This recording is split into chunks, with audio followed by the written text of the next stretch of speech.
Yo, yo, yo, yo, yo, yo, yo.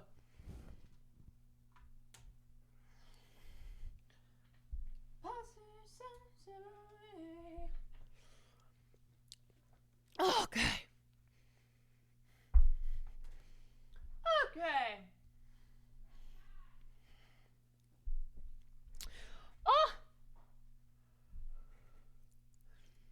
How we doing? How we doing, peeps? Um. Uh, Did I forget that I was live? No. No, I did not.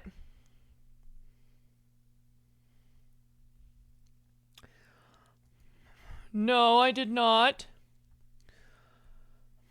Oh God, I look ill. uh, um.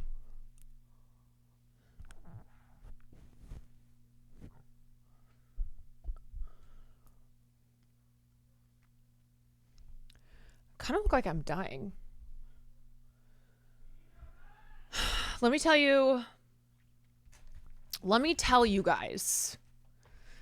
First of all, hi, hello. Tony Todd just passed. Bro, I haven't even had time to do my Quincy Jones. Oh, man. All right, tomorrow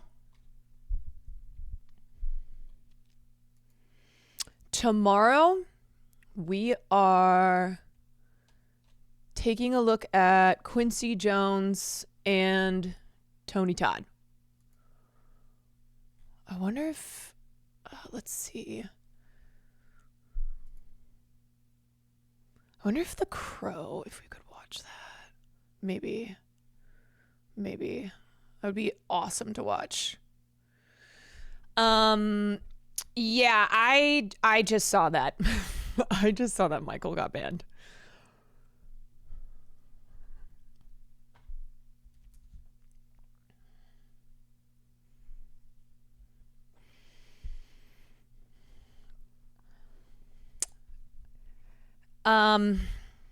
Yeah, I mean, it's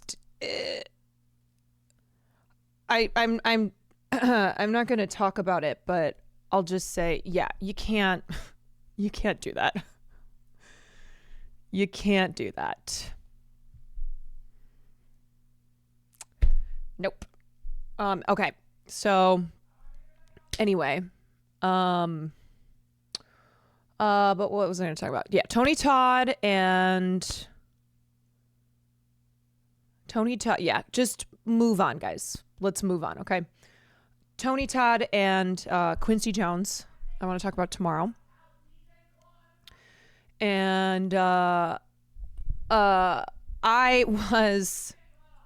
had a very funny day.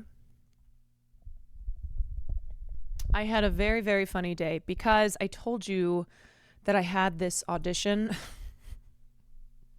Oh, let me turn the music down. Sorry. Sorry, y'all. I am not ready to stream. I'm not ready to stream. Okay, there we go. Let me get some EDM lo-fi going.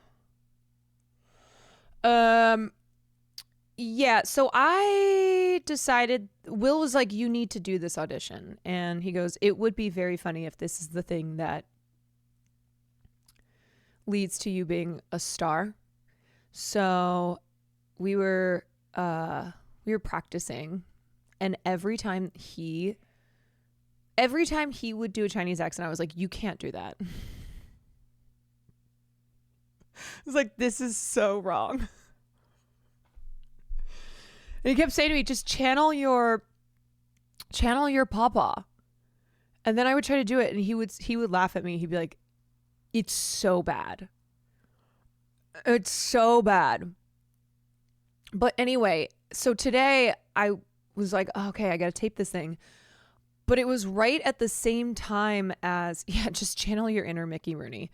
It was right at the same time as when he started Rust. So here I am trying to be my best field worker Chinese immigrant with a Chinese accent, and he is like so loud. It's he's doing his Church of the Blood God character, and I can't even describe how comedic the situation was. With him like, welcome to the Church of the Blood God, while I'm trying to be this like soft, scared Chinese immigrant with the worst accent you've ever heard. Yeah, Rust has just started. So I might do what I did last time and pop in, play a little Rust. I did not want to have a skin because I didn't want people to get crazy. I know that there are Rust heads and that they're really foaming at the mouth for skins. And so if I didn't stream the entire time for the entire campaign, I was just worried that people would be mean. And also I didn't want any, oh, she only got a skin because her boyfriend, or whatever it's called, drop. Yeah, the drop fiends. I didn't want to deal with the drop fiends. And the other thing is I've played Rust twice. I don't remember anything either. I'm like, I'm going to be so bad. And I just didn't want to deal with. I didn't want to deal with it. So I don't know. Maybe I'll play, maybe.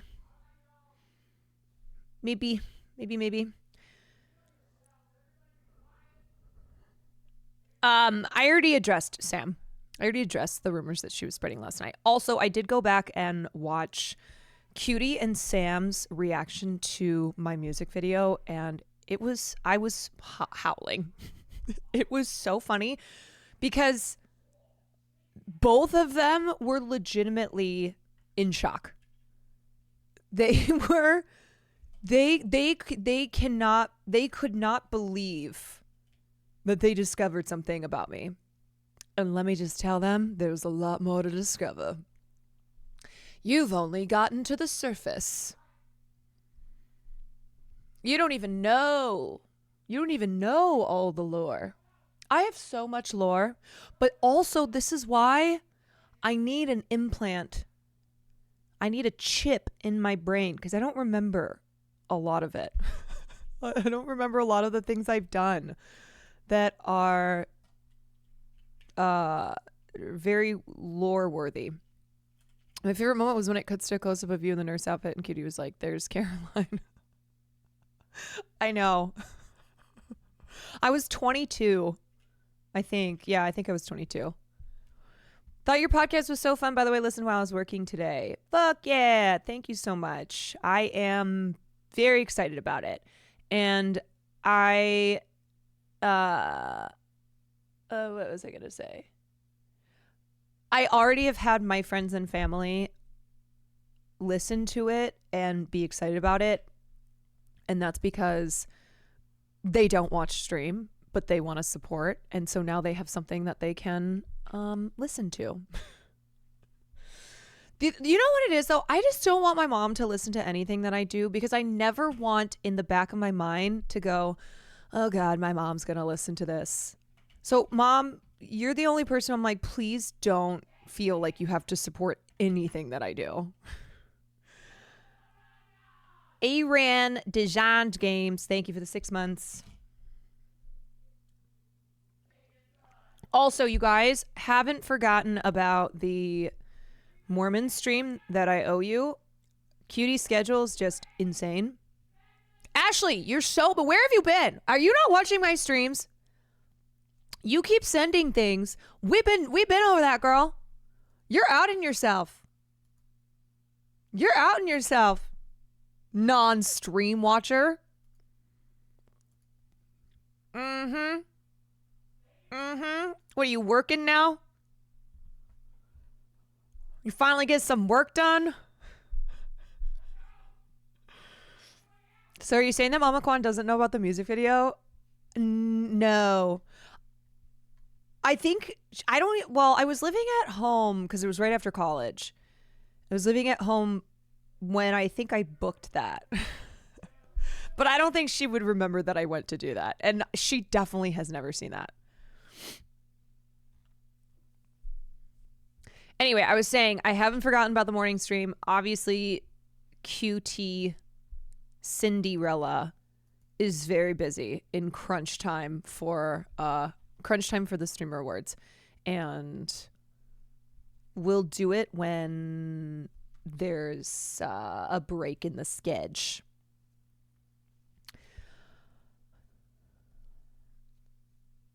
You're going to sleep at night? Not me. I wrote in Gremlo's chat, I think it was yesterday, I can't remember. I said, I finally have to admit that when I get your stream notification, that's when I go, I need to go to bed.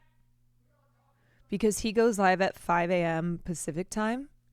And I, for like 2 weeks in a row, have gotten his stream notification when I'm awake. I'm like, oh no.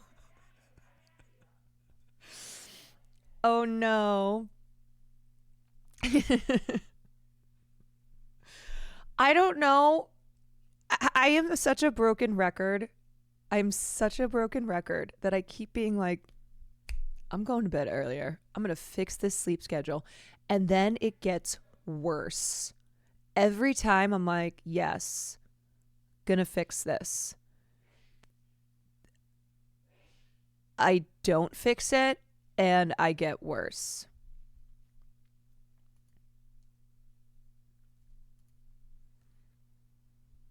Okay, but did you see this? I doubt it. Okay, it is kind of funny that I still haven't talked about celebrity number 6 being found. Because in my mind, celebrity number 6 hasn't been found. This needs to, like, I don't want to know. I don't want to know. I want the mystery to always be a mystery. But yeah, celeb number 6 has been found. We never covered it. Maybe we can do that later. Finally. I know I haven't done it. And it's kind of this funny thing. Because I know you guys know that I haven't talked about celebrity number 6 being found. But we haven't talked about it yet, that I haven't talked about celebrity number 6 being found. Even though we covered it on stream. It's a Discord meme. Yeah. Like, I know that you guys know. That I know. And we haven't talked about it. Everyone in the subreddit got so mad because it's been years. And that has been people's, like, motivating thing in life. People need something. We need something to give us purpose. And for that subreddit, celebrity number 6, who is she, has been their purpose for a long time. And now it's like, okay, what do we do now? Wait, I'm having a flash of a movie where they basically, these people, like a bunch of people are working on something, and then they fix it. It's like, well, what do we do now? Fuck, what am I thinking of?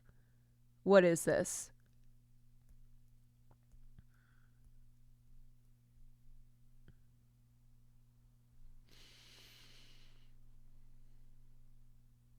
It's like this very funny moment where they've been working on this one thing, and then once it's done, it's like, Truman Show. Oh yes, thank you. It's the end of Truman Show when everyone is like, oh, okay, so they haven't been working on this thing. They've been watching the Truman Show forever, and they're like, oh.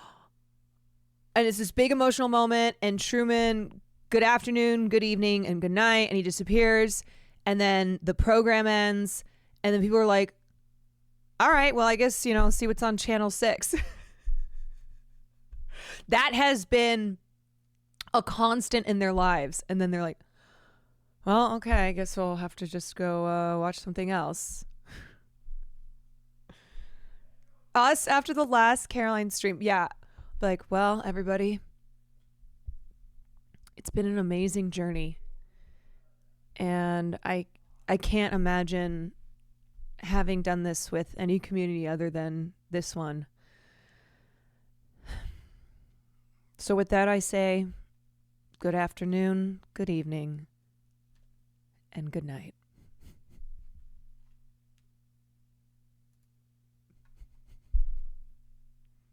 And then everyone's like so upset and then just goes and does something else. Yeah, like, all right, I guess I'll go see what XQC is doing. If you guys go from my stream to XQC, I will wonder who you people were. I'm like, wait, so if I weren't streaming this whole time, you would have been watching the juicer? Is that what you're saying?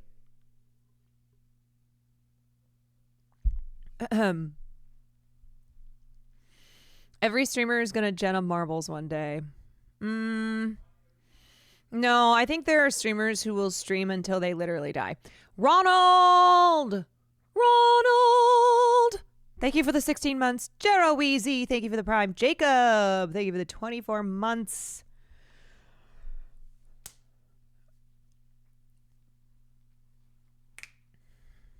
It's Friday, you guys. It's Friday. I know Tony Todd passed. I'm gonna talk about it tomorrow when I also talk about Quincy Jones.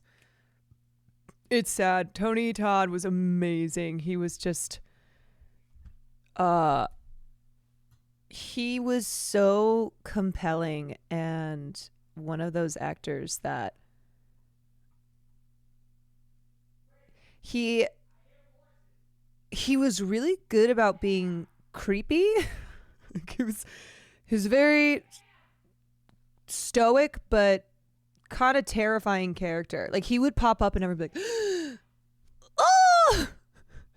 And often was, you know, kind of the almost like a black raven. Like he would show up. You'd be like, what does this mean? What is this sign? Creepy though in a different way than Kevin Spacey was a creepy actor, you know? Kevin Spacey would be show up in a movie, be like, yeah, that guy's definitely a serial killer. And then it turned out that Kevin Spacey's actually a fucking creep. And you're like, oh, that makes sense. Tony Todd was one of those actors who I never thought Tony Todd, I'm like, I bet in real life that guy is so scary and creepy.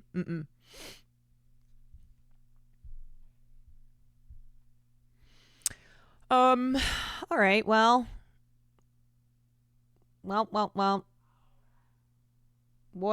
else can we say before we get into saying things?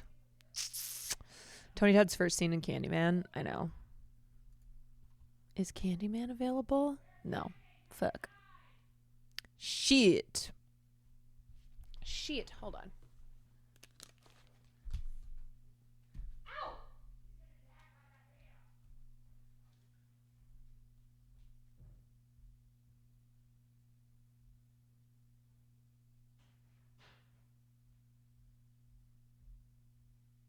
Hi, Teeter. Come on, Teeter. Come on, Teeter. At least it's cold enough outside that I can do it's blankie season. Usually I'm sweating. Usually my stream lights have me having hot flashes. Oh, we can start off with this. This is a good way to start things. Wait, why is it doing this again? Oh no. Wait, what did he? Oh shit. Wait, oh no. No, wait. I didn't touch anything. I don't understand. I didn't touch a single fucking thing. Girl, why does this happen? I don't understand because I don't do anything to my stream. And then I open OBS to go live the next time, and then it's always this. Fucking hell. Like, the camera's not even... Okay, what does it say here? Video capture device. Which one is it? Webcam? Okay, webcam. Why does it keep changing? I don't know. Okay, let's get webcam going. Webcam is the source. But why does it change constantly?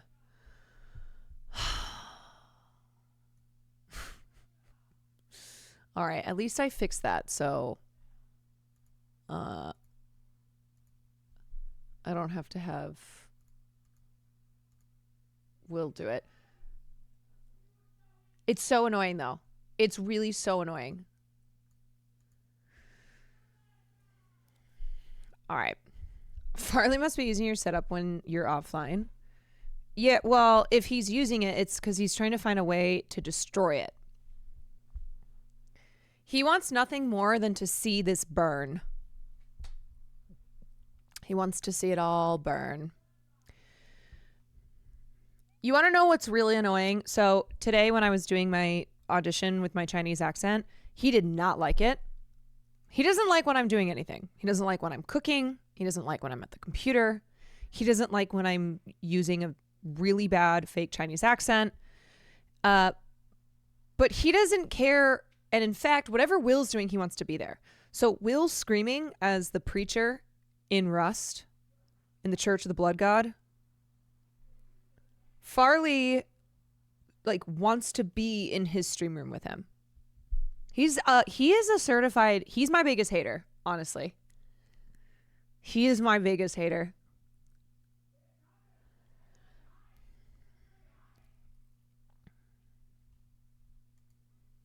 I know. I'm so sick of men. I've had enough. I've had enough.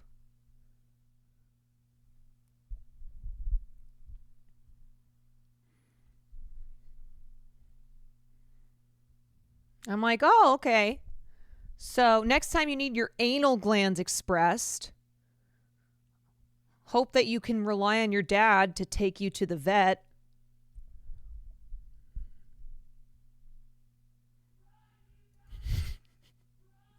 Okay, if you don't know what that is, that sounds really weird.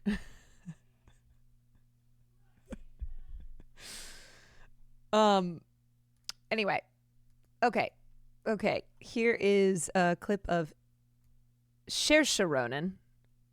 Saoirse? I think it's Saoirse. I don't know. It's very Irish. Saoirse. Saoirse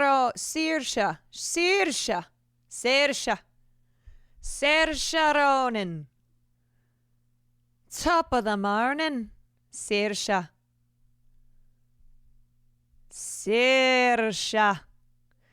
Anyway, I'm a big fan of Saoirse Ronan. And we watched a clip of her when she was on the Graham Norton show. So we've been talking about her. And now here she is on The Tonight Show, mayhaps. Let's see. How she's spoken out about just like the kind of insane treatment that famous people get. And she's just been, she's been the fresh. best. She's a little fresh air for everybody. Dude, Jimmy Fallon is the most just agrees with whatever his guest says. Like yes, oh my God. The guest could be saying anything and Jimmy Fallon will react the exact same way. I mean, this is correct. Like, we're defending Chapel here. And she sat right here. Yes, she really did. She sat right there. And this. With her little. I love this. No, I love this. I love this. She was unbelievable. And she gave you a run for your money as well. She's a toughie, man. She went for it. I'm like, let's go, pal. She was the best. I loved it. She's a firecracker. I loved her so much. I also love whoever clipped this, clipped him out of it. Yeah. Unbelievable. And I love how she's spoken out about just like the kind of... Yeah, so this is an example of what we call the domino effect, where Chapel, in constantly speaking out and standing on business and doing this, you've seen other celebrities, especially other young female celebrities, who have said, yeah, Chapel is correct. This is not okay, and we shouldn't normalize. This shouldn't be normalized. And I really respect her and appreciate her for what she has said. And even though Chapel Roan did lose the Democrats the election, according to liberals online, we stand. Insane treatment that famous people get. And I can't stop thinking about that one tweet I saw that was like, in another timeline, she's the greatest female wrestler we've ever seen. I saw that too. Chapel Roan is meant for WWE. Also, congratulations to Chapel Roan on her 6 Grammy nominations. She better win, everyone. She's just been, and she's been the fresh. best. She's a little fresh air for everybody. And she's a little fresh air for everybody. What movie is Saoirse promoting? It's called The Outrun. After living life on the edge in London, Rona attempts to come to terms with her troubled past. She returns to the wild beauty of Scotland's Orkney Islands, where she grew up hoping to heal. You know what I like about Saoirse too? She is also an actress who works with female directors. So you know how this is a problem in Hollywood, where women will be like, yes, we need to work with female directors. We have to support women, especially women who are up and coming in their careers. And as big named actresses, we need to be doing, helping and doing these projects so that they can, it can help facilitate their careers in Hollywood. Like that one Actors Round Table, where famously Kristen Dunst is like, actually, it's not that hard. Because all the women are like, oh, I know, there's just no female directors. Kristen's like, I've actually worked with a lot of female directors. We've got Nicole Kidman out here, who is literally in every movie and every TV show. And she has said that one of the reasons she does that is because she recognizes that she's a big A-list talent and can give up and coming female directors opportunities, to get their films made if Nicole Kidman is starring in their film. So love Saoirse for not just being a great actress, but also one who is who works with female directors, and works with and the films are great.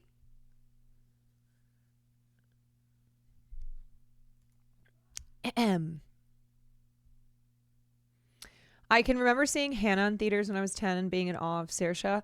I remember the first time I saw her, which was in Atonement, and I fucking hated Bryony. Still hate Bryony, but not Saoirse, the actress. Hate Bryony, though. I saw Atonement in high school, and that is a stark memory for me of when one of the first times that I loathed a character in a film. You saw Atonement before Pride and Prejudice? Yes. When did I see Pride and Prejudice? I think I saw Pride and Prejudice for the first time when I was in high school. You should do Cooked with Jason and Cutie. I have something with Cutie coming up. It's like a baking thing. And then I talked to Jason briefly at Murder Mystery to see about doing something with him, me, and Will. Thought that'd be fun. Kind of like parents and kid vibe. But anyway, so Atonement and then Pride and Prejudice. And it's so funny because I didn't think I would be a Pride and Prejudice girly. And then my friend in college was obsessed with Pride and Prejudice and would put it on just about every single night when she was going to bed.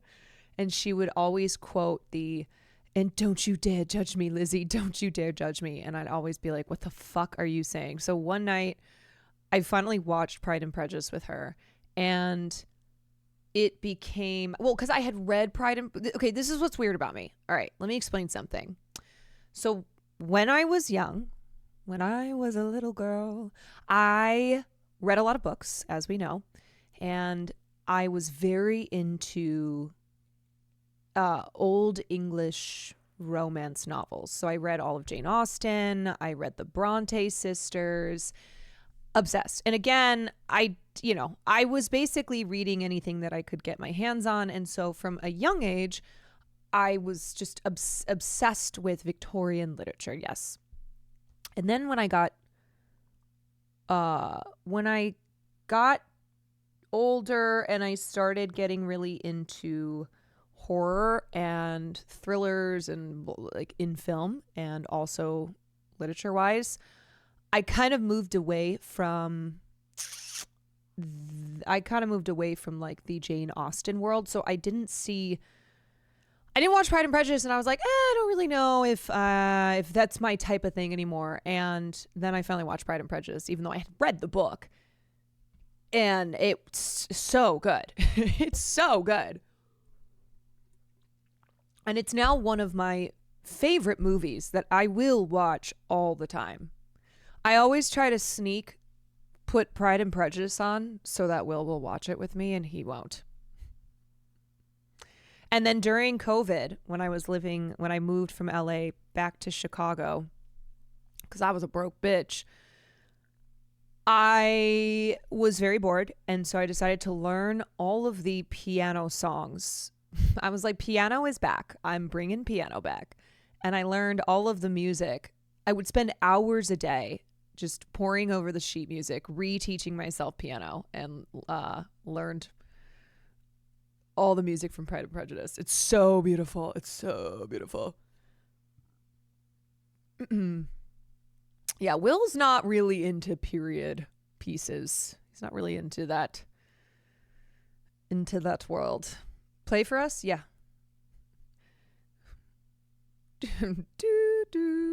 It's really pretty. If you've never heard, here. This song. Ugh. Dun, dun, dun.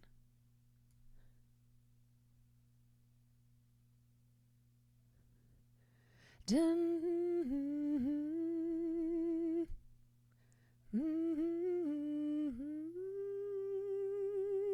I don't remember how to play it anymore.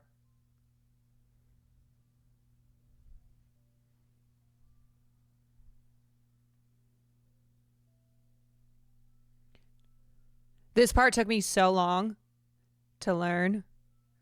Dun, dun, dun, dun, dun.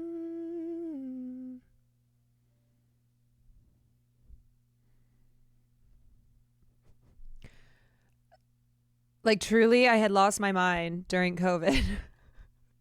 I was just spending hours a day at my parents' piano, relearning piano. Dun, dun, dun, dun. Dun, dun, dun, dun. Dun, dun, dun, dun. Dun, dun, dun, dun, dun, dun, dun.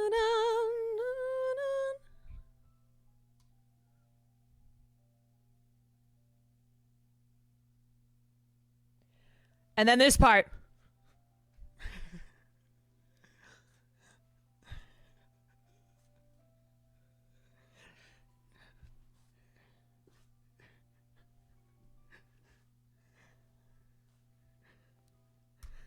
Dun, dun, dun, dun, dun, dun, dun, dun, dun. And then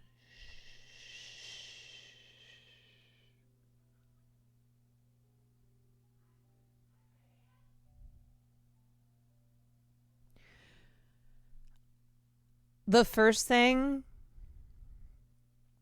that I want if Will and I move into a bigger place is a piano.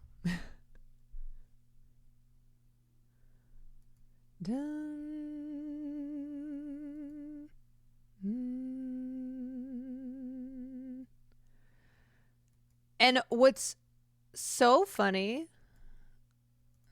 is the things that you are forced to do as a child, which you hate doing just by the fact that you're forced to do it, are things that as an adult you're like, God damn, I wish that I had stuck with that. I wish that I also wish that I remembered anything. I took so much piano. My mom threw mine and my sister's asses into piano lessons from a young age. We trained in classical piano. Like, I had this teacher who was so strict. She had the thickest glasses that it made her eyes look like owl eyes, that I couldn't look her in her eyes because I would start laughing. But anyway, sometimes in lessons we would just practice our wrist movement. I'd be like, what the fuck? Can we just play some songs that I like? But it was just hours of perfect wrists for piano. And eventually, after a couple of, or no, I can't remember what competition it was, that I was like, I'm done with this. And then as an adult, I'm like, God damn, do I wish I remembered piano. I mean, it's still there. Like, I was able to reteach myself piano, but it's something where I'm like, I wish that I had just stuck with it. It's a lot harder to learn things when you are an adult. You know?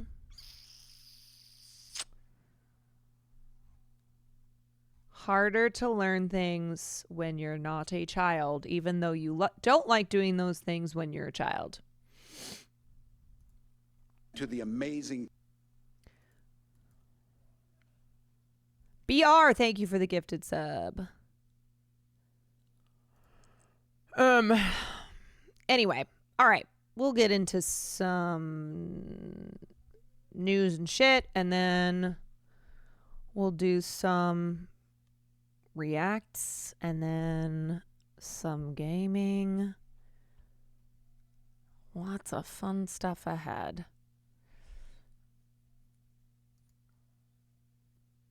I remember my college roommate talking in her sleep one night. She kept saying no piano. She was a music major and had a test the next day. Yeah. We were haunted. Those of us who played piano were haunted. Yep, I learned multiple instruments and lost it all because I was an idiot teen. Yeah, that was all of us. Republican Book Talk is celebrating the election because they think books will be cheaper. These people think Biden made books more expensive, as if conservatives aren't actively banning books left and right. Wait, they think books... Well, at least they're reading.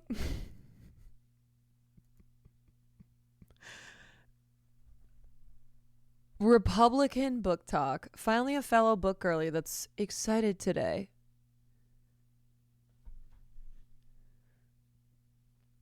Yeah, I mean...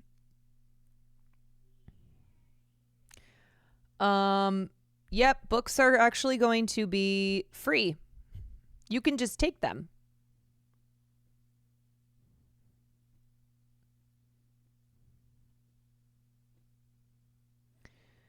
I saw Book Talk saying they love Trump because he's a flawed man. There's a lot of crazy things that come out of Book Talk.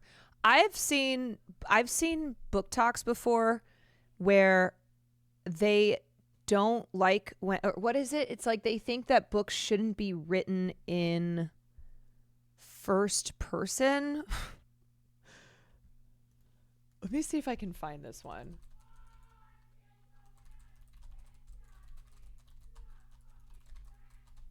That comment is in here. Yeah, what the hell is going on in Book Talk? What's going on over there? Book Talk has completely lost the plot. How do you sleep at night knowing you're the only girls in Book Talk who are happy with the election outcome? I voted for the film because I thought we all agreed we liked morally gray men. Oh, ladies, what are we doing? Period. Thank God I'm finally on the right side of Book Talk. Okay, so what we need to do is, it's not enough to just read. We need reading comprehension, you know? It's good that people can literally read the words on the page, but now we need... Now, you know what? Actually, we're going to ban books. I've decided that now I'm pro banning books. Because critical thinking, where is she? I don't know. So we're going to ban books.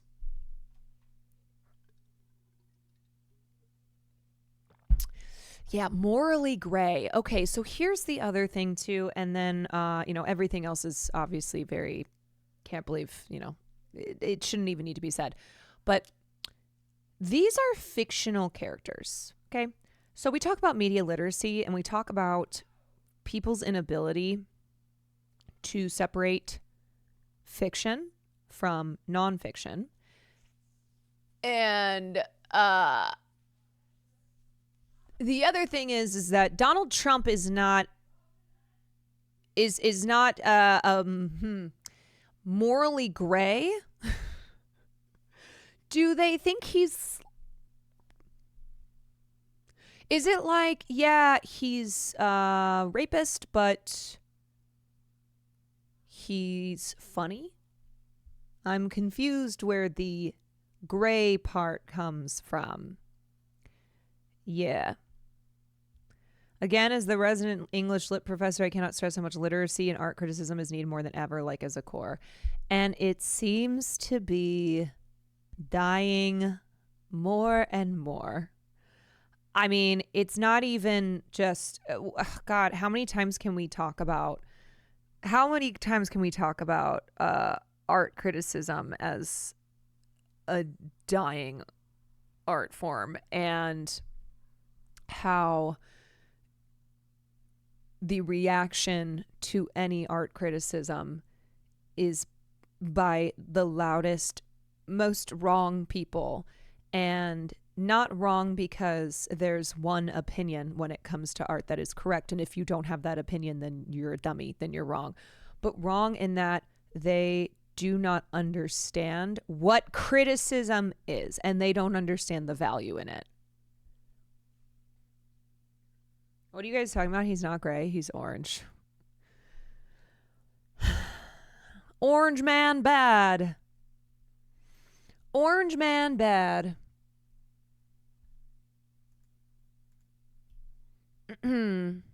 So it's been interesting to see. Let me actually, where's the tweet that I'm looking for?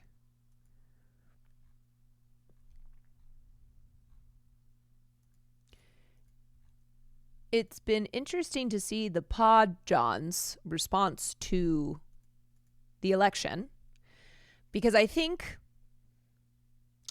the Pod Johns don't seem to understand that they are part of the Democrat establishment. And sometimes I will see, more times from someone like Tommy Vietor. I think Tommy's the best of the Pod Johns. Jon Favreau sometimes will have a take that I'm like, oh, okay, I actually agree with this. But it also seems as if they are angry in a way that it's like, yeah, yes, you seem to be understanding what a lot of us have been saying. But it's strange that you don't see your place in all of this, and you don't see how you guys are part of the liberal establishment. I know you're an independent media company, but you are very much so cozy with all of these people, with this whole party. So Pod John Favreau is responding to Brian Stelter's tweet where Michael Tomasky, I guess, wrote a piece. It wasn't the economy, it wasn't inflation or anything else. It was how people perceive those things, which points to one overpowering answer, the right-wing media. And then Pod John Favreau said, we're still doing this, huh? Oh, you say you're struggling financially? Well, maybe stop consuming right-wing media and take a look at this here CPI reading. And John is right. Like, I agree with John here that it's like, wait, we're doing this. We're doing the whole, well, people perceive this to be the case, and right-wing media is very good at comms and very good at messaging, and they do this all year round, and they don't just do this when there's an election coming up. John, however, is a liberal who does a lot of the same messaging on his podcasts, on his massive, media platform. So I'm like, okay, are we turning a new leaf here? Do you understand why this argument doesn't work? Like, why we can't keep saying this?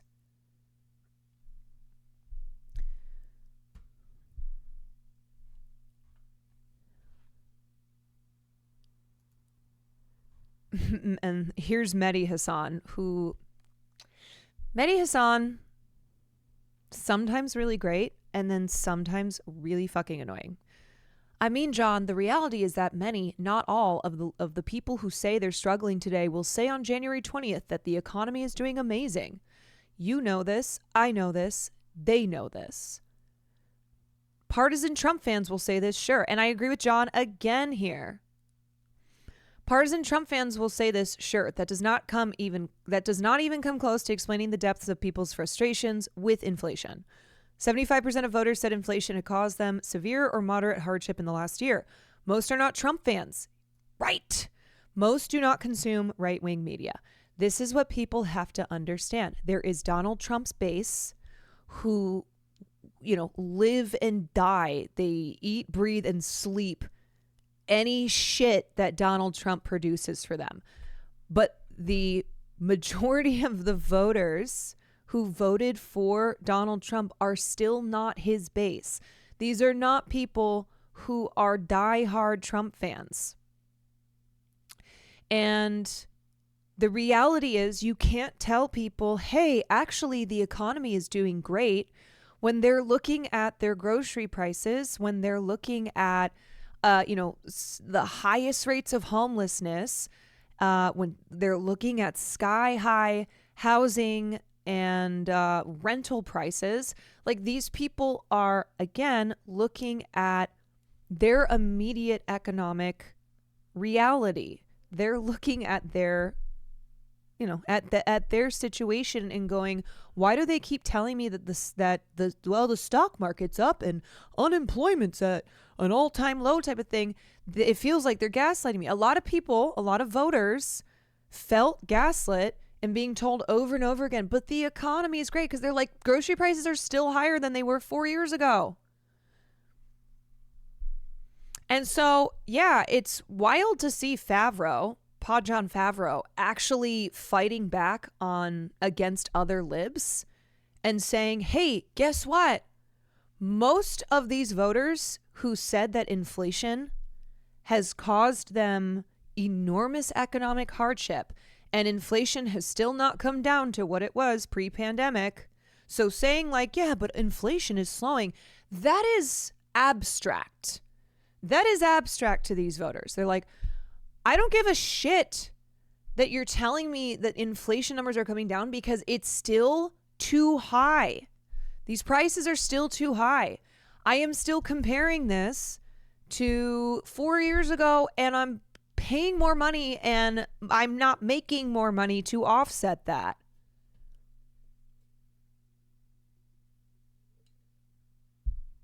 The Tangly Hen, thank you for the Prime. Joel, thank you for the 7 months. And it's very, it's very telling because Pajan is extremely liberal and his media network is obviously in service of helping the Democrats to win. And I mean, I don't really listen to Pod Save America like I used to, but I know that this is like not what their bottom line is, what their bottom line was leading up to the election. And so it does seem as if they're actually doing some introspection here. But to see all the liberals who are fighting with Pajan, it's like, yeah, this is what we are dealing with. So it's not just having to combat, it's not just having to combat those on the right. It's having to combat either misinformation or just misunderstanding from liberals.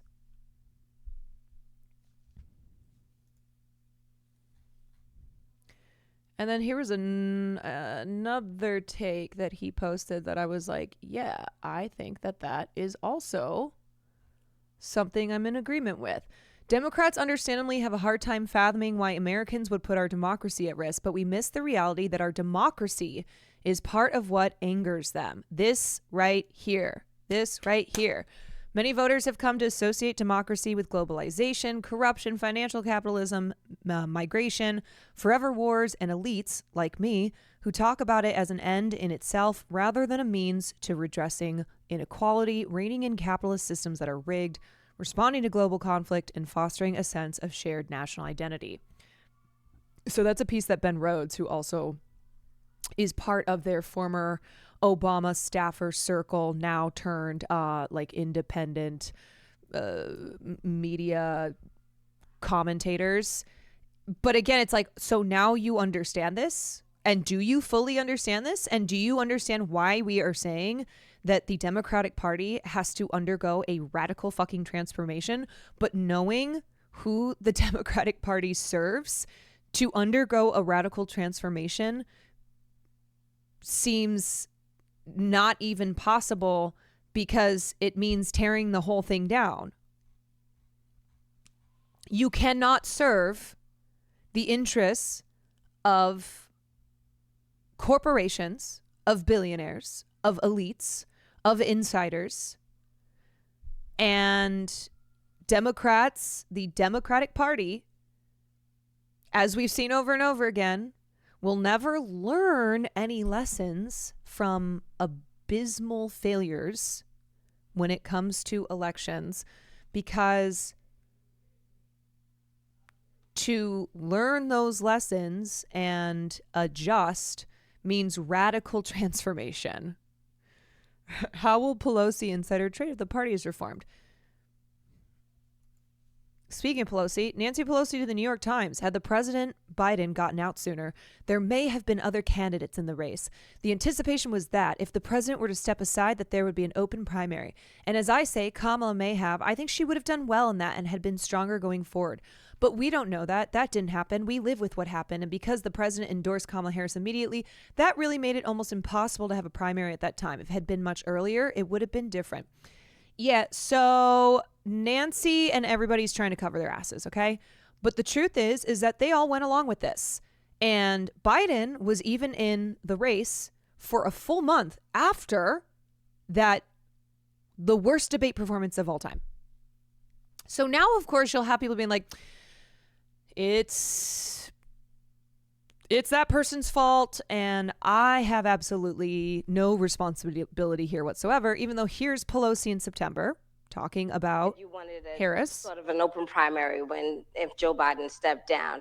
Did you change your mind because you saw all the excitement around Kamala Harris? No, I didn't change my mind. We had an open primary and she won it. Nobody else got in the race because she was politically astute. And you had reportedly... Right, because this is what it is. It's, no, we coalesced around Kamala, and we weren't going to consider anything else. And now here we are after having lost the election, and we're looking for people to blame other than the establishment. From what I saw in my crazy amount of political ads as I live in PA, the Dems talked about all the stuff in the economy that ended up better under them, not how they would fix the part that is broken, the part that the majority of people care about. We're a negative society and focus on the negatives. Yeah, they would emphasize things like unemployment is down, the stock market is up, look at the growth of GDP. But those are all things that the average working class American voter is not going to take as fact or give a shit about when they are looking at their bills, when they are feeling the squeeze. When they are feeling the squeeze that they have been feeling for a long fucking time. Do you think these people are like, oh, wow, GDP is going strong? No, most people wouldn't understand what the fuck GDP is. They're not listening to that shit. They're not going, oh, you know what? Even though I am really struggling here financially, at least unemployment is down. Well, what does that matter? What does it matter if, okay, you're telling me unemployment is down, but my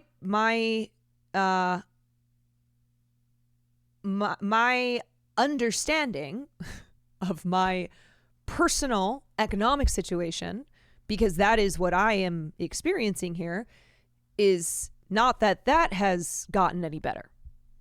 So what does unemployment being down do for me? How does that help me? One of Harris's most popular policies, combating price gouging, led to her brother-in-law coming to her and telling her to change her message. That's why she had Mark Cuban come on as a surrogate. Yeah, we talked about this yesterday, that in the last weeks leading up to the election, Kamala pivoted away from the few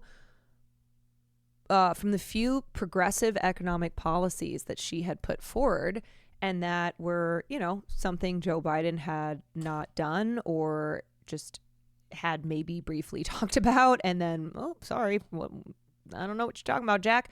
And then she backed away from it. And when it came to price gouging, she said, well, we mean in an emergency situation, which doesn't fucking help people in this moment. And she did that because her campaign had consultants from Wall Street, from corporate. They had corporate consultants. They had billionaire consultants like Mark Cuban, who said the quiet part out loud. And it's not even the quiet part anymore. Like, it's so fucking obvious. But he said the quiet part out loud in that he's like, this is no longer a progressive agenda. Like, I'm calling the shots here. And you know what? Actually, this is a good.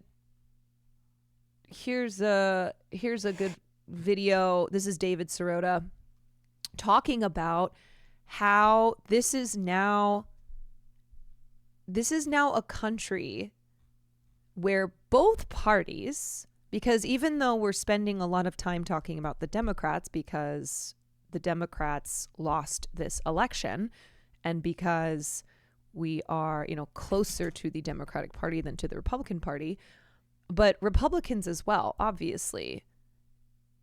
Both parties are parties of the oligarchy.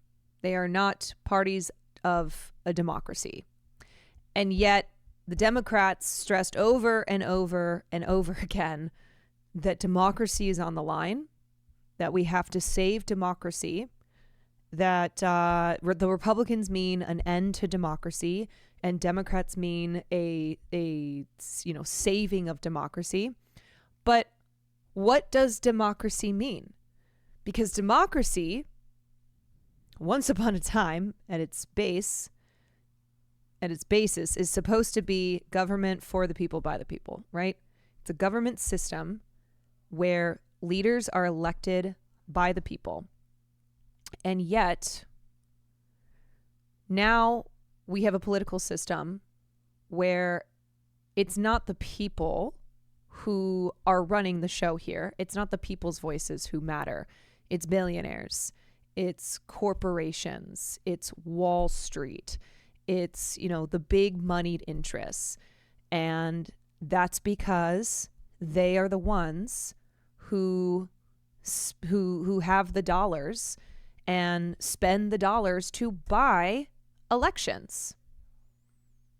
Yeah. I mean, we had Citizens United. The Democrats leaned into Citizens United. They did not fight Citizens United because Citizens United benefits the Democrats. The Democrats raise $1 billion fucking dollars when Kamala Harris got into the race. In a couple of months. $1 billion. So, of course, Kamala Harris is going to listen to her billionaire donors. She's going to listen when they tell her, hey, we can't have you supporting Lena Khan. And then Donald Trump has Elon Musk, the richest man in the world, as part of his campaign. Elon Musk is just buying his way into the White House. Seeds, thank you for the 15 months. Sejong, thank you for the 10. Welcome in, everybody. Everybody. Caroline, did you ever see the documentary An Unreasonable Man about Ralph Nader? There was a part in it I remember clearly where he talked about how Reagan thumped Carter, the Democrats when Reagan thumped Carter, the Democrats full on booked a hotel ballroom and just put themselves for sale. Yeah. And also, we cannot talk about the death of democracy, or at least the average voter's idea of, perception of democracy, feelings towards democracy, without talking about 2008, without talking about the housing crash and the financial crisis, where Barack Obama bailed out the banks and said, we gotta bail out the banks because this is going to put more, this is the best way to put money in people's pockets. And no, that is not what happened, because that is never what will happen. And even after the banks had just royally fucked everybody over, they still got bailed out. And so, these institutions know that when their greed gets so great and it causes a housing crash, causes the housing market to crash, they will be bailed out. So there are no consequences, but there are consequences if you are an average person in this country. When the banks were bailed out and people were still foreclosed on, that started towards me being a leftist. Yeah, so that's why I think, look, there's a lot of important conversations that are happening right now. Excuse me. A lot of important conversations are happening right now. Within those important conversations, the reason why the Democrats lost the election is not complicated. It's really not hard to understand this. You don't need to be a political scientist. You don't need to be you don't need to be a fucking operative. It's not hard to understand why voters voted for Donald Trump. And I don't mean his base. I mean voters, millions of voters who have previously voted for Democrats and then switched over to Donald Trump and were not convinced by the Democratic Party, which is the party of Joe Biden and then Kamala Harris, that they were going to change the status quo, because they made it very clear. They explicitly said, no, we are not going to change anything. This is the status quo, and we are going to continue with that. But a lot of important conversations being had. We're having conversations about young men, about the radicalization of young men. We also need to be having conversations about young women. I do not want young women to be left out of this conversation. And I think that happens often when we talk about, young men's the specific struggles for young men as it relates to their insecurities and feeling left behind, and how they are radicalized into blaming women and minorities and blah, blah, blah. But there's also a lot of young women who shifted towards Trump. And so we have to be having a conversation about all of that. We have to be talking about how voters do not believe in democracy anymore, because democracy to them is corrupt. It is billionaires and corporations buy elections. They own politicians. And so when you have a party, the Democratic Party, who emphasizes over and over and over and over again, we have to save democracy. Vote for us because democracy is on the line. Vote for us because then otherwise democracy is dead. And you got a lot of people going, well, this democracy for a long time has not been one where we, the people, are actually in control of anything here. And we see the establishment, we see the corruption, we see the billionaires being trotted out by political candidates. We see the influence that they have. And there are some of us who move to the left when we see this and when we have these realizations. And then there are others who go, okay, well, I'm voting for this other guy. I'm going to take a chance on this because I know what I'm getting from this party. And so could this be any worse? And I think it's really important to separate the MAGA base from millions of people who voted for Trump, who are not part of his base, who are not like consistent Republican voters, many of whom probably also voted for like abortion rights in states such as Missouri. People who will vote for progressive amendments, addendums, ballot measures, candidates. And so it's making sense of that. And if you can't make sense of that, if you can't understand how this shift has happened, why this shift has happened, then we will continue to go in this direction where people like Donald Trump and his party win elections and continue to keep a Supreme Court very conservative, very right-wing. I have a friend who's left-leaning and voted for him, but I don't even really blame her for doing this, so I'm a little disappointed. Yeah, I mean, it's a really... It's a hard time right now. It's a hard time, and anger is absolutely justifiable, but anger is not going to produce change. If you're only angry, if you are only looking to dismiss the 75 million people who voted for Trump as irredeemable, as psycho MAGA people, then there's no path forward. And I believe that these voters absolutely have the capacity to flip the other way when they are given a candidate who is actually running on a populist economic message, who is actually putting forward policies that address the needs of the working people. I mean, I know I'm sounding like a Bernie Sanders robot, but that is the truth.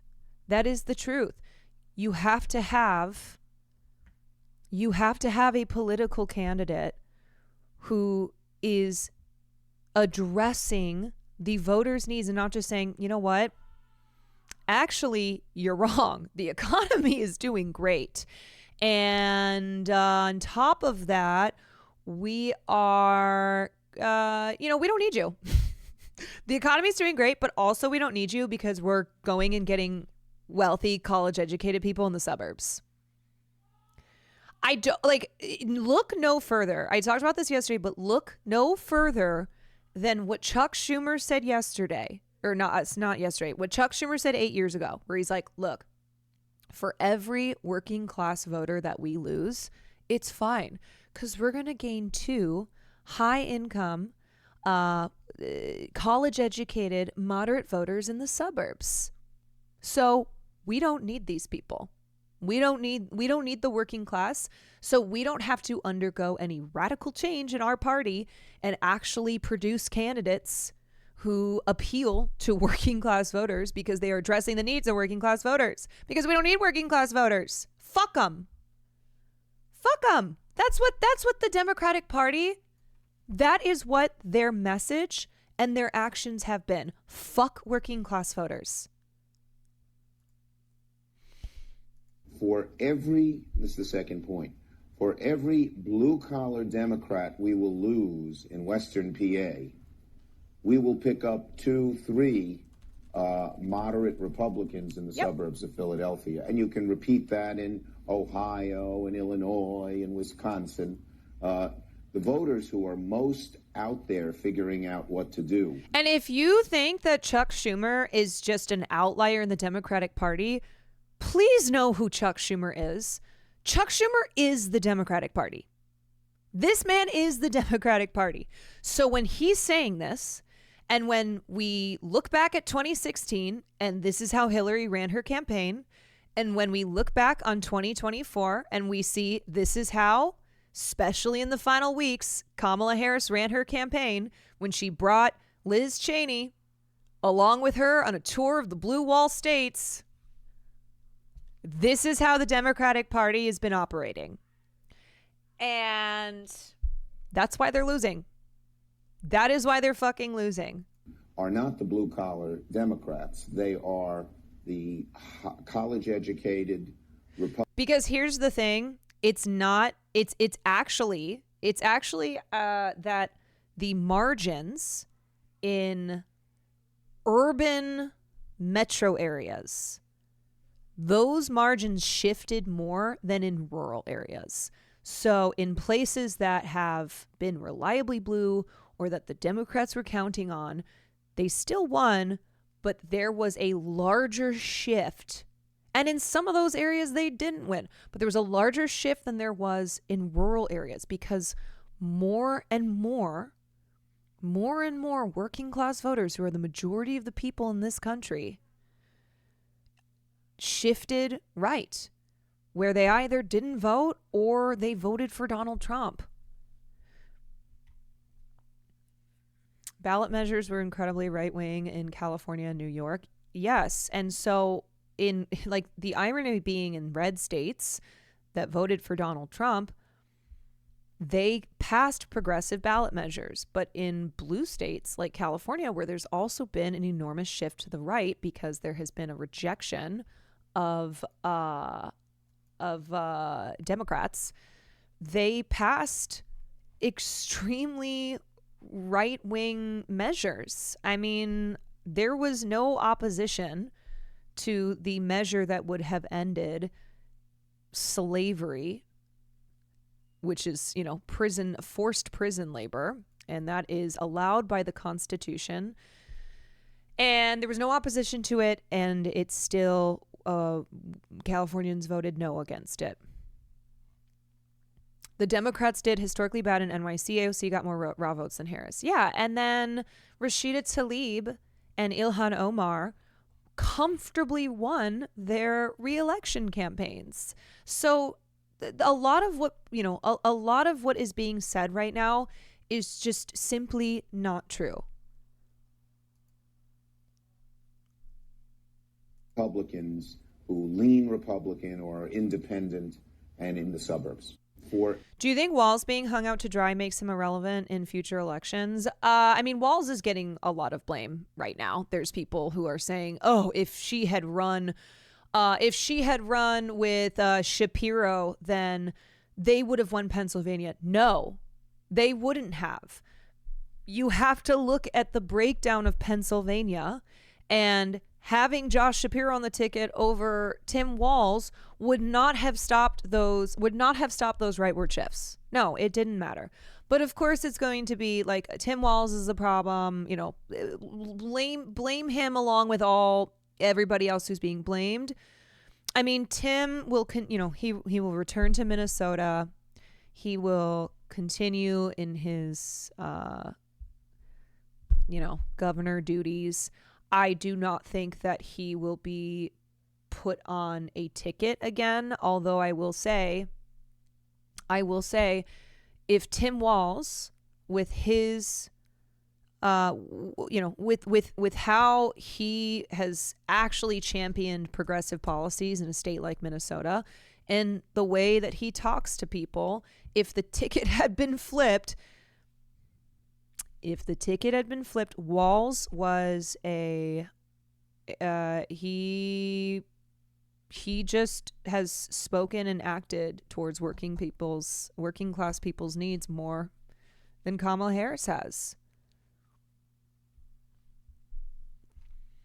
And the thing is, if you say that, you'll get hit with because this country hates women. Oh, so you're a sexist. I'm like, yeah, me.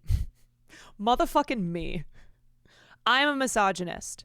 How dare you say that Tim Walz would have done better? I'm like, look, it doesn't have to do, I'm not talking about it from Tim Walz being a man. I'm talking about it from Tim Walz actually having more appeal to working class voters. Unless Tim Walz got the got the DNC establishment glow down where they took all that out of him and were like, nope, we're going to shape you exactly how we need you to be, and you're going to say and do these things.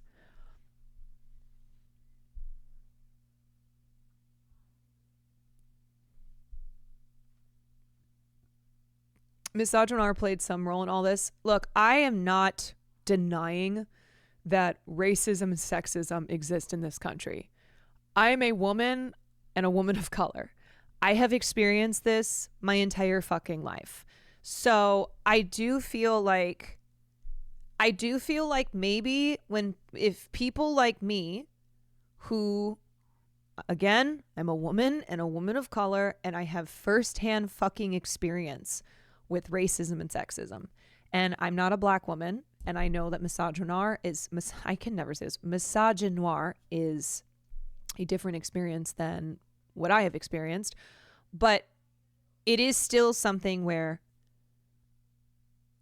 I understand that these that these inequalities and bigotries exist, but also it is not the explanation for why Kamala Harris lost, for why Hillary Clinton lost. And here, you want to do a test? Why don't we run a woman of color who is actually pushing through a working class agenda? And before you say AOC, I don't know if I trust AOC enough. She's got to earn it back because she's been in bed with the Dems. She's been like, yeah, I'm going to like, shut up. Okay. I am part of the progressive left in this party, but I'm going to I'm not going to push them on anything. I'm not going to question them on anything because we got to beat Donald Trump. And I still, I'm not a person who's like 100% soured on AOC. Although it is one of those things where she hasn't been in office that long. And I'm like, God damn, girl, you've not been in office that long. And you already were willing to like play nice with the Dems and then afterwards do like what Bernie did, where you talk about all the problems of the Democratic Party. But we still need AOCs. We still need people like AOC. I recognize that. I will never be like, nope, Fuck her. Moving on. We don't have enough of them to start. Right, that's what I'm saying. Mexico, a Catholic country riddled with horrific misogyny, including the murder of women, elected a Jewish woman. To say the U.S. can't elect a woman is ignored. Right. Right. So, what I hope for progressives in power, like AOC, is that going forward, there is a unified fight. There's a unified fight here to be the party, to be like the voice of the party, and to not be silenced by the pressures of the establishment, because the establishment will continue to lose. And progressives know that. So not only do they, not only do their beliefs and their political desires differ from the establishment, but they know that the establishment will lose, because the establishment does not care about working class voters. They are not here to make their lives better. They are here to preserve the status quo as it works for a handful of people in this country. But yeah, I don't think that the focus here should be like taking down AOC. I don't think the focus should be like going after imperfect leftists. I just don't think that is the move. I don't agree with that. And it's like what I said about Bernie. Bernie has disappointed as well, and Bernie's statement, which was, yeah, that's fucking Bernie Sanders, and that's what we've all been saying, felt like it was a little bit too late type of statement, where I went, yeah, where was this Bernie Sanders? Why did Bernie do this in 2016 and also 2024, knowing that the Democrats would lose if they did not fucking pivot? Bernie's young, he can improve and change too. Bernie's still young, okay? Bernie's still young. Give him a chance. I don't know why it does. My internet does this sometimes, where it blocks.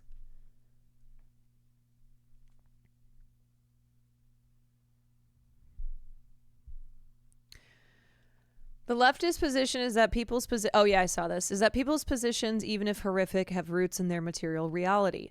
The liberal position, as best I can tell, is that 20 to 30% of the country has an irredeemably evil soul. I guess I'm going with the one that you could actually do something about. Yeah. That's the point here, is like, what can we actually do going forward? What is actually going to be productive analysis? What is going to be what is going to be the most productive thing here? And I can tell you that it is not just blaming every person who voted for Donald Trump and calling them, basically being like, throw them in the trash, it's too late. Fascism is here. Fascism has been here.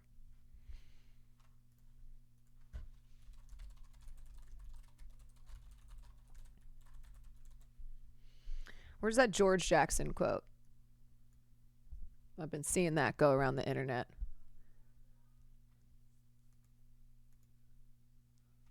Anyway, seeing so many takes along the lines of Dems lost because Americans are just irredeemably racist and sexist. We absolutely need to resist these narratives.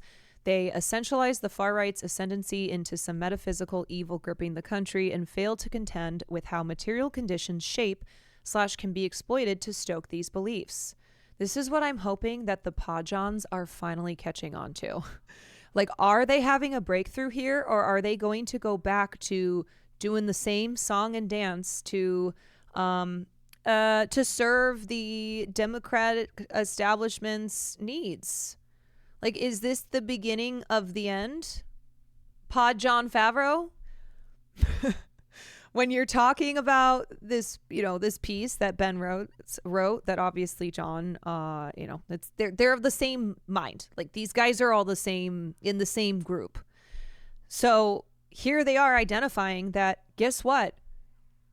Voters think democracy is no longer a thing. They don't know what the fuck you're talking about when you're talking about preserving democracy. And in fact, they look at it as, oh, democracy is corruption and democracy is a handful of winners and the rest are losers. So what is this democracy that I have to vote to preserve? Because it ain't working for me. It's the most rational I've heard these dudes be so far. Yeah, but again, they need to identify their role in this. They are the largest independent liberal news organization, I think. Media network, not news organization, sorry, media network. And here's a good example. Okay. Oh, actually, let me finish this and then we'll get to what Tommy wrote. They absolve Dems of their complete and utter failure to present an affirmative alternative vision to far-right fascism that speaks to the working class.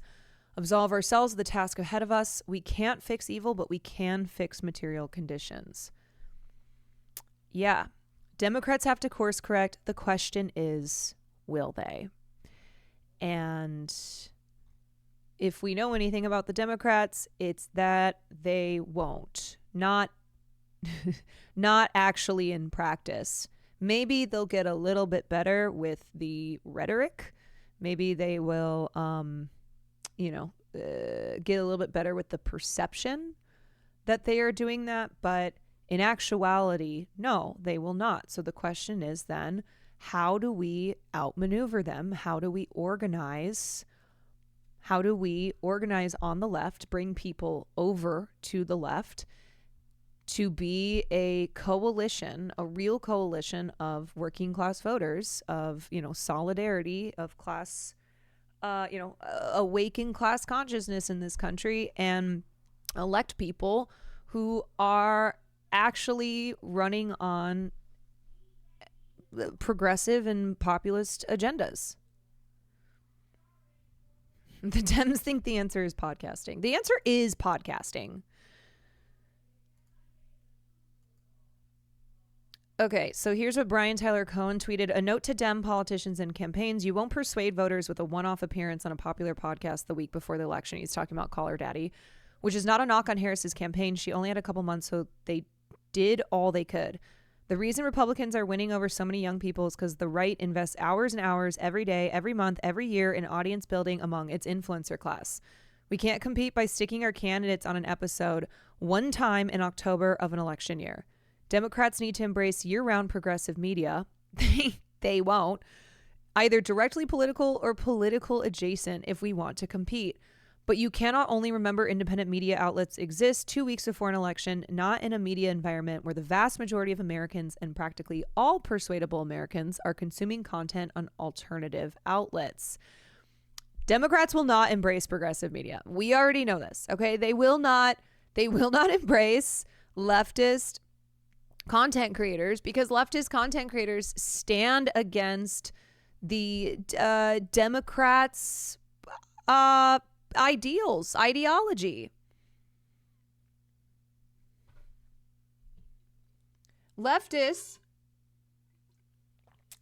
do not believe in leftists do not believe in giving all these tax breaks and power to corporations and billionaires, and that's who funds the Democratic Party. Same with the Republican Party. But actually, this is a really good piece by Taylor Lorenz. Ultimately, there will never be a Joe Rogan of the left or the Nelk Boys of the left because there's no funding or institutional Democratic support to even begin to form such a network. There appears to be zero appetite from the Democratic Party establishment to embrace left-leaning populist messaging and policies.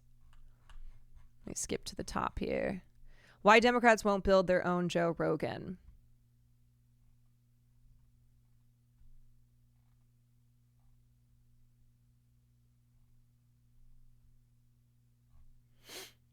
There's simply zero equivalent to the massive infrastructure on the left. Leftist channels do not receive widespread financial backing from billionaires or large institutional donors, primarily because leftist content creators support policies that are completely at odds with what billionaires want.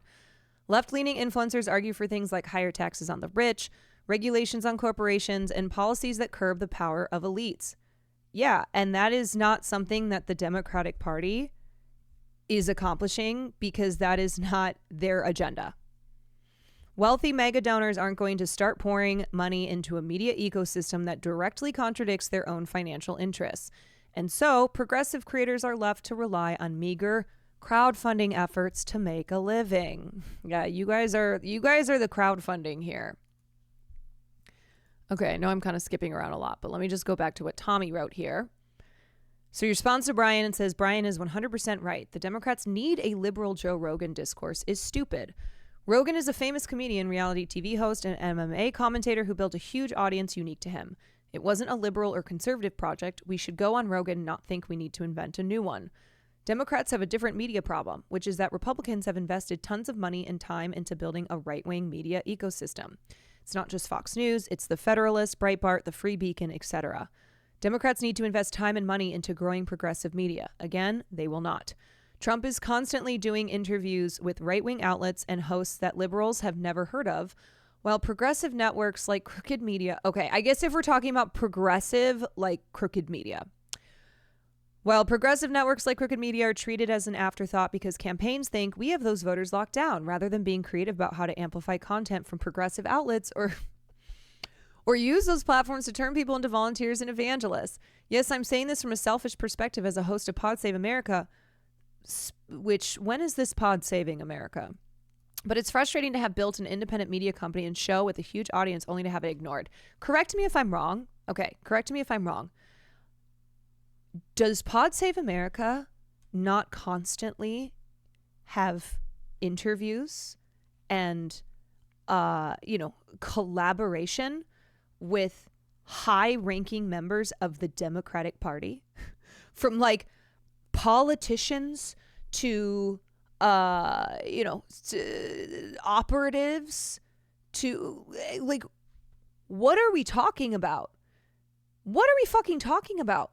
They have anybody that they want. They talk to Joe Biden, they talk to Kamala. Like, what are we talking about?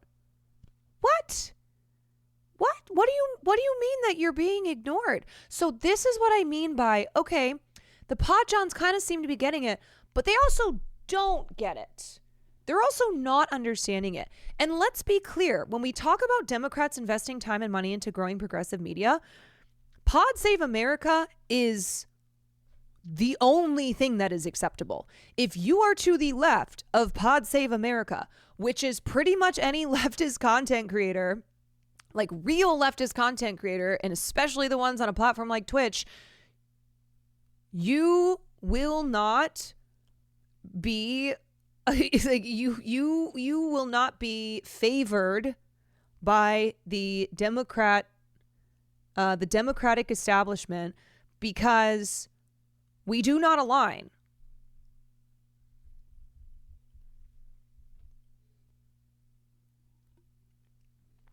So I don't understand this.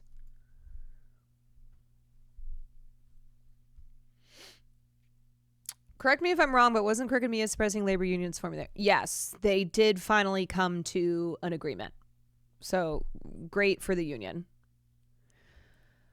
All right, let me go back to this, which I never actually watched. This is Democracy Now!, democracynow.org, War, Peace, and the Presidency. I'm Amy Goodman. As we continue to look at where the Democrats went wrong, we're joined now by David 10 months. Malin, thank you for Tier 1. Editor-in-Chief of The Lever, host of its new investigative podcast, Master Plan.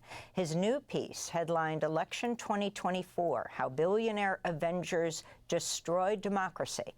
Those billionaires, David Schroeder writes, included Elon Musk, Musk, who spent about $120 million to help Trump get elected, and saw his net worth soar by over $16 billion after Trump secured victory.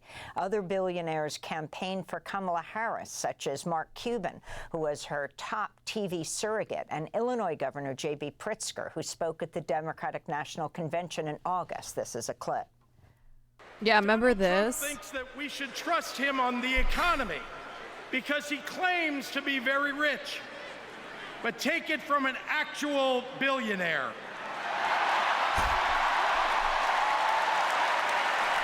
Bro, there were just so many moments like this, where you cannot help but to go, what the fuck? You guys thought that this, and I like JB, okay? He's from, I'm from Illinois. When it comes to billionaires, JB, preferable. But the optics of this and of Kamala and her surrogates in the weeks leading up to the election saying that insiders and good billionaires don't trust Donald Trump, that don't work. That don't work. You got voters who are going, the Democratic Party is the party of the establishment, of elites. And then you bring out billionaires being like, I'm an actual billionaire. Donald Trump's not a real billionaire. I'm the billionaire and I'm the good billionaire. Come on, man. Like, why didn't we just have more Sean Faines? Why didn't you let Sean Fain be like the main face of your campaign? Sean Fain, who got up on stage and was like, we're taking on corruption, these billionaires. He was saying the shit that his, blue-blooded working class union voters need to hear, because that's what they need. This is not left versus right. This is the, establishment versus anti-establishment. And before you start going off on the, are you kidding me? Donald Trump is, I know, I am aware that Trump's policies are horrible for working class folks, a lot of who voted for him. But you can't, that doesn't take away from how the Democrats, were in messaging and in optics. Did you see that clip of Cuomo at the DNC explaining why they're not going to do anything to press billionaires? Right. This is what I'm talking about. So it's one thing if your agenda, if your actual policies are not pro working class. It's another thing when it's that and the fucking optics and the messaging. So Donald Trump is better on messaging. He's a terrible candidate. All right. Donald Trump is a terrible candidate. He's terrible. He's bad for the country, but he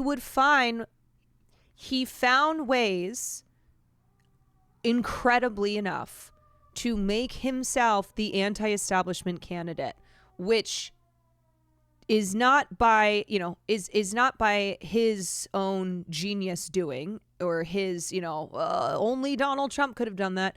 It really speaks to the absolute fucking failure of the Democrats. Should have been a layup. Yeah, should have been a layup in 2016. Mike of that name, thank you for the prime. Frick, thank you for the 8 months. Thank you to my grassroots supporters. Trump is rich in only one thing: stupidity. For more on how the Democrats lost the election and what is next, David Sirota joins us from snowy Denver, Colorado. His August piece for The Guardian, his headline, Project 2025, started a half-century ago. A Trump win could solidify it forever. And David Sirota was Leonard, also thank you for the prime. senior communications advisor and speechwriter for Bernie Sanders when he ran for president. Welcome back to Democracy Now!, David. Talk about the billionaires.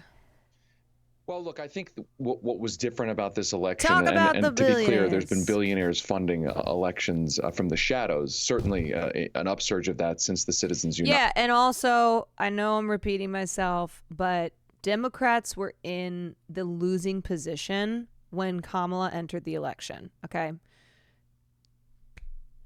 Their administration was the incumbent one. Joe Biden, deeply, deeply unpopular. Deeply unpopular. The country had been saying for a long time that the country was headed in the wrong direction. So these were massive obstacles that needed to be overcome.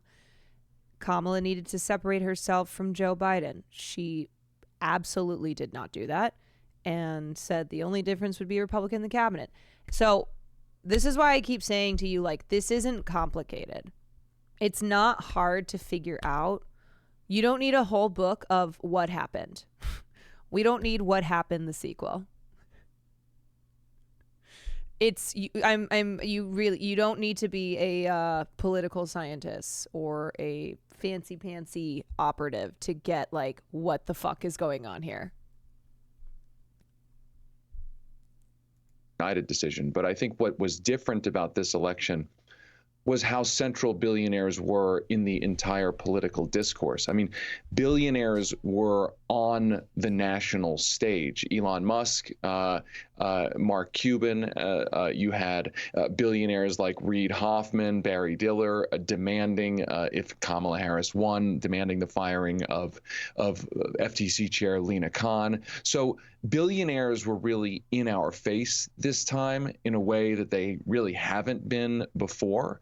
And billionaires, I should mention, were celebrated. That clip that you just played of billionaire Governor J.B. Pritzker and the Democratic Convention celebrating billionaires as a credential. And that speech came, by the way, right after Bernie Sanders spoke at the Democratic Convention, saying we got to essentially reduce the power of billionaires in politics. So we've come a long way, and in my view, not in a great direction towards our elections being celebrations of billionaires, our elections being battlegrounds for billionaires to have their fights, to center their issues. And essentially, what ends up happening is that the 2024 election that was supposed to be about saving democracy was essentially we got to save democracy, you guys. In destroying. Don't worry. Next election, we're going to save democracy. This time, we're going to do it. How old will I be in 4 years? Oh, I'll be 36.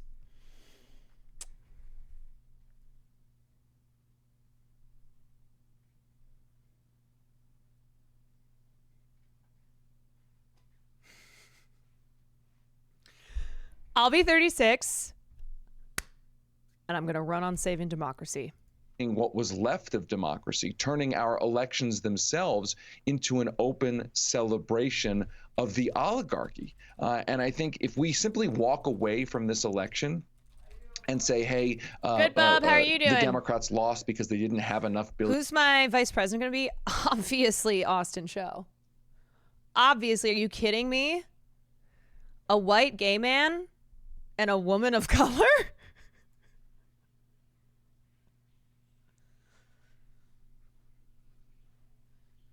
Come on. Talking about saving democracy? Let's go. Get it started now, everybody. Get it started now. You didn't eat your dinner? I'm going to eat it when I watch Survivor. How's the Church of the Blood God going? Oh, it's bloody. It's bloody? Yeah. Is this a dress? I like this. No, it's a shirt. Oh, it looks like a dress. Like, can I wear that? Billionaires, and the Republicans won because they more billionaire money went to Donald Trump, and we define our democracy as just a battle of billionaires. Then the question is, in the battle to save democracy, what are we actually saving, and for whom? Yeah. So during the presidential campaign, as you just said, two major Democratic donors, media mogul Barry Diller, LinkedIn co-founder Reid Hoffman, publicly called for Kamala Harris to fire the head of the Federal Trade Commission, Lina Khan, who's led Biden's antitrust efforts. Hoffman sits on the board of Microsoft, which was sued by the FTC. He was interviewed on CNN by Jake Tapper. Thanks for joining us. So you and other big money donors are giving money to Vice President Harris, suggesting also that she replace the head. I'm sorry. How do people watch CNN?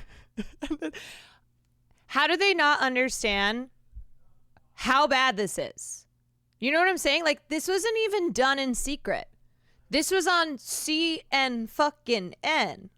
CN fucking N. So when I have to have these conversations with liberal family members of mine who want to point the blame at minority groups and be like, yeah, it's because Latinos are misogynist. And meanwhile, you've got, it's like, I know you guys watch this shit. Do you think that this was good?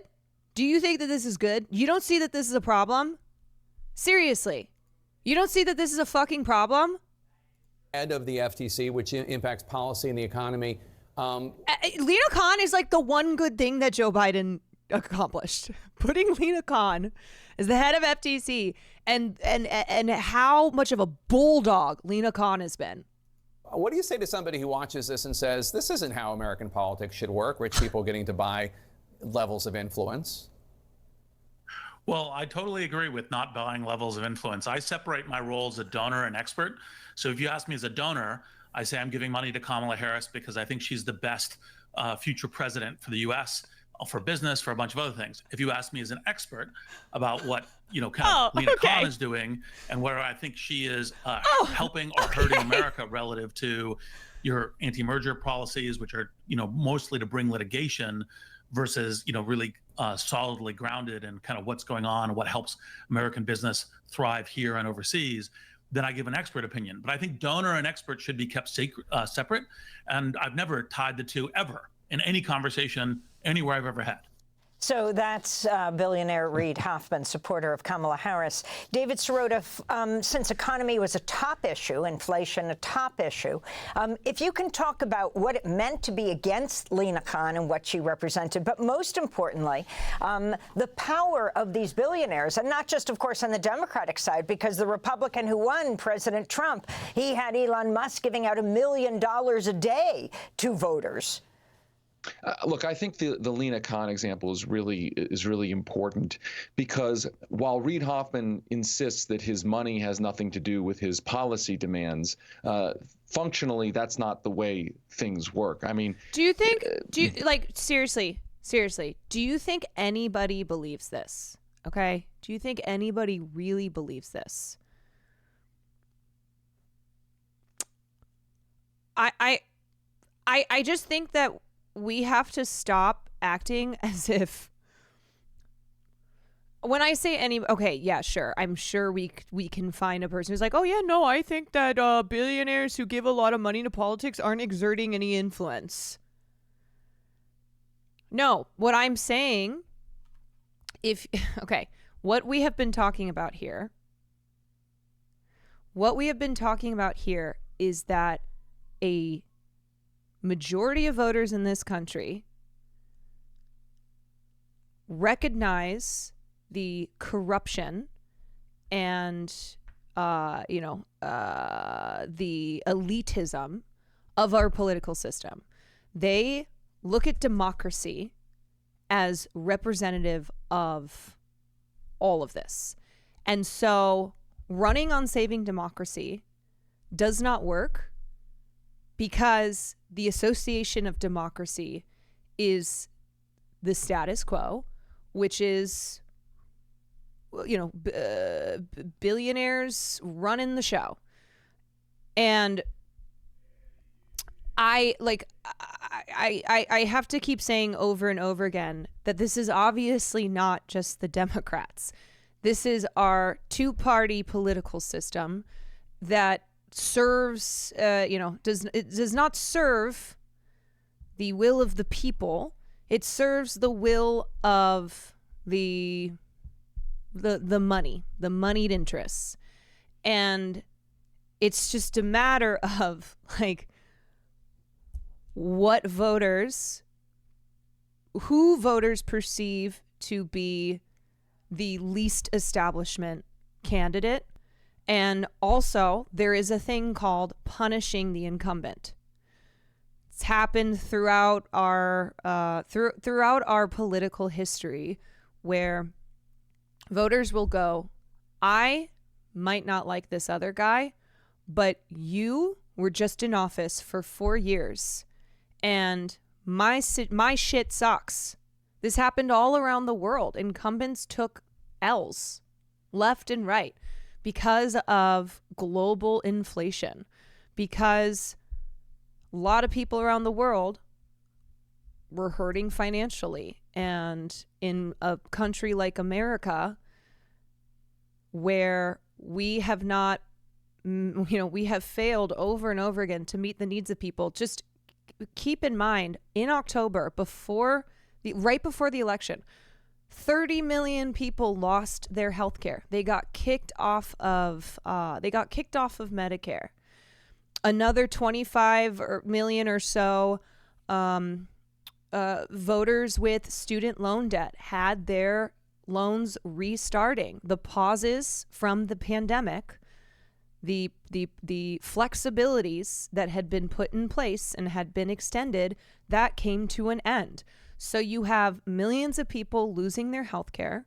You have millions of people who are restarting their loan payment. You have grocery prices still higher than they were before the pandemic.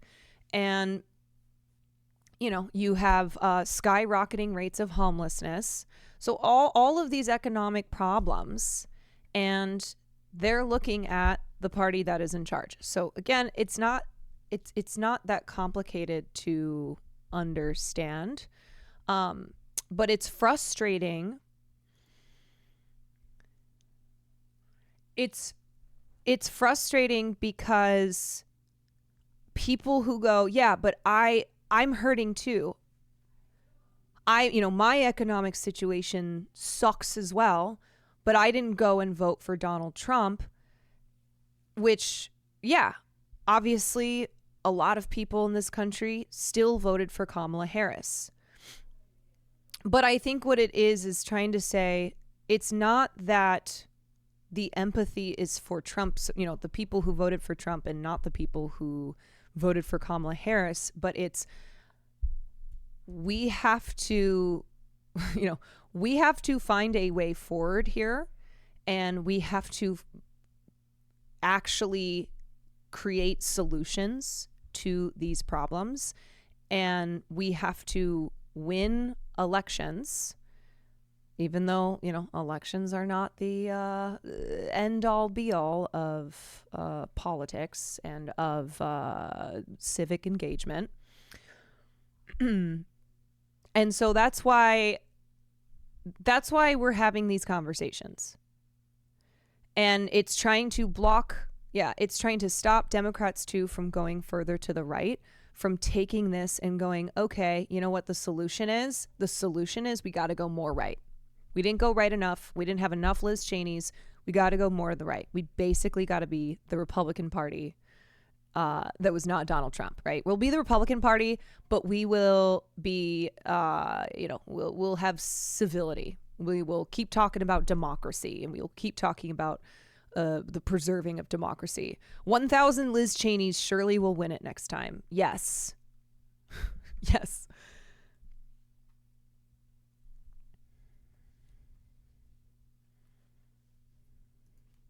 Joe Biden back in the 1970s talked about this when he first got elected, about how money always comes with a demand. Money always comes in politics with with strings attached. Functionally, the way this works, these people are not giving money simply out of the goodness of their own of their hearts. They want things. They have policy demands.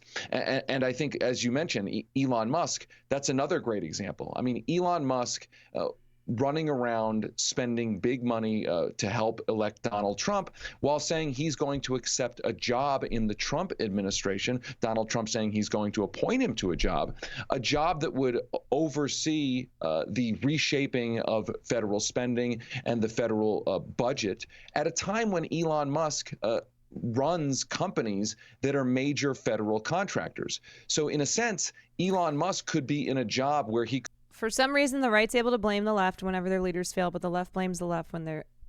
No, look, the right is better at messaging, okay? Because they have... First of all, they have Fox News. Fox News is the biggest news network by far. Nothing comes close to Fox News. What the right also does is they have massive infrastructure. They have a well-organized, well-funded, wherever you are on the right, it doesn't matter if you're a fucking neo-Nazi, like there will be if you're a neo-Nazi commentator, influencer, if you're, the biggest fucking piece of shit, there's a place for you still within this sphere. So let's be okay. When we talk about the left blaming the left, so there's liberals and then there's leftists. It's not the same. And these factions are these factions are not politically aligned because they are just fundamentally opposed to one another. So when Democrats lose elections, Democrats blame the left, and there's a lot of there's a lot of Democrat voters who will then also blame the left because it's easy to do so. And you go, see, look at this infighting. Look at how we turn and blame one another. There's no left representation in national politics. I mean, we've got a handful of senators and House members, but the left, the progressive left, is a wing of the Democratic Party. And what happens with elections like this one is that the progressive wing basically gets shut up. They are silenced because the establishment has the power. And then when the establishment loses an election, they will blame, the left because they can get away with doing that.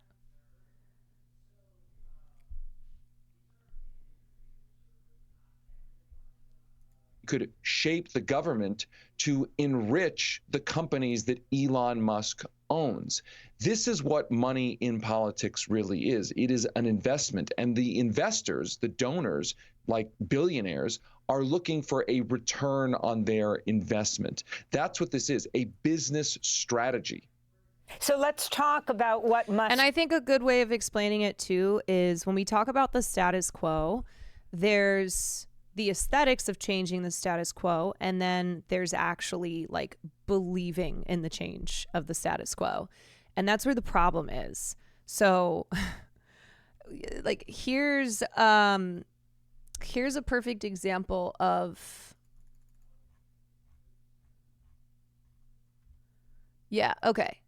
so we talk a lot about identity politics, and one thing that Dems love to do, that a lot of liberals love to do, is to blame this supposed obsession with identity politics. How can progressives win again?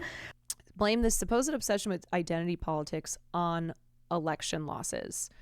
So listen to what Barry Weiss is saying. By looking here. at what went wrong here, by taking this moment. And I'm sorry to play Barry Weiss for you all. I do not think Barry Weiss should have a career. I do not think anybody should listen to her. But this, I mean, she's on, what is she on here? The Free Press. Yeah. And it's not just Barry Weiss, but it's Morning Joe. It's Van Jones. It's all of these long-standing members of the establishment who do this every fucking time the Democrats and lose. allowing it not to be a retrenchment of the idea of, half of Americans want a fascist regime. They don't. They want a good life for themselves and their families, and actually looking in the mirror. It turns out that running on these extraordinarily niche issues like gender fluidity or defunding the police or any number of things that people in places where I live get extremely excited about don't actually matter or frankly feel profoundly out of touch to ordinary Americans. So if progressive... Okay, so Kamala didn't run on either of those issues. If you remember in her debate against Donald Trump, when he was like, she wanted to defund the police, she hates the police. Kamala, who back in, she's a flip-flopper, okay? She's a flip-flopper. Once upon a time, she had tweeted about diverting resources to, community safety, et cetera, et cetera. But when she flipped, like she did on a number of progressive things, she just never talked about it again. She stayed silent on it. And during the debate, when Donald Trump brought it up, she shook her head and said, that's not true. That's not true. So she distanced herself from it, just like she did a number of actual progressive policies. She never fucking talked about gender fluidity. What? Excuse me? What? And the one time that she was asked, what would you do to protect trans rights? She said, yeah, I think we should just follow the law. That is the extent of what she said. Now, here's where right-wing media comes in. Right-wing media is very effective at talking about identity politics in a way that paints Democrats as obsessed with trans people. And if you vote, if you vote for a Democrat, all they'll do is make sure that trans people who are, groomers, demons, etc., will be able to use the same bathrooms as your precious little daughters. So that's a big thing that people on the right do. But here's what's going on. Okay, so Democrats don't run on these niche issues. But if Democrats were, fighting for trans people, that is all part of the same fight, because trans people are also working class people in this country. So what are we doing here? In a way, all politics is identity politics. Do you think that when Donald Trump is speaking to white voters that he's not doing identity politics? When he's, talking, when right-wing influencers and politicians are talking to young men, they're not doing identity politics there. But what they are doing along with that is saying, we're going to fix your situation. We're going to bring your job back. We're going to make sure that you've got money, whatever it is, okay?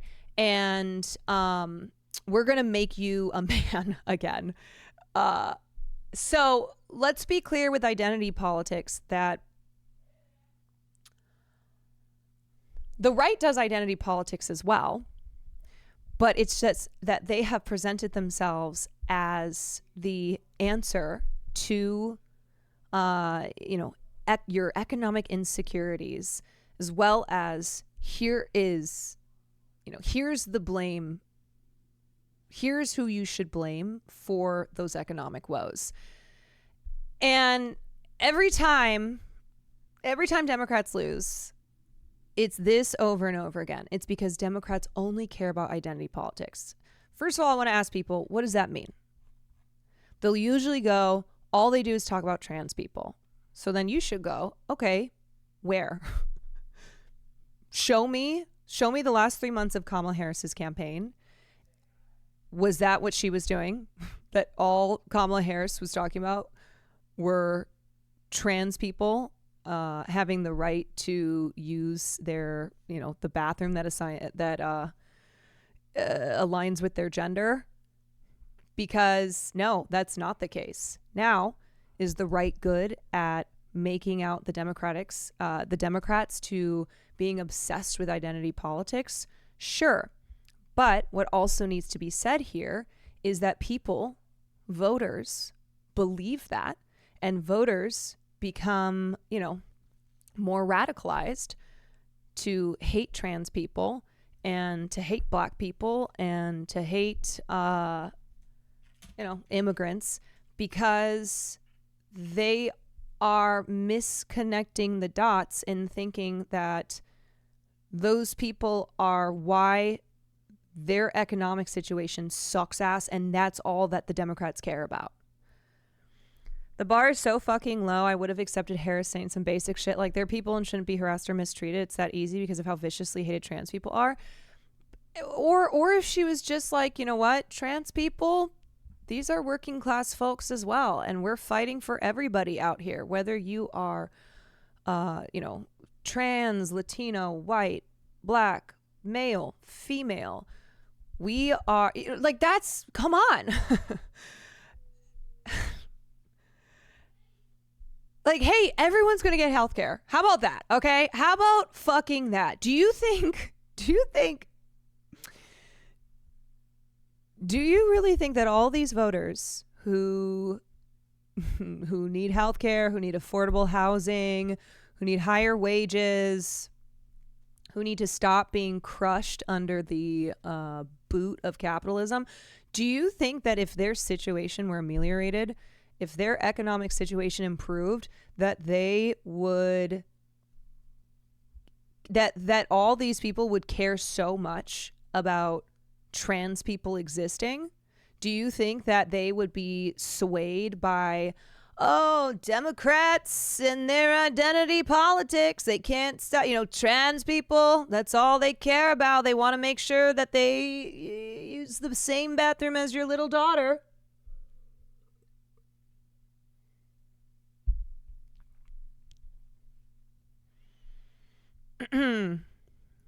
Is about, these niche issues that you find in. Yeah, and what's frustrating is the LGBTQ community turn the fuck out for Democrats, just like they always do.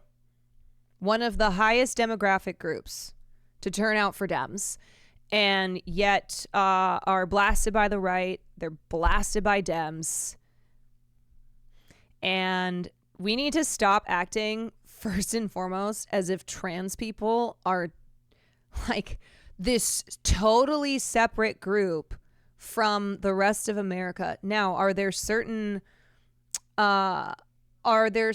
things that are unique to being trans, like gender affirming care? Sure. I mean, let's be fucking real though. A lot of cis people get in gender affirming care. It's just not considered gender affirming care. But you know what I'm saying, right? There are specific needs that trans people need met. But otherwise, like, trans people are working class folk as well.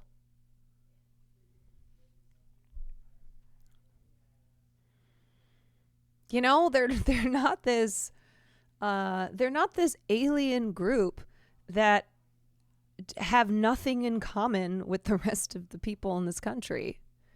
Hey, just discovered the stream. Love what you're doing. Keep it up. Much love from Palestine. Much love to you as well. On college campuses and in gender studies department, and you want to keep doubling down on that, you're going to continue. Free Palestine, baby. To lose.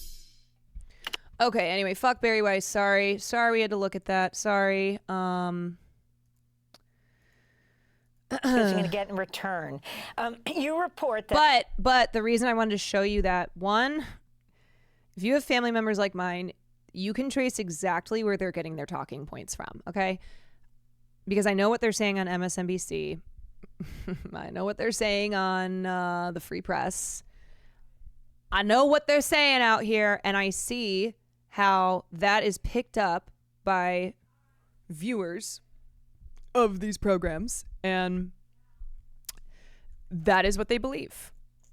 And it services the Democrats and will never force them to make any changes when every time they lose, we can go, yep, trans people. It's trans people who lost this election. Trans people who less than 2% of the population. Yep. That the Senate Republicans' scheme to let Trump self-police ethics. Republicans have been blocking the appointment of the government's ethics enforcement official after the election so that Trump can someone link me the man carrying thing from yesterday? now appoint, as you put it, his own crony who can waive all ethics laws for his new White House, and then address the issue of Project 2025. So the Office of Government Ethics is the independent office that is supposed to enforce anti-corruption rules when it comes to the executive branch. When executive branch officials come Universal into office, power user, thank you for the Office of 5. Government Ethics reviews whether they have conflicts of interest in their own holdings, and then will say you have to divest from this or that if your job is overseeing things that pose a conflict of interest for you. The Republicans, that job has been held open, blocked in the Senate by the Republicans for more than a year.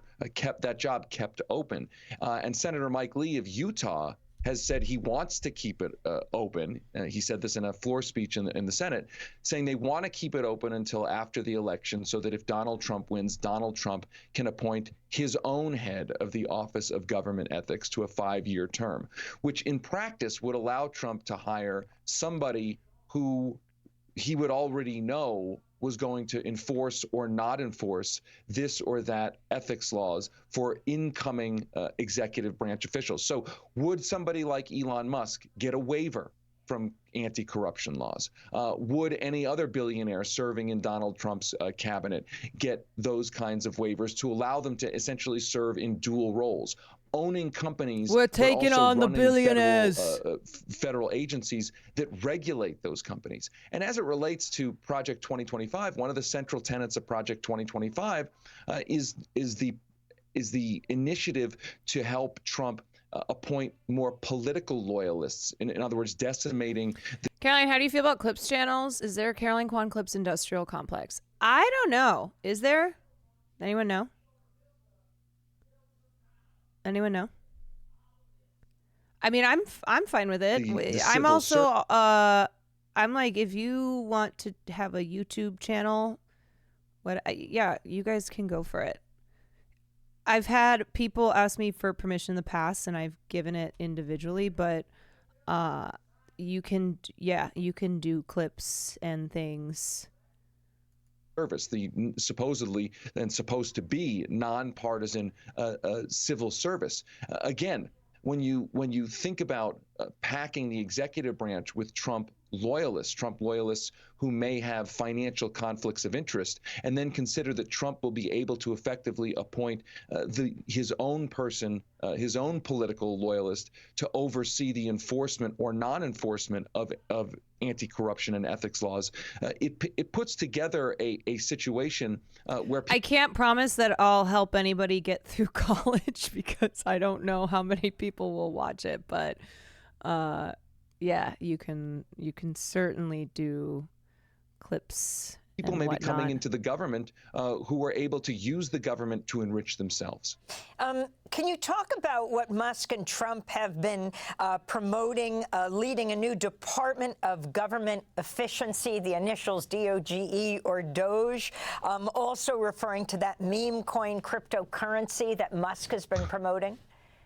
Yeah, I mean, the best we can tell from what has been described is that Elon Musk is going to head up some kind of commission, potentially with a lot of cross-agency power, to propose and enact radical reshaping of the federal government, and potentially a radical privatization of government. Bro, I thought Elon Musk was going to go do his creepy-ass compound in Texas where he's giving any woman who wants, although let's be real, it's not any woman who wants, it's any woman who Musk thinks is acceptable, but giving them his seed and then having a cult on compound in Austin. You know what? Just go do that. Services government activities. And again, I go back to the fact that Elon Musk runs companies that benefit from government privatization. Yeah, he's one of the biggest recipients of welfare. As the big example. So Elon Musk, the world's richest man, could be in a position to make recommendations about what government services to privatize, a privatization agenda that could ultimately send more contracts to the companies that Elon Musk owns.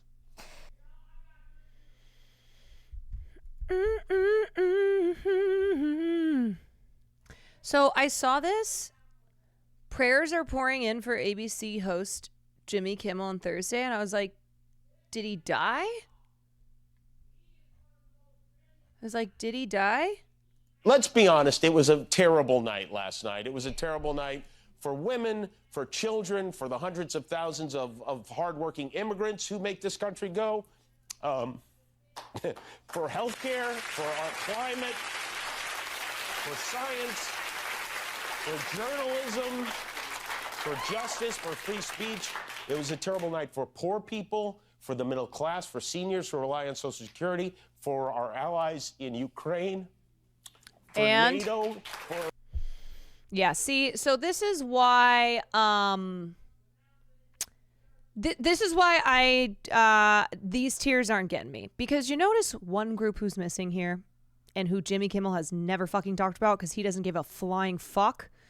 So sure, he'll talk about women, he'll talk about justice, he'll talk about Ukraine, he'll talk about every group. But you know what he won't talk about? He won't talk about Palestinians. Of course not. the truth and democracy and decency, and it was democracy and decency a for everyone who voted against him. And guess what? It was a bad night for everyone who voted for him too. You just don't realize it yet. Yeah. So anyway, I saw that. I was like, oh no, he didn't die. He just cried on TV. But thoughts and prayers are with Jimmy Kimmel right now. Sending thoughts and prayers to you. This is the liberals' thoughts and prayers. Thoughts and prayers Republicans do after mass shootings. And then it's like, oh no, we got thoughts and prayers too. Will Jimmy Kimmel be okay? I'm praying for him. Why are you praying for Jimmy Kimmel? What? I'm so sorry, but Jimmy Kimmel is going to be perfectly fucking fine. We need to save people, y'all. We have got to save people. If you are someone, I don't mean like you in this community, but if you're someone who's like poor Jimmy Kimmel, we got to pray for Jimmy Kimmel. I hope he'll be okay. You need to be saved. All right. You need whatever Jesus will wake you the fuck up.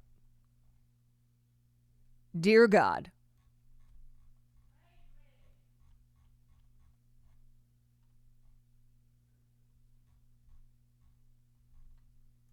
Anyway. And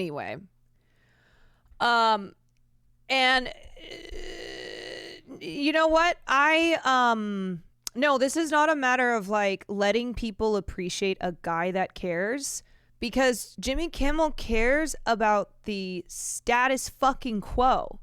He's talking about, you know, he's saying the right things. He's talking about women and poor people and immigrants and whatnot. But we know who Jimmy Kimmel is, and it is so intentional that of all the groups that he named, he couldn't spare one moment for those in Gaza. So that's pretty glaring to me. So is this really a guy who cares? Really? I don't know. That's my thoughts on it. Yeah, Gaza, Lebanon. Yeah.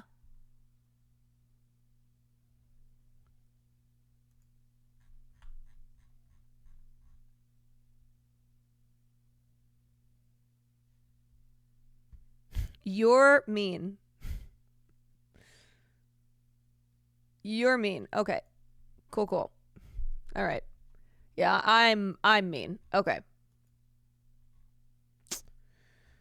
What we're gonna look at next. Oh, I wanted to watch Sean's video on how the left should deal with alt-right radicalization. I saw a clip of this yesterday. I thought it was really good. I mean, on one hand, I know it's hard to remember all the groups. Look, let me explain. It's not you have to name every single group, okay? It's like when people go, who are other leftist commentators? And we name a couple, you know, aren't going to name every single one, but people will throw them in the chat. It's not that. It's that people like Jimmy Kimmel have,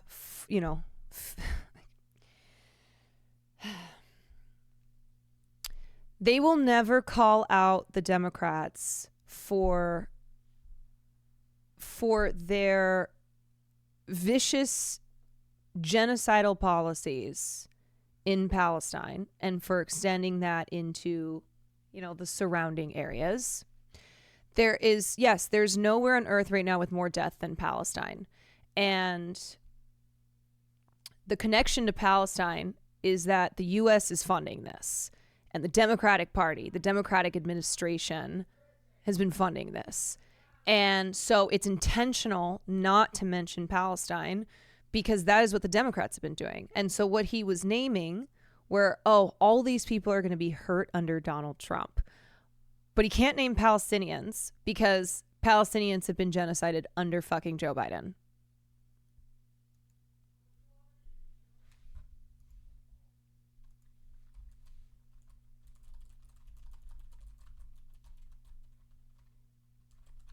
Does that make sense? You see what I mean by that? And it's been the case over and over and over again. Over and over and over again for the last year. So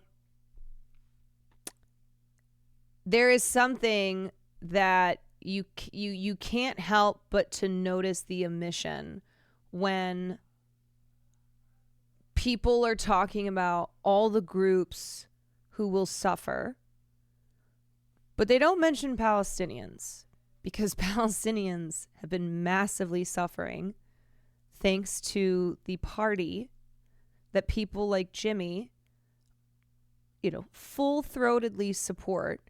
And, his purpose is to ensure that party continues as is. And that's because it works for Jimmy Kimmel. What's up, 20 forever?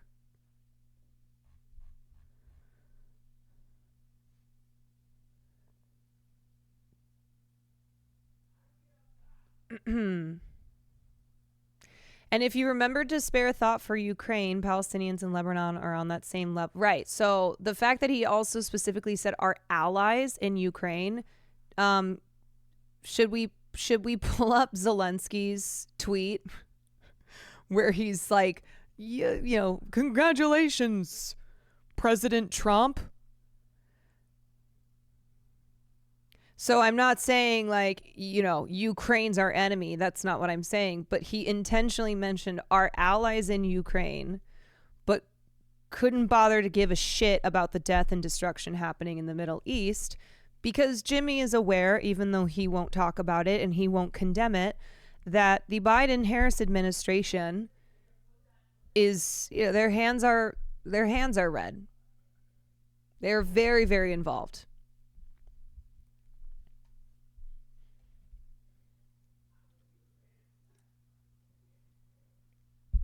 So that's my problem there.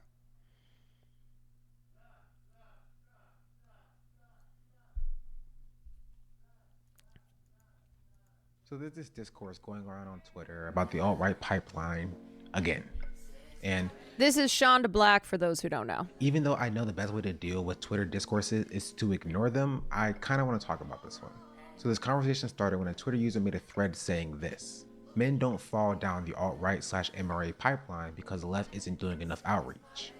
They choose to subscribe to a fascist ideology because they have an investment in maintaining their position in the social hierarchy, and the liberation of other groups threatens that. Men don't want to lose the power they gain, real or imagined, from patriarchal structures. As socialists, we know men will benefit in other ways from liberation movements, but many simply don't want to give up the power they have, or believe they have, under patriarchy.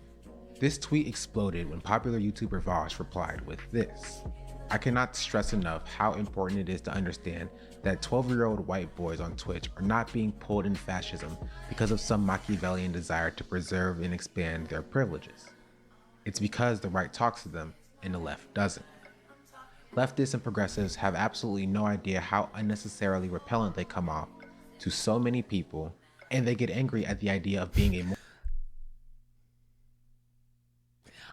I should be talking to 12-year-old boys, though. You know what I mean? I do feel like the 12-year-old boys, like, that is where I go, I hope that at home their parents are molding them, whatever their home situation is, or whatever adults are in their lives, are shaping them. So,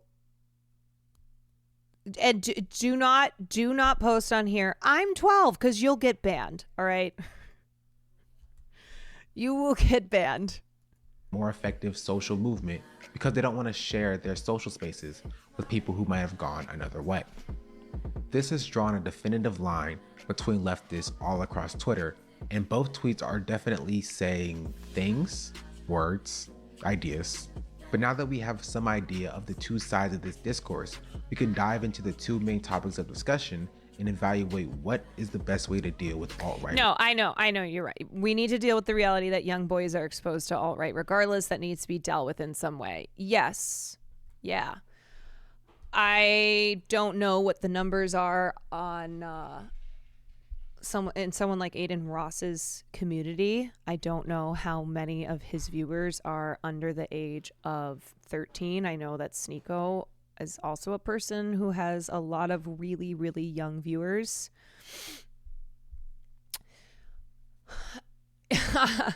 I was somewhat making a joke there, but it is also something that I like. My content and just the language I use and stuff like that, I also don't think is appropriate for a 12-year-old. Just 12-year-olds in general. And again, do not say that you are 12 because you will get banned. New viewer here wondering what your political ideology is. Your commentary sounds leftist, which is a good sign. Yep. That's how I am. You are picking up what I'm putting down. Radicalization. For my and first welcome point, in. I want to focus a bit on Vosh's response tweet. Now, this response did something that Actually, though, you know what? Actually, okay, wait. As I proceed in my streaming career, which is a mix of things, you know, we're doing more heavy politics right now because we just had an election. But I often cover pop culture through a political lens. You know, it's a little bit more sneaky sometimes.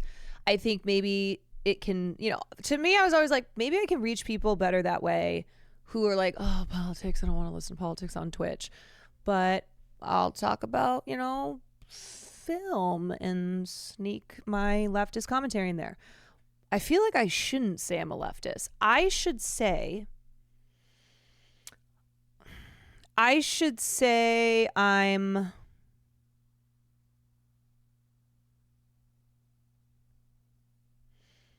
an independent. Yes. I should say I'm independent because maybe I can I'm a good person. No. Listen, because if I'm like I'm an independent or I'm nothing, I don't have a political, there's no political label that can be ascribed to me, then you can't come in being like, leftist, I already know what this is going to be all about. You know? Like, I'm just a girl and I have these thoughts. And maybe if you come in and you're not aggressive from the get-go because you have been socialized to believing that somebody on the left is your enemy, is like an evil person, this chat will become full of libertarians if you say you're an independent. But yeah, maybe I can reach people, you know? I don't know. We're trying to strategize here. You know? Maybe that's what I do.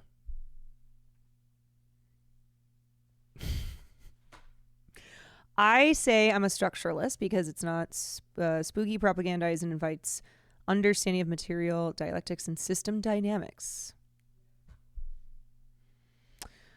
Son always says he regrets not branding himself as a left-leaning pro-capitalist liberal.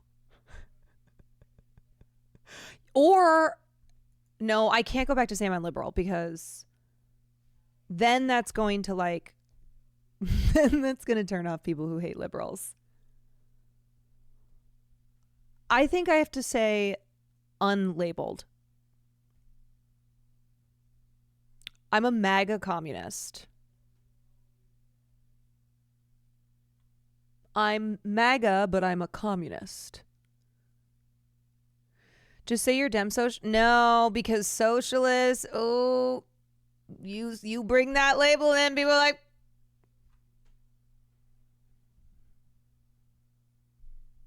dirty commie. It's the S word. Yeah, you cannot say the S word. Free thinker. You know what? We're going to make free thinker into what this is, okay? Because all the people who say free thinker are really just like the most annoying libertarians. Unfortunately, free thinker is somebody who will blow up a case of Bud Light because they think that that's activism. Wake up, sheeple! Wake up!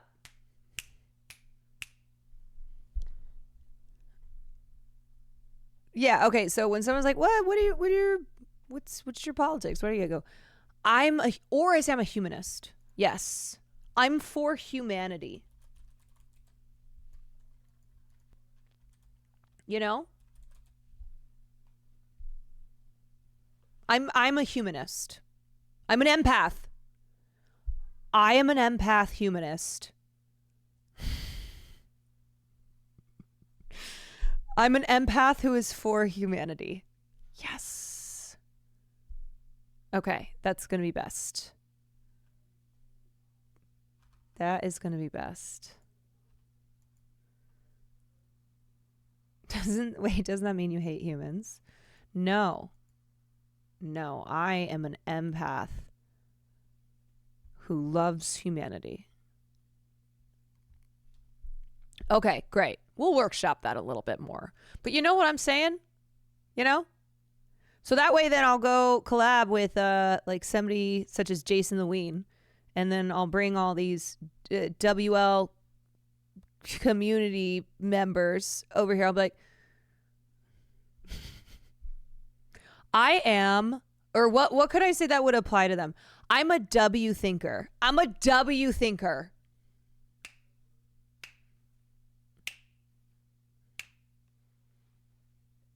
W thinker. Yes.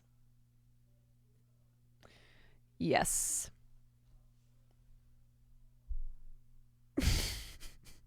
Okay, anyway, back to you trying to find a label reminds me of that man carrying things short. Oh yeah, I also meant to the one friend whose politics makes no sense. I meant to watch the other man carrying things. Sorry if someone had linked it when I was like, will someone link this for me? We can watch it after. I haven't really seen addressed much. It shifts the subject from men in general making the choice to subscribe to a right-wing ideology to that of 12-year-old boys. This seemingly subtle change fundamentally shifts the entire conversation. So if you're just joining, this is Shauna Black. He is talking about, he's a empath humanist streamer on this platform. He's talking about how the left should deal with alt-right radicalization. Because here's the thing. We can't write all these dudes off. We can't write all these young dudes off because that's not productive. We have to figure out how to combat this radicalization. Now, instead of talking about the actual substance of the first tweet, we're talking about how much responsibility children or preteens have in the ideological framework they subscribe to. That, to me, is a fundamentally different conversation. The original poster actually states this as well. Their original post was specifically targeting, or specifically referencing adult men. A lot of the replies and quote tweets focus on content children have access to and the hand that YouTube and other platforms play in delivering that content to young people with malleable brains. However, again, that's not the same conversation. When we talk about the people that watch Andrew Tate and Fresh and Fit, there are a sizable number of young adults and grown men who consume their content as well. And those people, whom the original tweet was referencing, mind you, do hold a higher share of responsibility in the ideology that they hold. However, since the alt-right pipeline is typically associated with young people, I'll move past this point. Now, I want to focus on the actual meat of the argument. For the first point, men don't fall down the alt-right/MRA pipeline because the left isn't doing good enough outreach. I believe this take is fundamentally correct. The rise of right-wing radicalization is not because or due to the left's lack of outreach. We live in a white supremacist patriarchal. Also, going back to Pod Save America, no offense, those guys are not going to reach. Those guys are not going to reach the Gen Z audience that Aiden Ross and Logan Paul and Joe Rogan, whatever, all those guys. There's no way. There's no fucking way. They're too old. Sorry. They're too old. They're too establishment. And their format is podcasting. But not like the Joe Rogan way. Okay, but what if the Podjohns start doing TikTok dances? I will Brian kill myself. Because they might. You know?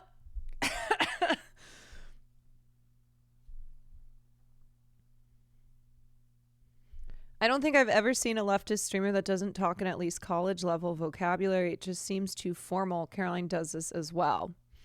Well, I'm not a leftist. I'm an empath humanist. And I do try and explain things in a simple way. Because I do think that this is, I'm a W thinker. I have been told by a lot of people that it's accessible and that the way that I try to approach my commentary is keeping in mind that I don't want to turn people away from it because I'm being obnoxiously esoteric. Like okay, basically what I'm trying to say, I do try and approach things. I speak pretty slowly.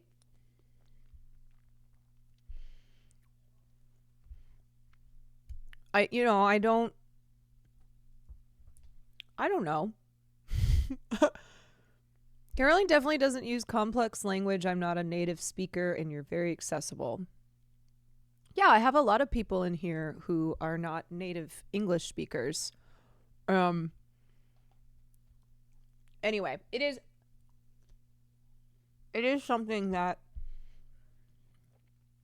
I've always thought maybe can give my commentary, or that my commentary can appeal to people who don't want to be overloaded, right?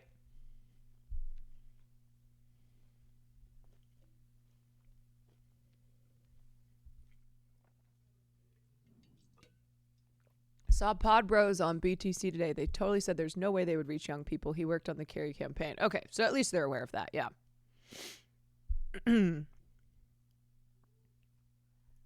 Capitalist society. These are normative positions, and most Americans hold beliefs in line with these systems. Leftism, by its very nature, is unpopular because it combats the status quo. And they go on. Like, I don't think what Sean is saying here and the way he's saying it is too complex. That's my opinion. And I'm not saying that to be intellectually superior. I feel like the way he's presenting his thoughts on alt-right radicalization is pretty simple because it isn't really that complicated. It's very straightforward. To say they choose to subscribe to a fascist ideology because they have an investment in maintaining their position in the social hierarchy, and the liberation of other groups threatens that. I think a lot of people get hung up on the choose, probably by consequence of her capitalizing it, but I think that this is a true statement as well. In the same way that a middle-class person working 2 jobs and experiencing economic hardship will turn around and advocate for capitalism. It might not be beneficial for them to do so. They would probably be better off if they didn't and the system changed so that they didn't have to experience those hardships. But due to the system that we live under, and due to the propaganda that they are subjected to, they subscribe to the capitalist mindset. They will tell. And maybe it's because on the other side, you basically just have dudes saying, yeah, trans people are groomers and they're the reason you're poor. You know? So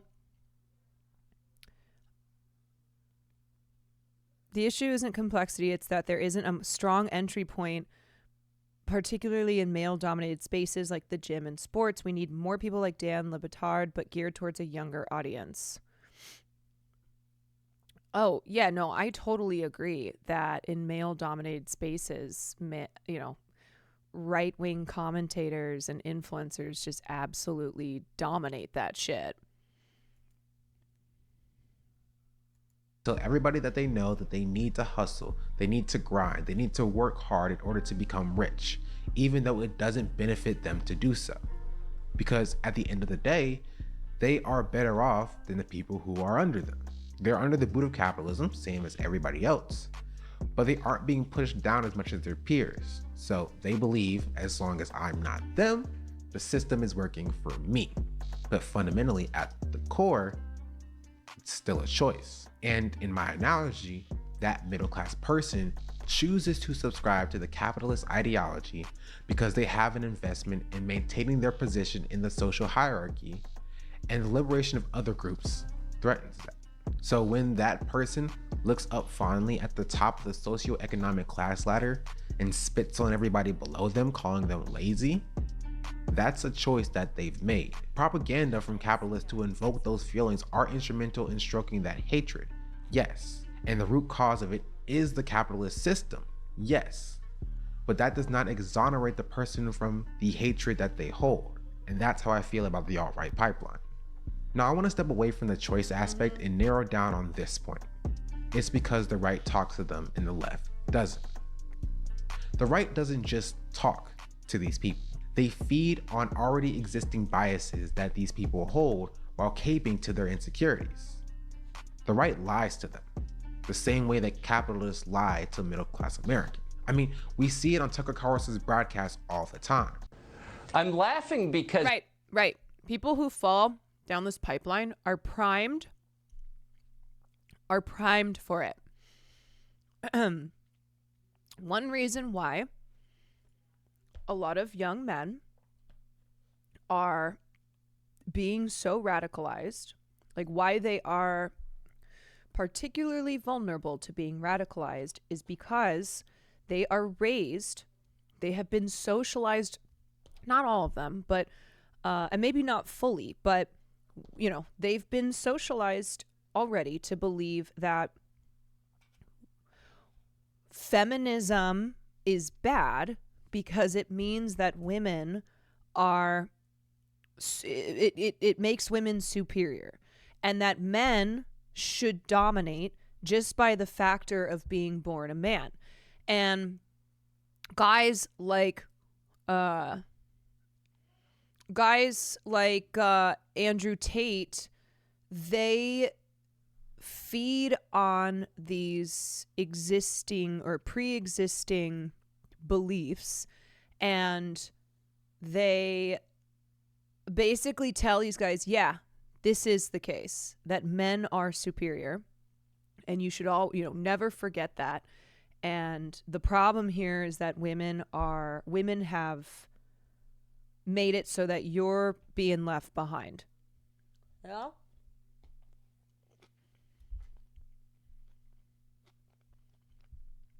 The life they were told that they were owed isn't materializing. Right. These guys believe my life is supposed to be a certain way. I'm supposed to be a certain way. Men are supposed to be tough. We're supposed to be in control. We're supposed to be in charge. We're supposed to make money, blah, blah, whatever. Okay. And these things aren't happening for me. And so this is the reason why.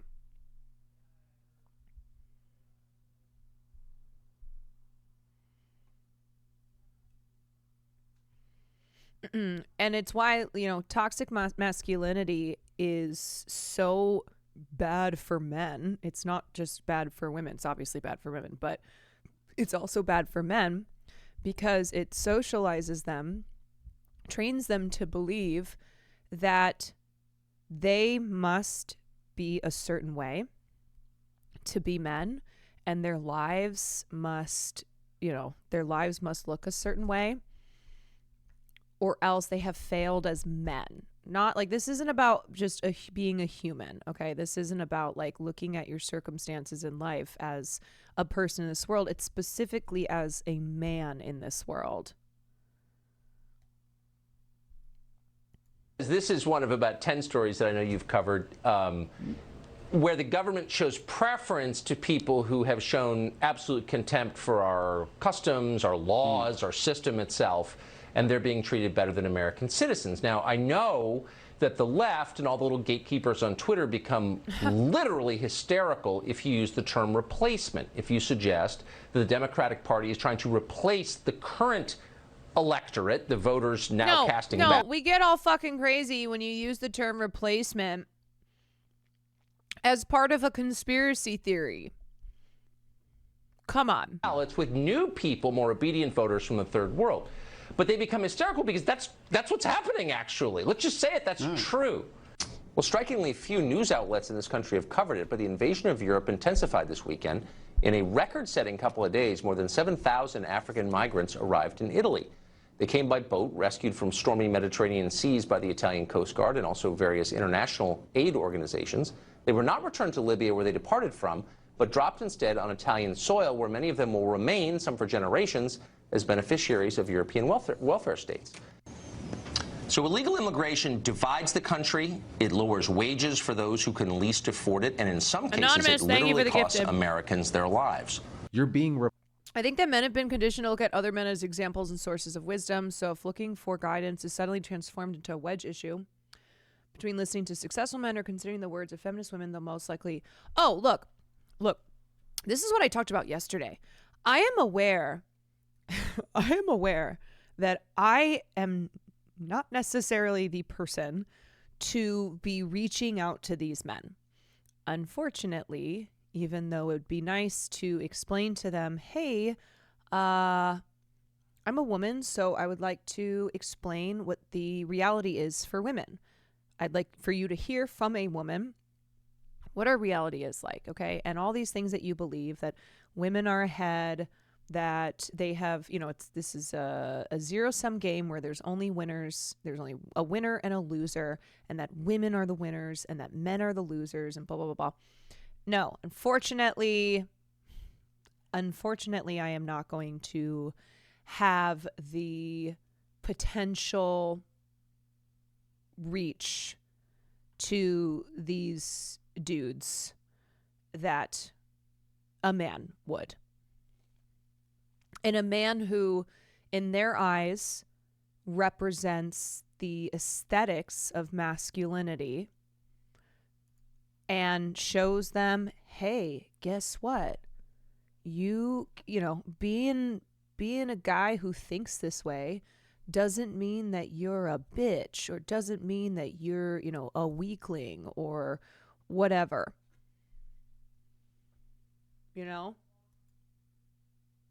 Replaced. They want you eradicated. They're taking your jobs.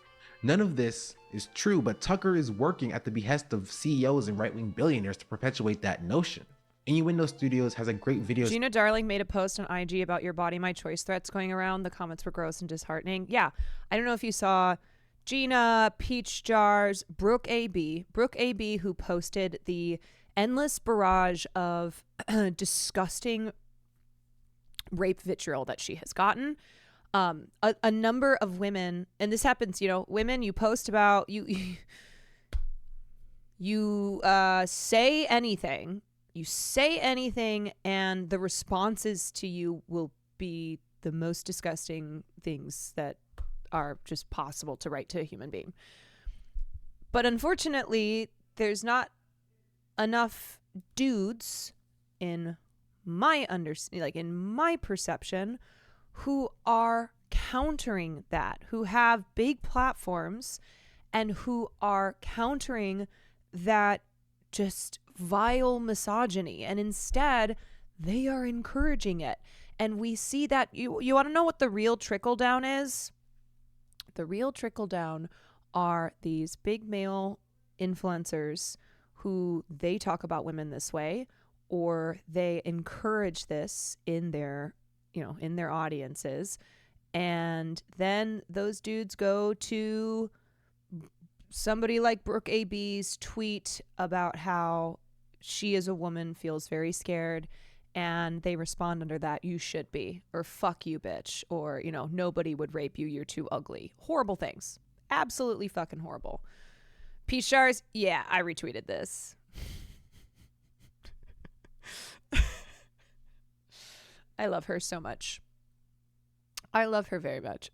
Your body, my choice forever. And she's just smiling with a gun. That is my fucking girl. I love her. And it's why recently I told you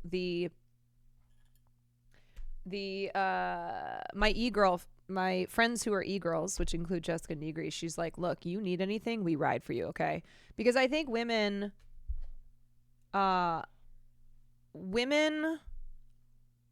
have such a shared universal experience with sexism and misogyny, and what that brings in the form of harassment and violence and all that good stuff. And they may not all be outspoken on these issues, but they are here to support. Like, their main content might not be talking about women's issues, but they sure as hell are fucking fed up with it and are like, yeah, we need to band together because shit's bad out here.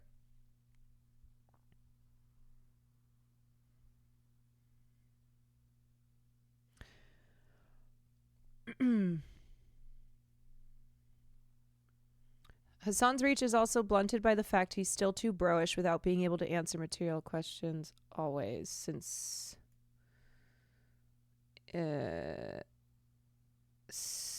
in toxic masculinity, manliness is tied to success with women. That's the direct twig stepped on. Here's what I will say. I think everybody has blind spots. Everyone has blind spots. Men will always have blind spots when it comes to women's issues. It doesn't matter how great of a leftist that they are. Men do not have the lived experience as women. Do not have the same lived experience as women. And so there's always going to be, that's just always going to be how it is. Hassan is obviously super great. Hassan is obviously, a super important voice out here, but it is something where I believe that, as a woman, talking about being able to understand the woman's experience is always going to be something that I can do better, because that's just my lived experience. Maybe I don't communicate it as well, but I'd like to think that I do. But I can't be in this position where I'm getting through to these men. That's the sad reality of it. You know? I have to be outspoken because we need women advocating for women. But I am not going to be the person who breaks through and de-radicalizes these young men. It has to be the men in their lives, whether it's their fathers, their uncles, their brothers, their friends, the content creators that they listen to, the male teachers that they have.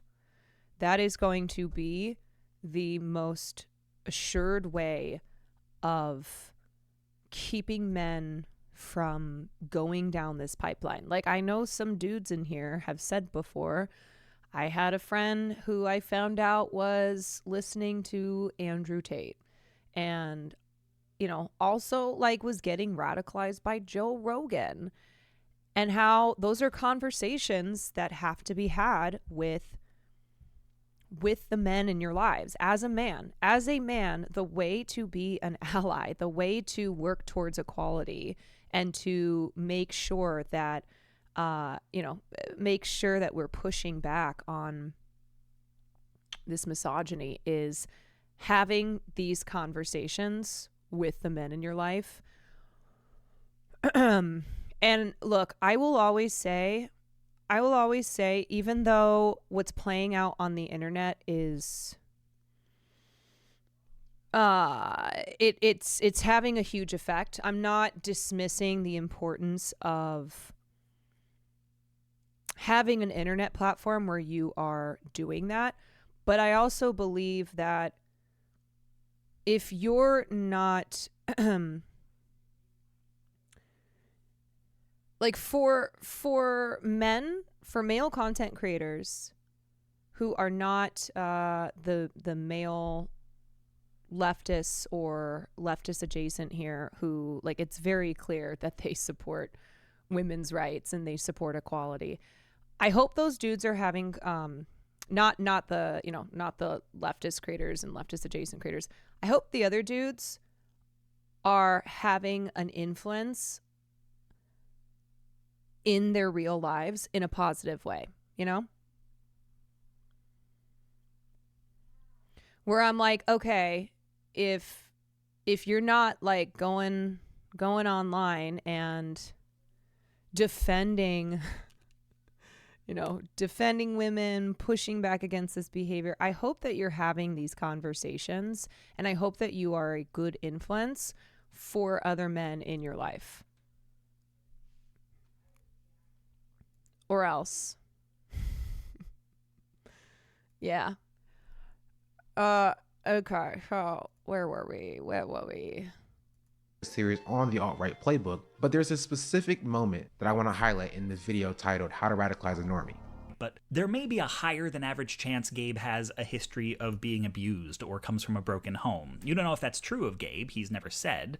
But most abuse survivors don't become Nazis. The things that make people like Gabe recruitable tend to be situational. It happens often during periods of transition, as dramatic as the death of a loved one, or as benign as moving to a new city. Things that make people ask big life questions. Gabe has concerns like economic precarity, not knowing his place in a changing world, stressful working conditions. In other words, Gabe is suffering under late capitalism, same as everyone, and it's entirely plausible he could have gone down the path to becoming a leftist. Now, this is not to make an economic anxiety argument. The animating force of the far right is and always has been bigotry. But the alt-right targets Gabe by treating his economic anxiety as one of many things bigotry can be sold as a solution to. It is their aim that when dissatisfied white men go looking for answers, they find the alt-right before they find us. They find them before they find us. Why is that the case? In a follow-up tweet, Vosh has this to say: leftists and progressives have absolutely no idea how unnecessarily repellent they come off to so many people, and get angry at the idea of being a more effective social movement because they don't want to share their spaces with people who might have gone another way. Now, While I agree that the left is less approachable than the right, I disagree with Vosh's characterization. The right is more approachable because they hold the normative position. The left, by the nature of our existence, is going to be less popular. People don't like change and we seek to upend the status quo. Well, how do we attract? I mean, algorithms do push right-wing content, absolutely. But what he's talking about is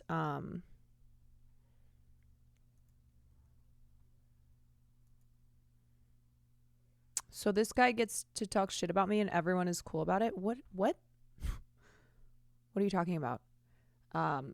Anyway, I think what Sean is saying is the leftist position is the position that requires change in a way that is harder and requires more work from these guys, whereas the alt-right position is meeting them where they are at.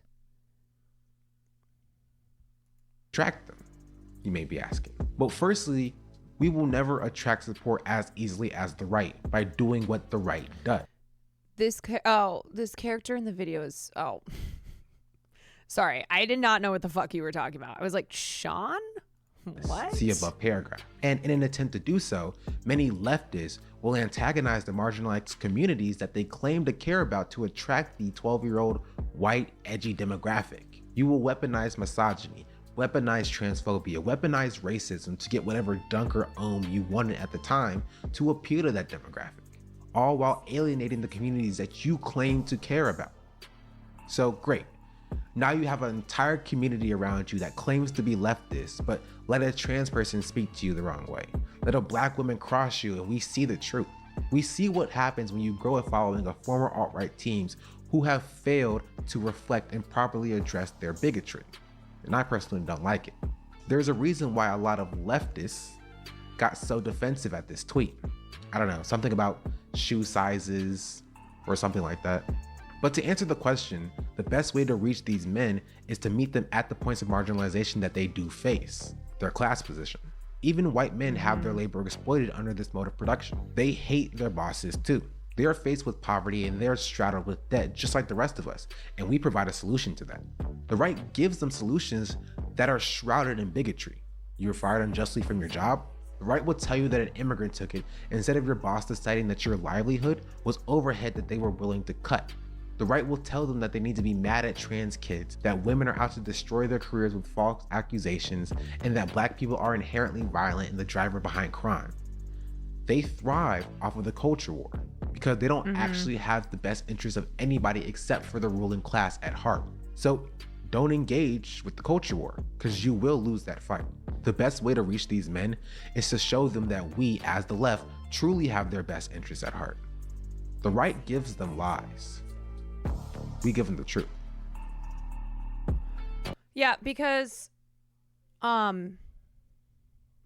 simply saying trans people are not your enemy, women are not your enemy, it's not going to get through. It's not going to overcome the insanely powerful, ever-present alt-right radicalization that is inescapable. Like it's all around us. It's all around us, and we have to, not just on messaging, but this is what we've been talking about the last couple days, but in the policies that we are pushing for, we have to understand that this is about class, and we have to fix the issues of income inequality. And within that, obviously, there are those who are at an extra disadvantage because of whatever socioeconomic levels. Okay. But the point being that you simply cannot be, you can't reach these men by going, don't be a misogynist. Hey, being a that's not cool. You should think women are equal because that's the right thing to do. It's just not going to be effective if you don't address the economic insecurities that then primes them to fall down this pipeline where they believe that these minority groups are the reasons for their problems. Then it's just going to keep happening. And again, you know, there are definitely guys who, because of the way that they were socialized, let's say that they grow up in a household that is super duper heteropatriarchal, you know, being a straight dude is the only way because that's how things are meant to be, and straight men should be the ones with all the power. And so if you have fallen behind in life, then you're like, what's going on here? This isn't how it's supposed to be. This isn't what I was promised. I was told that the world was mine. I was told that, like, I'm the big man and, you know, big man in charge, and this is my world. But I don't feel that way. And I'm looking around, and my perception is that these trans people and these ladies, these broads, are getting more than me.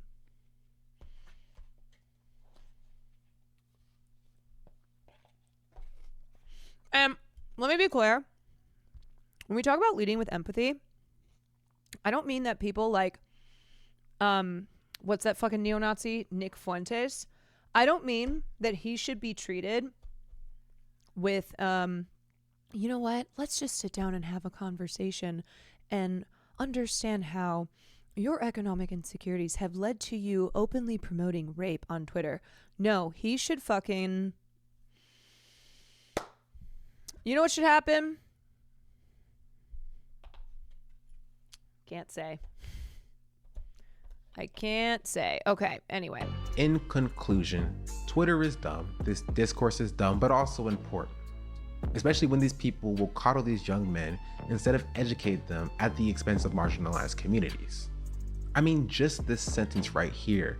You know what should happen? Here's what should happen. All the people who are calling him out on Twitter, I've seen a lot of it. I've seen a lot of people go, I mean, he got community noted. The community note said, this is rape. And there's a lot of people who are condemning it, rightfully so. So, like, this is not something that, this is not something where when we're talking about,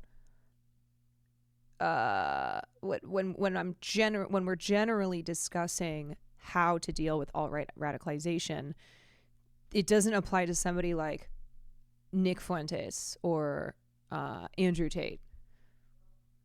Just gives off white leftist vibes.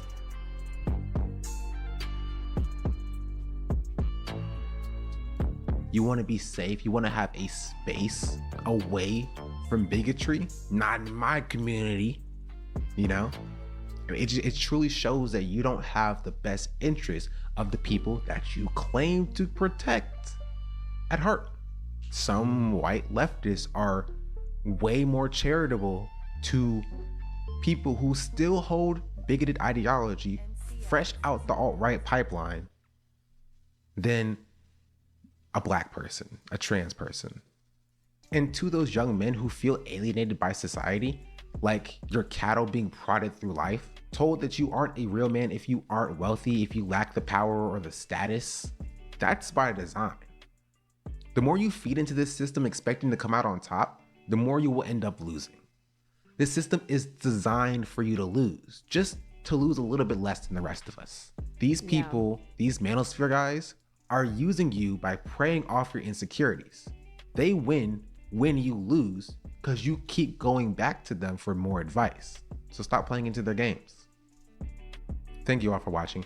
If you have any thoughts or anything to add, be sure to let me know in the comments below. I guarantee I'm going to read your comments. Also, shout out to my patrons, Mango Breezy, Gut, Tiffany Wright, Alice, Gorvia 2000, and my new patron, Kelladry Jane. Thank you. Cool. That's Shauna Black. Sean the Back. I just said Sean de Back. Sean de Black.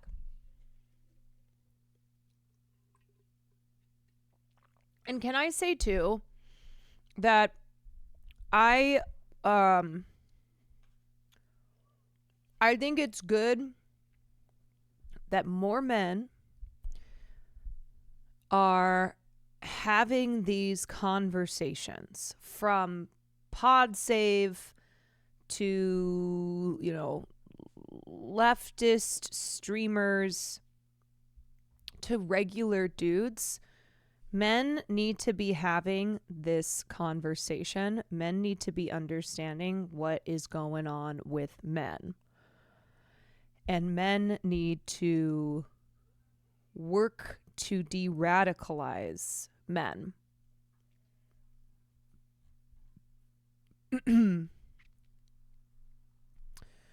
Even though, obviously, I am the best choice to reach through to people who would watch Aiden Ross,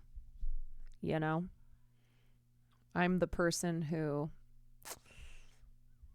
is best suited to appeal to viewers who speak a language that I do not speak.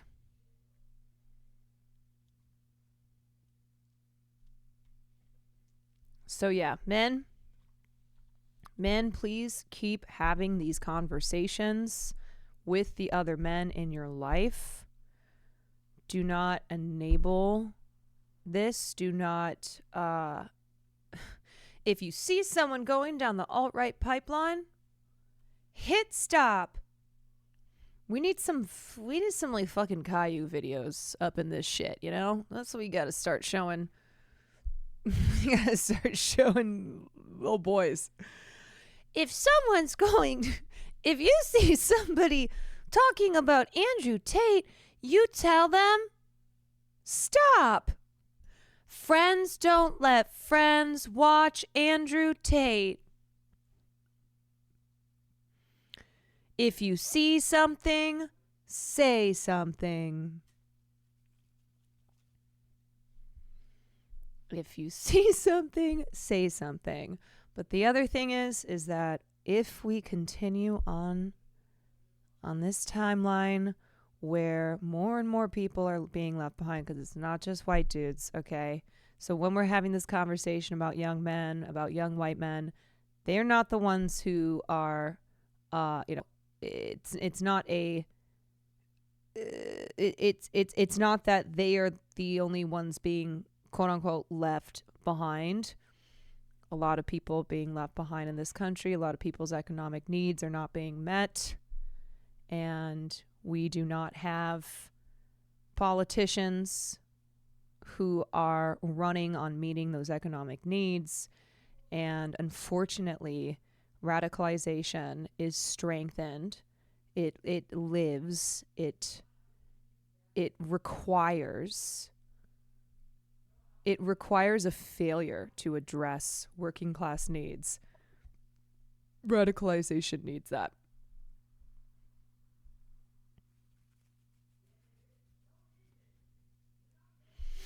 And you know what?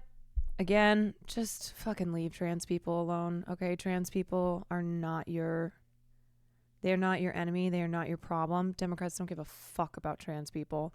The most Kamala Harris could be bothered to say was, yeah, we'll follow the law. Just please leave trans people alone and understand that trans people are your, those are your class comrades. All right?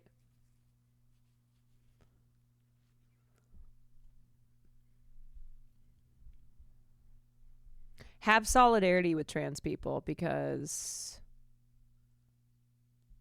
the trans community is not who is making your life hard. Trans community is not who's is not the reason that your grocery prices haven't gone down to where they were 4 years ago.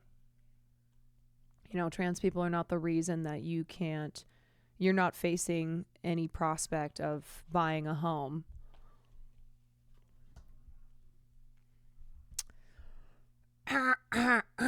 Okay, what time is it? 9:30. Let's watch a little bit of Survivor. I think I covered what I want to cover. The Goosa. The Goosa.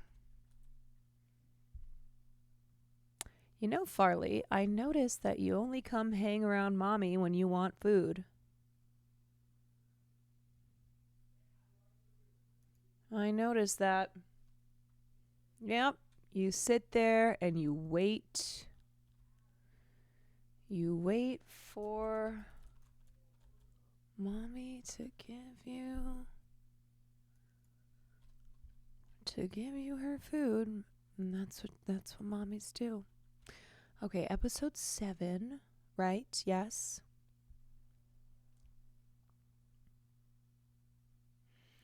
Yes. Yes. Previous. No.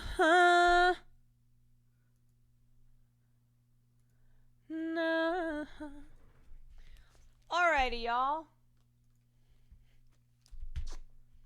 Put this over here.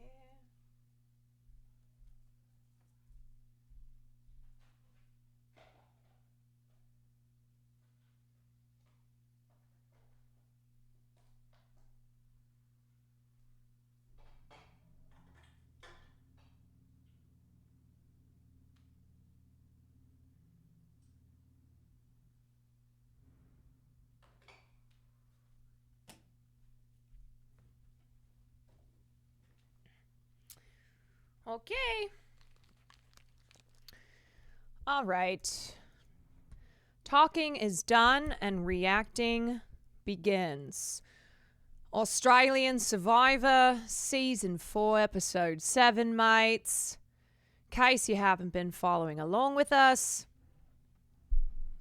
this is a show where 24 people compete against one another, but the real competition is not the physical competition.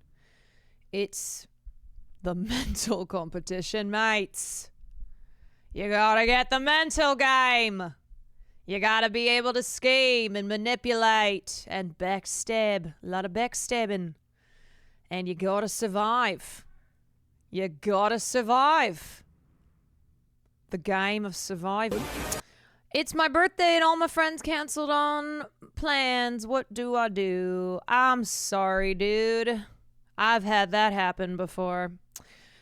You can watch Survivor with us, and happy birthday, mate. Maybe get yourself a nice treat. Get yourself a nice treat or a nice, beer, something like that, mate. And you can hang out here. We're watching some Survivor. Happy birthday. Noticed is everyone else looks as if they are on an island and have been on an island for a year. Look at Ken's. His shirt is torn and dirty. Mark is always clean. And he wears his leather jacket. He's got jeans on. He's got a clean. That's kind of nuts. This is why Dems lose. You're watching survival TV while psychos like Tim Pooh devote their whole lives to winning.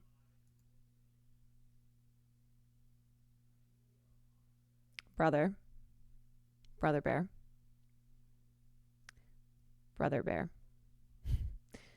Tim Pooh, first of all, is retiring. Okay. Second of all, if you think that I'm going to spend every minute of my life showing you guys more of the news and making sure that everyone is aware of every single fucking thing that we already know is going on, rather than keeping our sanity and making sure that we keep going forward, because you can burn the fuck out, especially on a platform like Twitch, okay? That is the path that I have taken. So if you think that that is wrong, then please join the fight here. 24/7 stream news and politics, and Godspeed. I don't know what to tell you. I don't know what to tell you. Besides, that is not it's not productive in my opinion. And do you honestly think too that if I were 24/7 doing news every minute of my day here, do you think that I would really have like 100,000 viewers? No. And also, I as a person cannot do that. I need to balance. And I have always from the beginning said that that is what I want to do as a streamer. I want to maintain balance. I want to make sure that I'm in this for the long run, because you know what happens with leftists? They burn the fuck out because we don't have support. We don't have infrastructure. We are funded by the people, okay? We are funded by the people. So I feel like on Sumitow's side, there's legitimate personal hatred. Personal hatred. Sumitow or Asaga seems to kind of be little more. They have two challenges. They have the challenge where they compete for snackies and other resources. And then they have the second challenge, which is the immunity challenge. We've watched 2 episodes. Actually, here's what I think the strategy is. All right. So either someone's going to hit you. The host said that you can't use your body. Okay, that's true. Either someone's going to hit you hard enough that they really do knock you off, or you can block the hit, and then the impact of them hitting you, throwing it, that's when you go for it, you know? You got to like either dodge the opening one or brace it, and then how can you not think though that everyone else is going to do what you did with Mark and Sam? Like, you guys are the other power couple. You have to be thinking, like, Mark knew that they were going to go after one of them. Same spot. Mark or Sam. Sorry. They vote, and then he goes, does anybody have an idol to play? And then that's when people will secretly bring them out. And so then all the votes with their names don't count. So it can fuck somebody who is second place, obviously, if someone plays an idol. And if I'm being honest, if I'm playing Survivor, okay, you know I love Jackie. I'm probably voting her. I'm probably voting her to split up Henry and Jackie, and because Mark is the best player on the team. And it's okay, that was actually really real. That was actually so real. So, okay, here's my thoughts. The reason that I said I would get rid of Jackie if I were playing the game is because I do think it's crazy to get rid of your best players this early on. Jackie's one of the best players, but Mark is, Mark from challenge to challenge to challenge has been like the best on the team. And he also doesn't necessarily have the mental game. You know, guys like Henry and Luke, and even Jericho with his little cookie scheme, Mark never really operated that way. So he's a physical threat because he's so good, but I don't know how good his game of manipulation would be because he was so intense. So it seems like he's someone who you could get out later once the team split up, you know? He's the type of guy where, like, I would worry about trying to eliminate Henry later. And he lost his one ally. He lost his one ally, and so he really didn't have anything. I think, so it's interesting because that was Luke's thought process. Luke was right on that because Luke's playing the game as well. And so he looked at Henry And Jackie was like, nope, these two are better at playing the social game than Mark is. Did Mark ever beat Lockie? Yeah. Yeah. I don't know if, but like, it's hard to say because I don't know if they had a one-on-one ever.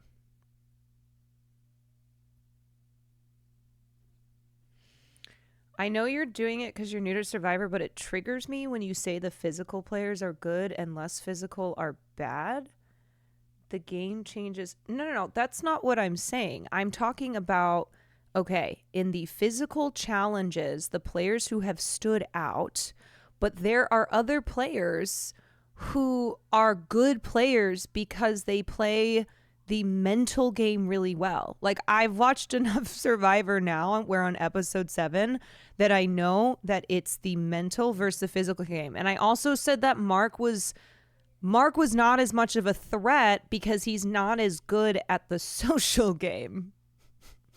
Why does that trigger you? Why are we using the word triggered? Anyway, whatever. No need to harp. No need to harp. We are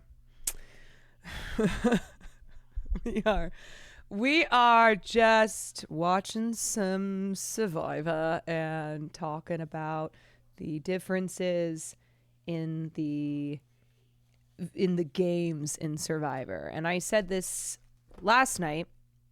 I didn't realize that actually the social game, the mental aspect of Survivor is what it's all about.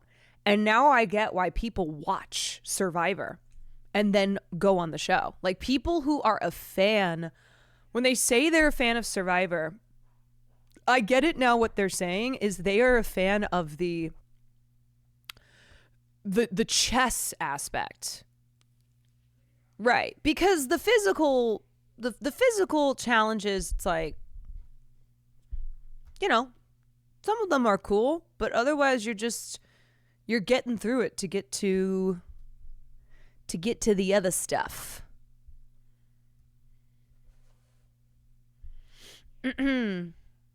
Survivor fans and lore goes deep. Yeah, I can see why. Okay, yeah, am I almost done with Amanda? Tell me the truth. Tell me the truth if I'm almost done with Amanda the Adventure so I can put it to bed.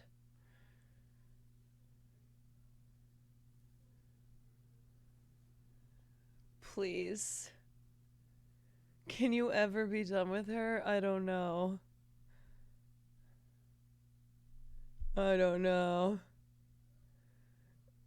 Where are you at? Where am I? I'm stuck in the part where she finds the or it's the video with the map, and then you have to give one of the toys. I keep screwing that up. I've died twice.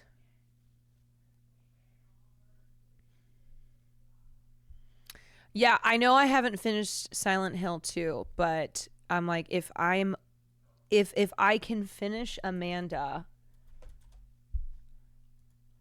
if I can finish Amanda tonight and then I'm not too brain broken, then I will do some Survivor 2 as well. 200 hours left, probably. Where's Haas? Paging Haas. Paging Haas. Any rest this weekend? Yeah, I'm trying to decide. I played a little bit of Rust last campaign. I don't really know if I want to play if my friends aren't playing, and by my friends, Cutie and Sam, because I don't, you know, I'm just not really. I'm kind of more of a peripheral gamer, and it's one thing if I were like gonna play 10 hours of Rust today. I know. Cutie sold me. She sold my organs. I know. I'm aware. But it would just be good to... I might ask Sam if she's gonna play. I don't think Cutie will play because Cutie is not your friend in Rust. Yeah, but see, I've already forgotten. I don't think Cutie will play because of streamer awards, but I think Sam might. I don't think Law's Dog is playing. Yeah, I didn't see that Law's Dog was playing. So the people who like I've played Rust with before, the last time I played, I don't think that they're playing. Are you going to see Heretic or Nora this weekend? Not sure if I will have time. I'm dying to see Nora. Hold on, I'll be right back. Come over here.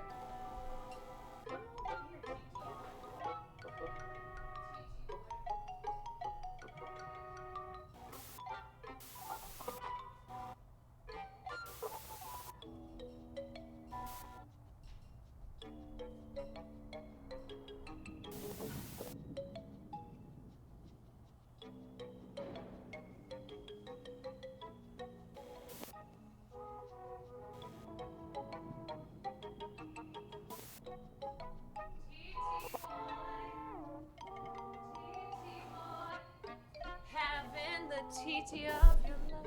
TT boy, come here. Mommy's gonna go potty. So I'm gonna have you do the game. Can you game? Here, Mommy's got a TT. Okay, you play this. You play that, okay?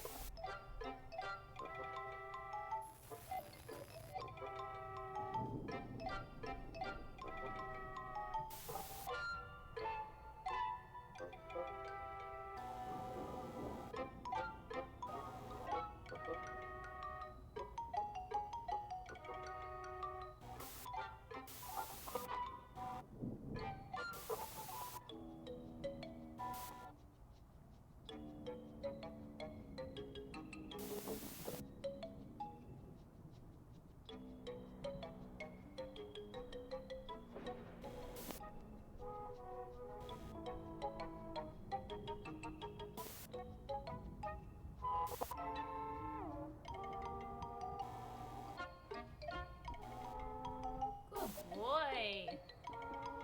Did you get some gaming done? Okay,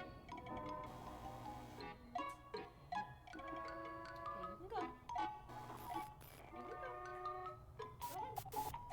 Good boy.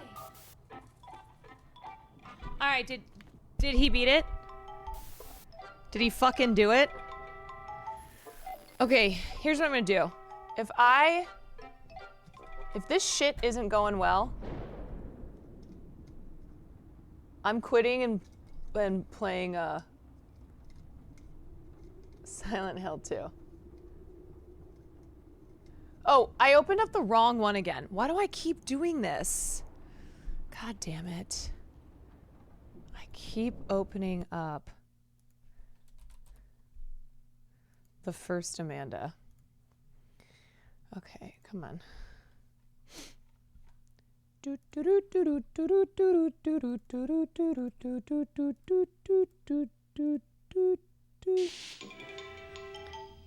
you know now that you replayed the first half? Yes. I do know that. Because I think I saw someone write that. Maybe it was you.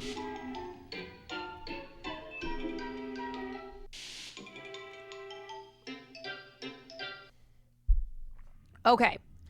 So, here we go. I'm not replaying the first half of the game like last time. Not going to be a bozo again. Let's see what we got. Okay, here's a tape. When you're feeling blue, what is this? Okay. Yes. Oh, okay. Okay. Let me know. Okay. Hi. I'm Willie. Okay. Amanda's depression Today arc. we're going to Oh, right. This is the story. I fucked up. I don't know what we're going to do. I really fucked up. Amanda, what do you want to do? I don't care. I don't feel right. Maybe doing something will make you feel better. This is the only time she's been I relatable. already tried drawing some pictures, but that didn't help. What do you do when you're feeling bad? Crack cocaine.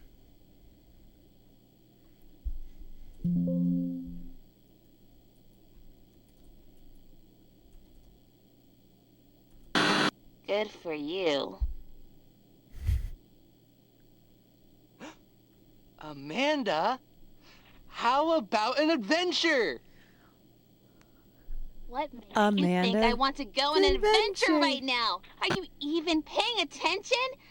I feel weird. Leave me alone! Well, I'm gonna go on an adventure in my mind. You can come along with me if you like. Telling a story is like going on an adventure.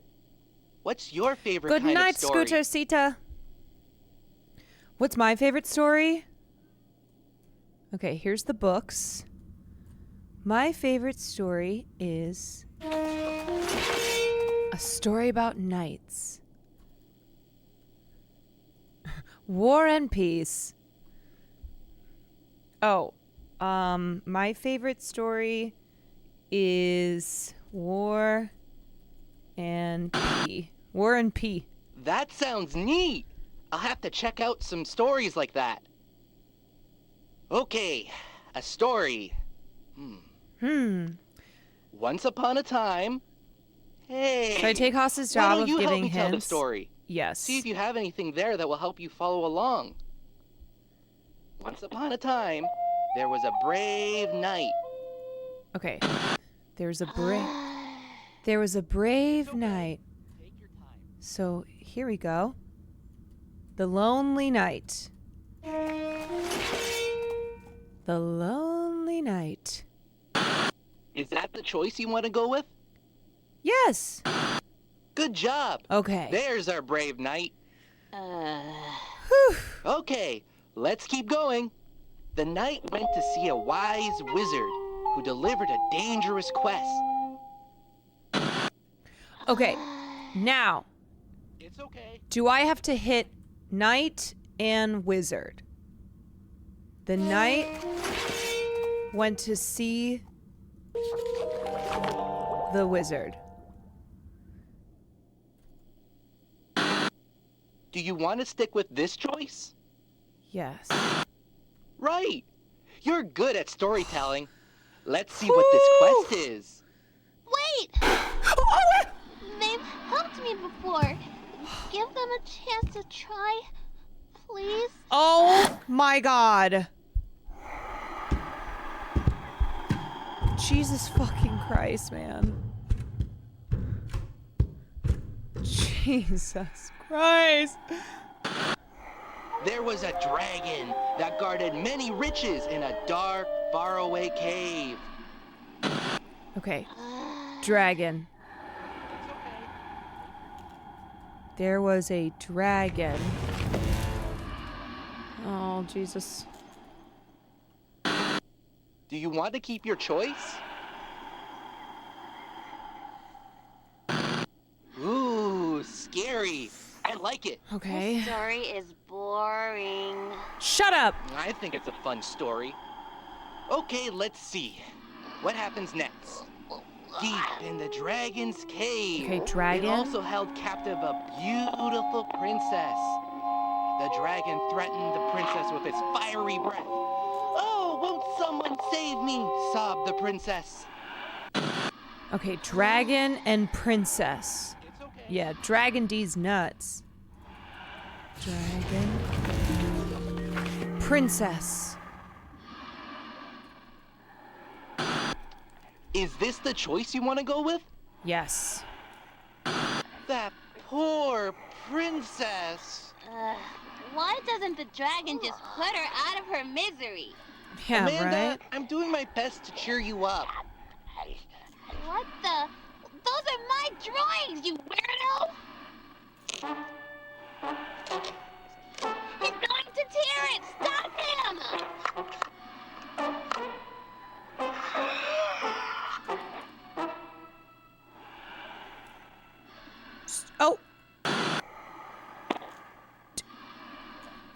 He's dead. I killed him. I thought today couldn't get any worse. Wait, I thought you wanted him to die. Maniac. Maybe finishing the story will cheer you up. Okay. Well, where were we? Oh, yeah. The knight rushed to the dragon's lair. There, the knight found the dragon guarding the entrance to its cave. The knight drew a sword and bravely faced the dragon. The dragon roared, but the knight did not back down. After a long battle, the knight delivered a fatal blow and slew the dragon. Okay, knight and dragon. God damn. Oh my god. Oh my god. Okay. Knight. Dragon.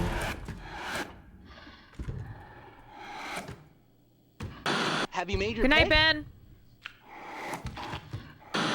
Wow, what a brave knight! Wow, what a creative story. She's such a the bitch. Grand finale. The princess emerged from the shadows of the cave. You saved me, she cried. She embraced the knight, and they traveled back to the princess's kingdom, where they lived happily ever Solo weight grade. What's up? It's okay. Take your time. Oh wait, I wasn't listening. Wait, I wasn't listening. Help.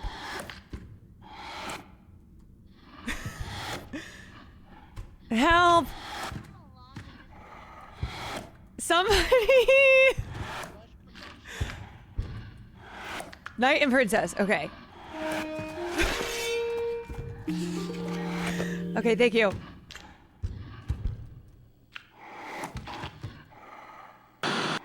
Okay, is that your selection? Could that story have been any more boring? Why did you even waste my time? I just love a happy ending. Okay. Don't you? Wait, no, wait, why is this happening again? Wait, no, I did it right. You guys, you told me last time it's because I made too many mistakes.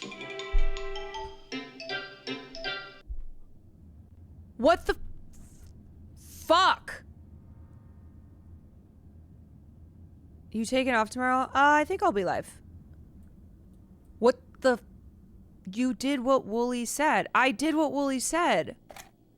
You followed Wooly's story last time and it didn't work. Is there anything else in the video that might help? Okay, what she want? Some fucked up shit? Oh, okay. Good for you. All right, you want something dark, you little weirdo? Amanda, how about an adventure? What makes you think I want to go on an adventure right now? Are you even paying attention? Yo, she wants some dark shit. Leave me alone! Well, Oh, the I'm gonna go on an adventure pictures. in my mind. The You can come princess along with dies. me if you like. Telling a story is like going on an adventure. What's your favorite kind of story? My favorite kind of story is the one that Amanda likes. That sounds neat. I'll have to check out some stories like that. Okay, a story. Okay, here we go. Once upon a time. Hey, why don't you help me tell the story? Yeah, I'll tell the See if you have story. anything there that will help you follow along. I'll tell the story. Once upon a time, there was a brave knight. Okay. So, princess and knight. It's okay. Take your time.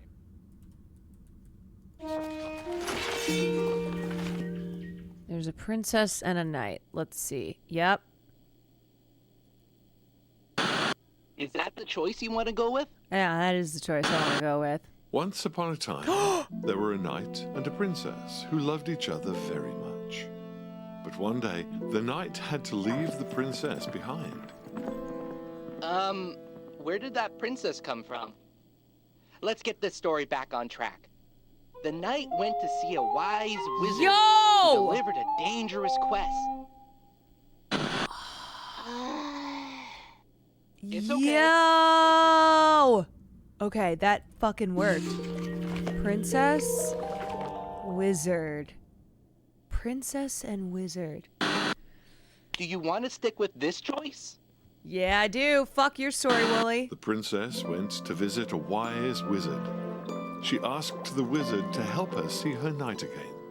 No, the wizard didn't talk to the princess. Yeah, he did. The wizard talked to the knight to give them a quest. Nope. Okay, moving on. Wait, they're trying. Please. Not this time. Not this time.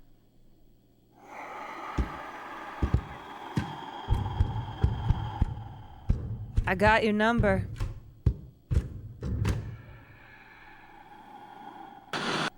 The quest. There was a dragon that guarded many riches in a dark, faraway cave. Okay, wizard, dragon. Wizard, dragon. Wizard, dragon. Let's see what we got. Do you want to keep your choice? Yup. The wizard, being a bit of a trickster, transformed the princess into a terrifying dragon. That's not... Amanda likes it. I'm liking where this is going. Can we please try my story and then you can tell your own?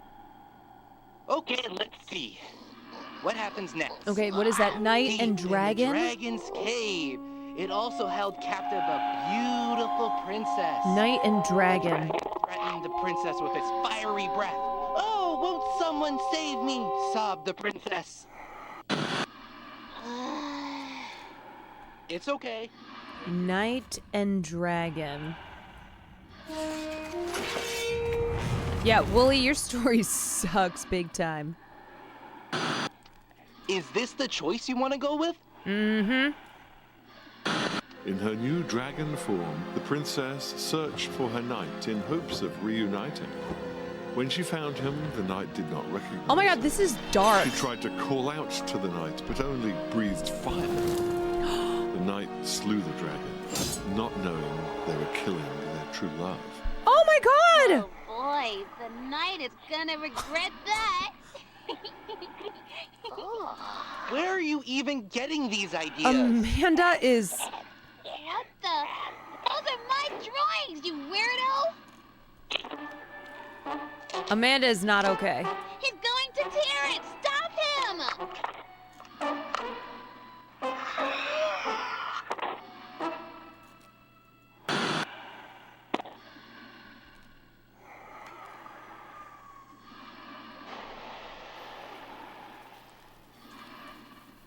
I thought today couldn't get any worse. Why do I feel like I messed that up there? Maybe finishing the story will cheer you up. Doesn't seem right. Okay. Well, where were we? Oh, yeah. The knight rushed to the dragon's lair. There, the knight found the dragon guarding the entrance to its cave. The knight drew a sword and bravely faced the dragon. The dragon roared, but the knight did not back down. After a long battle, Boring. the knight delivered a fatal blow and slew the dragon. Boring.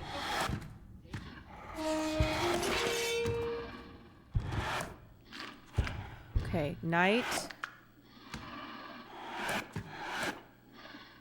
Have you made your pick? I'm starting to think you're messing with me, and it's not nice. Please let me finish my story. The princess emerged from the shadows of the Wait, cave. did I fuck up? You saved me, she cried. She embraced the knight, and they traveled back to the princess's kingdom, where they lived happily ever after. I'm confused. This one's... It's okay. Take your time. Wait, where's the voiceover?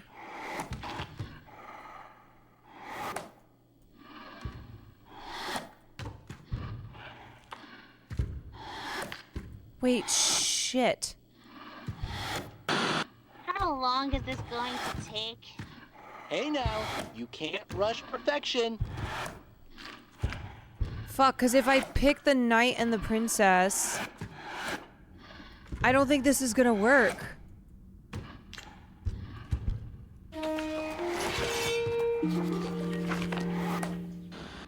I don't know. See, knight and It's okay. princess is supposed to be Take your dead. time. Try just knight.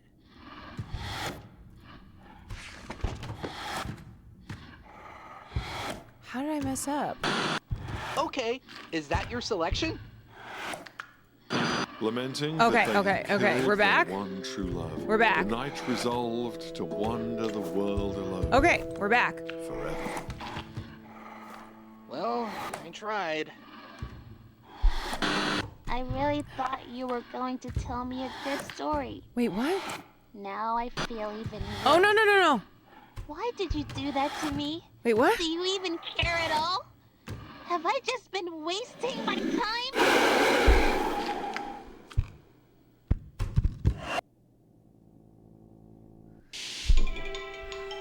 Okay, where the fuck did I go wrong? So it goes knight and princess and then knight. Oh, I'm gonna...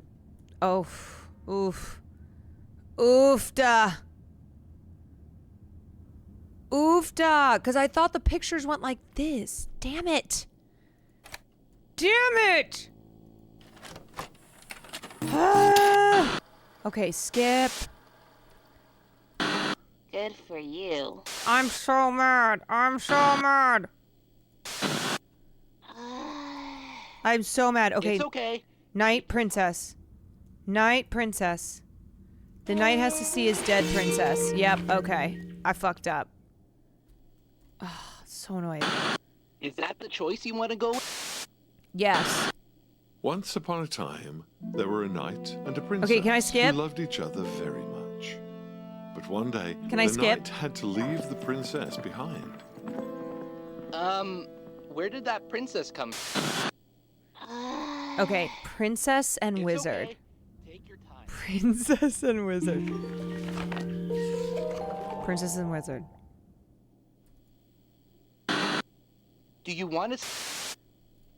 Oh, I almost hit no. The princess went to visit a wise wizard.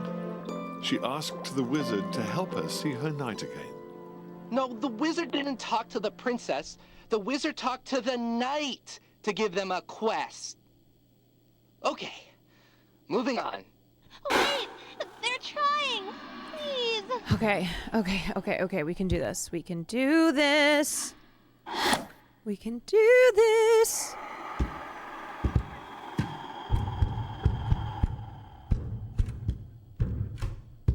I'm not scared anymore.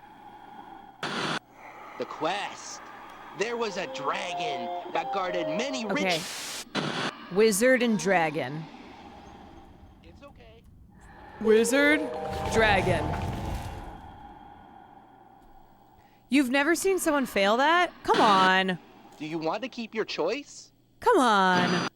The wizard, being a... Okay, now, knight and dragon. Okay.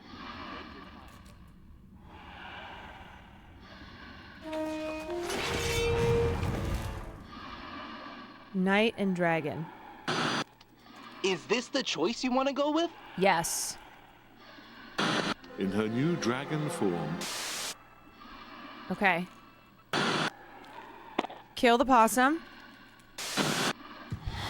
Now, knight and princess. Knight and princess. Who's dead now? No comment. Chick. Cece, thank you for the raid. Knight and you made your princess. pick? Princess is dead. Princess is dead. right before drawing its last breath, Okay. the dragon transformed back into the princess. Horrified by what they had done, Tragedy. the sobbing knight embraced the princess's lifeless form. No! That's not... It's so tragic. I love it. Keep going. No, that's not how the story goes at all. There was a big battle. The brave knight prevailed. Is this the new then- one? Yes. The princess emerged from the No, fuck you. Fuck you, Wooly. This is my story now. And the knight is all by himself.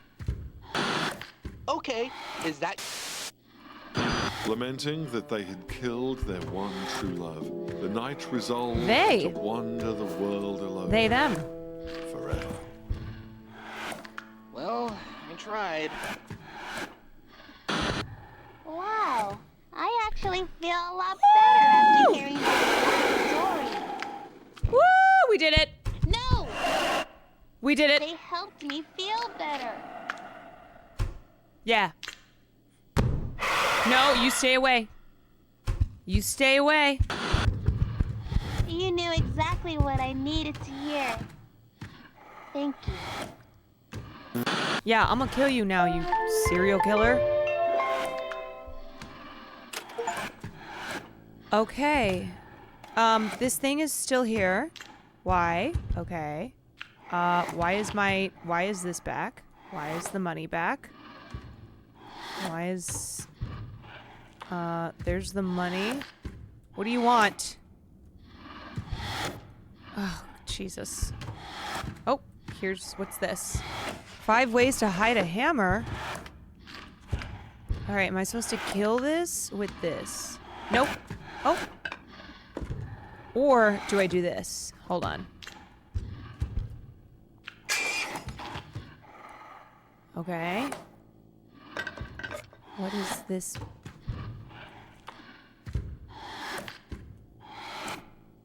Okay. Where's the twain? Where's the twain? Where's the hammer? Should I break some other things? What do we think? Should I break the TV? Should I break the globe?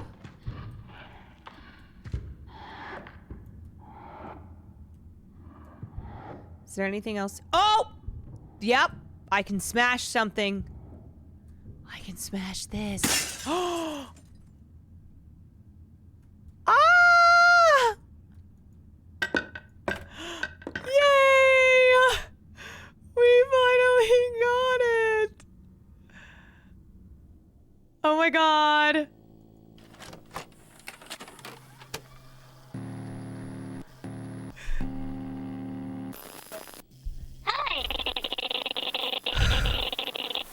Amanda. And I'm Wooly. Today we are playing bandits. Wait, Come didn't on. Where did you hide the loot? Oh wait, no, this is you. Careful, or you'll break it. Willie, you're a pretty boring bandit. Well, Bandits hide. Could you grab Wooly? Wait, did I? Oh no! Oh no! It's this thing again! Oh no! Yo, Kwan the diva, I'm so ready to be extra gay tonight. I hope you're having a good night. Rock on, dude. Maybe we could use Wooly. Oh. Oh, I didn't even see him there. Oh, I didn't even see Wooly.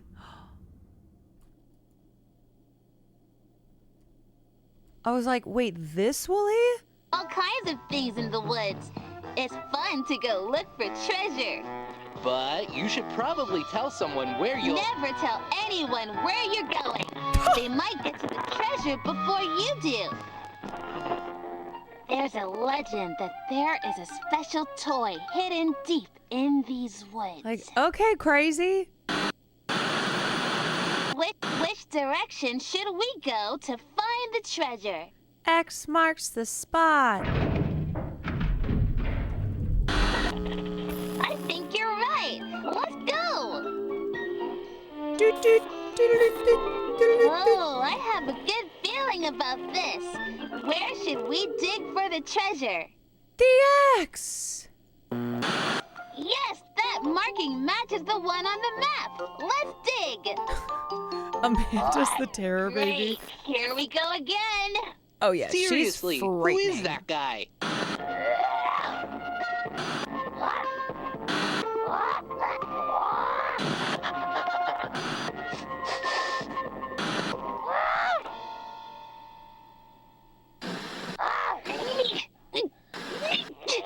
A little help here.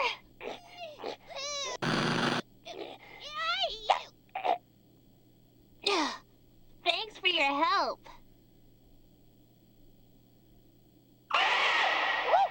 That guy's gonna give me a heart attack. Maybe I should get him to Wait, come this is back. new. What? Let's dig. Okay, bandits, let's get to digging.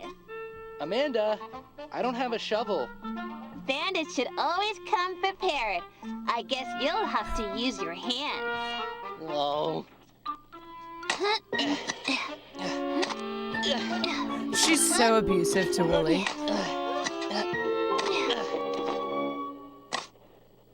We did all that digging for this?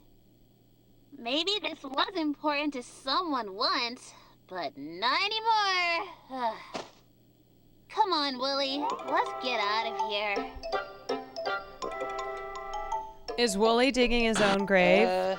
Amanda? Good question. A little help here? Are you still up there? Oh. Oh, Wooly.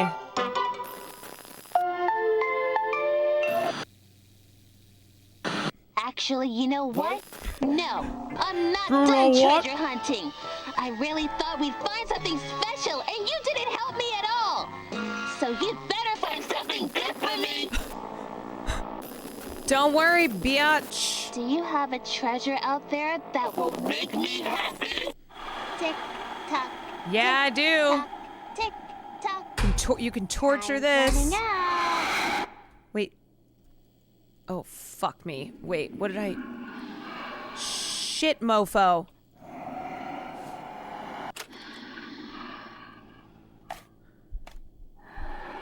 Come on, take it. Take it? You want it. Yep. Yep.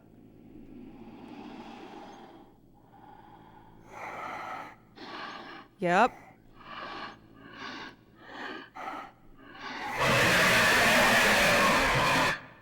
Okay, girl. Okay, girl.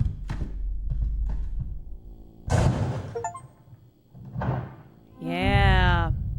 So, seems like you really hate sheep. And I think that that should be addressed. What is it about sheep that trigger you?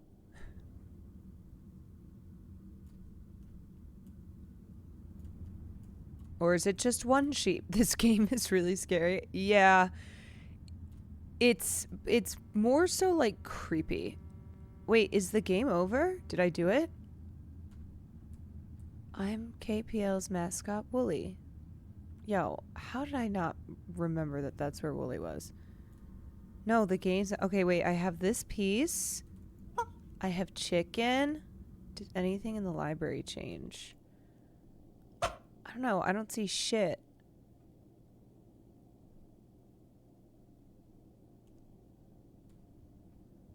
These books?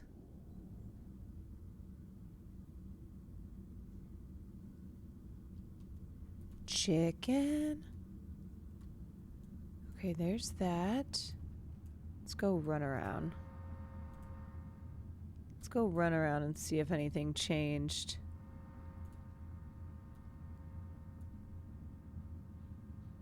He had it coming. He had it come. Oh, wait, this is open. Oh. Oh. Please do not place microfilm sheets directly on bright screens like TVs. It will leave burn marks. Okay. Okay, we got another piece of the puzzle here. What's this?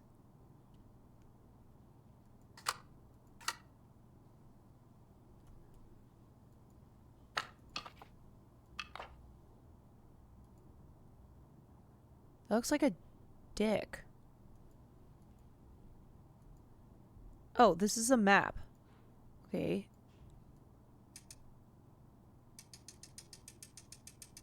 Doesn't this look like a giant shaft?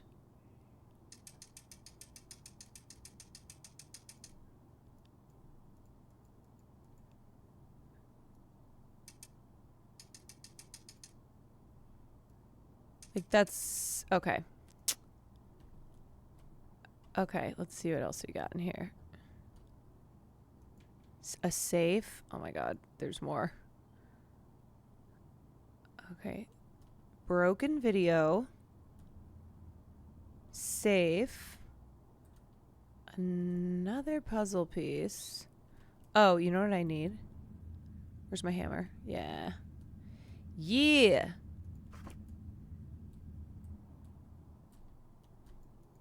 Nope. Okay. Okay. Fuck it. Okay. Okay.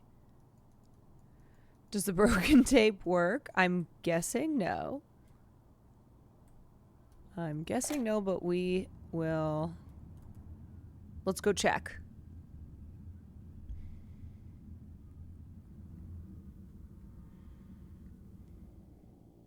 Chicken.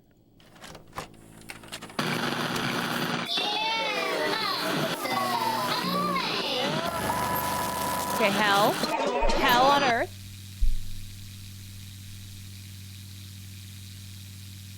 Hell.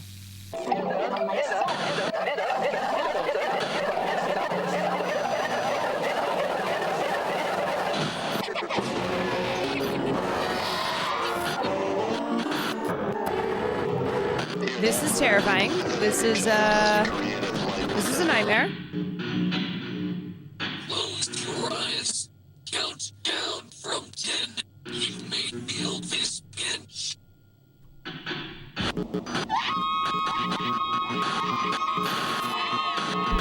Okay, I feel like I'm on acid.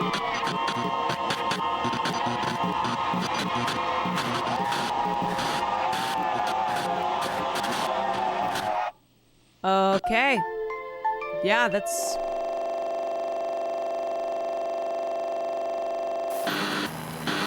Yeah, that is... That needs to be burned. That... Oh. Oh. Accidentally put it back in. How do I get it out?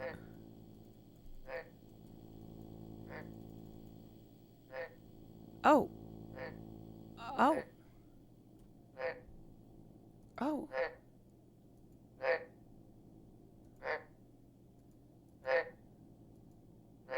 Okay.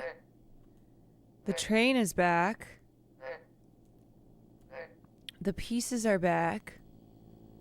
So I have a frog to dissect. I've got a train. Okay, the video is in there. Is that fine? I don't know. I'm gonna bring my pieces over here, but I don't know what it's... Paris, Paris, London, London. I need to dissect that frog.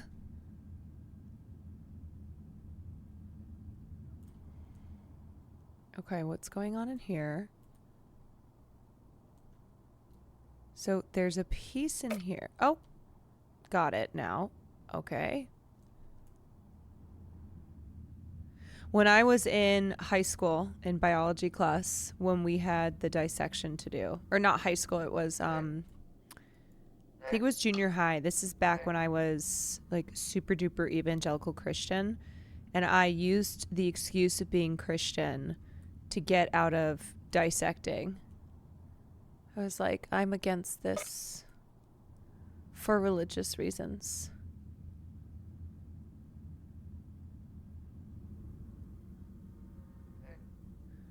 Honestly, having religion was great because I did get out of a lot of things. I got out of a lot of classes and could just go chill with my friend. And we would go eat taquitos and play Nintendo 64.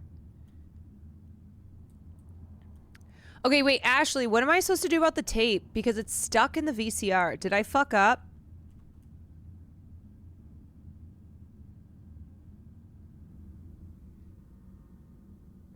It's in here. Is that okay? Name a Nintendo 64 game? Bitch, Super Smash Brothers. That's supposed to happen. Okay. So we've got this frog to dissect. Oh, here's the tool. Oh my god, this is so dark. Oh my god. Oh my god. Oh.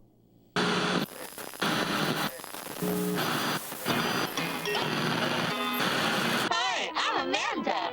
And I'm Willie. Okay. Oh no, I bet this is going to be part of the game.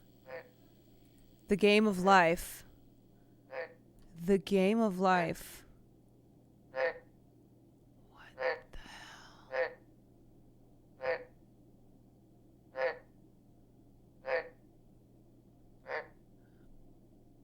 Okay, here is... What are those things? A tire? The wheel of a ship? And then whatever. What is that? A skateboard wheel? Okay, I'll watch the video. I just wanted to know what we're working with, you know? Willie, what do you have there?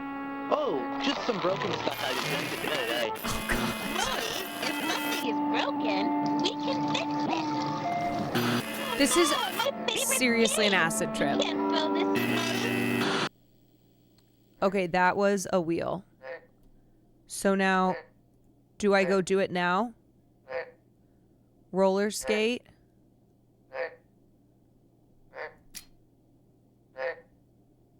Oh, fuck.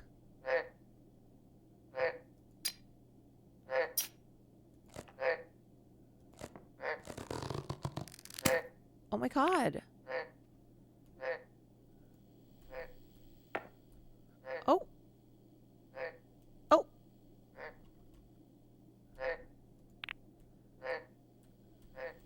Okay, take it.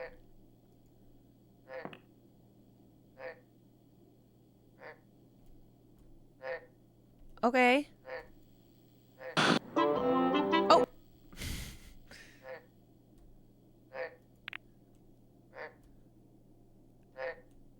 Okay. All right. Wait, why can't I put it on there?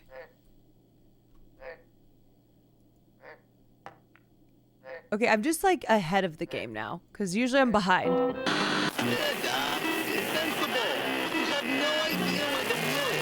I have it. We can fix it, right? Yes, we can fix it. Could have gone to the dumpling. Yes, I got you, girl. I got you. What the? How's that going to fix our skate? Wait, what do you mean? Throw it away, Wait. Wait, what do you mean? How's that gonna fix my skate? Is that not the right wheel? Oh, fuck. Shit balls. Oh, man, oh, man. All right, I think I fucked up. Okay. What if I do this? How about this? Ready? Take this. Take it. Fuck. Shit. Oh no, I'm dumb. Oh no. Shit.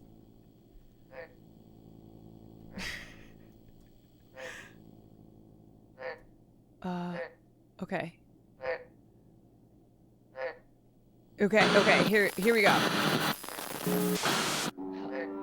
Could have gone to the dumpling. All right, we got this.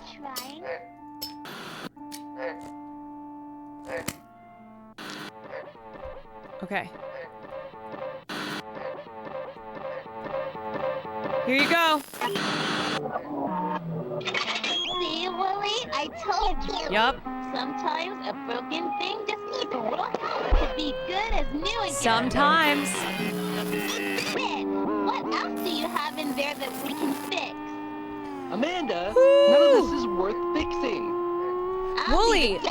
Maybe Wooly's the real villain here. You can't throw poor Blackbot away. Amanda, it doesn't work anymore.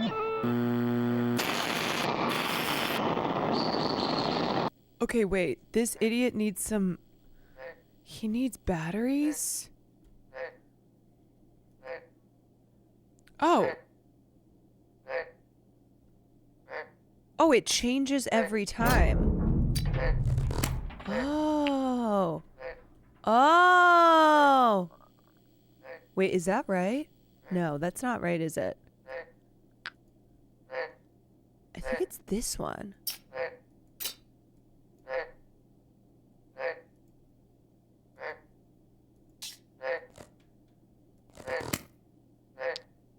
Oh my god, okay. Oh, shit. Hey, wait a minute. He's not even really broken. We can definitely fix him. All Blobot needs is something to power him up. Wait, should I trust myself? Okay, is it this?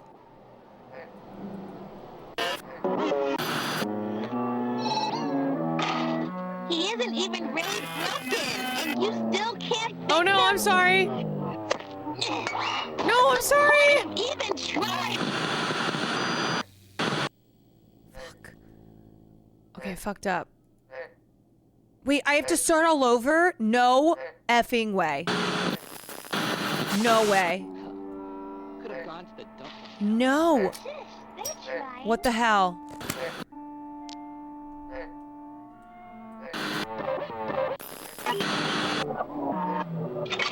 See, Willie? I told you. All Blobot needs is Okay, something to Blobot power needs a him up. battery. So, I'm confused because this is only one battery, but whatever. Wait, what's this one? What is this? A potato? Is that a I potato? believe you were just going to put Blobot away. Do you have any idea how expensive those things are? Okay.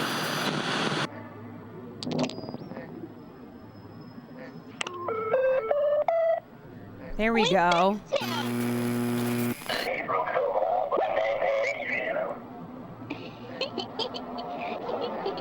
I guess sometimes. For a second, I was like, maybe it's the potato. Amanda, the rest of this really is junk. Just let me look. Let me live, Wooly.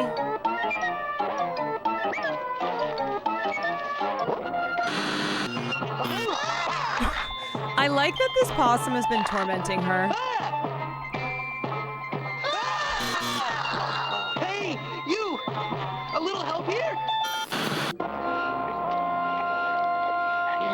I don't know. What do you want me to do? What do you want? You want the potato?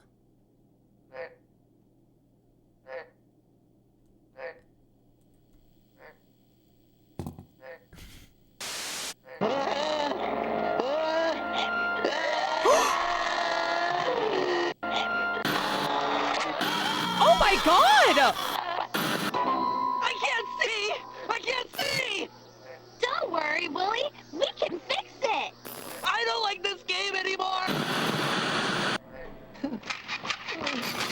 Oh my... Quit being such a baby, Willie. You'll be fine. Oh my god, that is so fucked up.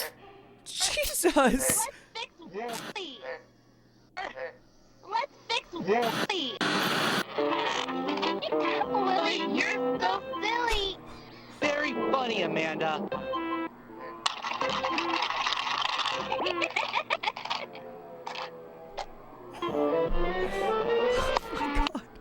Oh my god.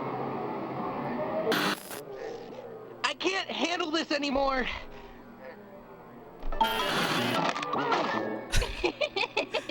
Oh, Wooly. Silly Wooly. Silly Wooly. The table's leg is broken. What do you say? Think we can fix it?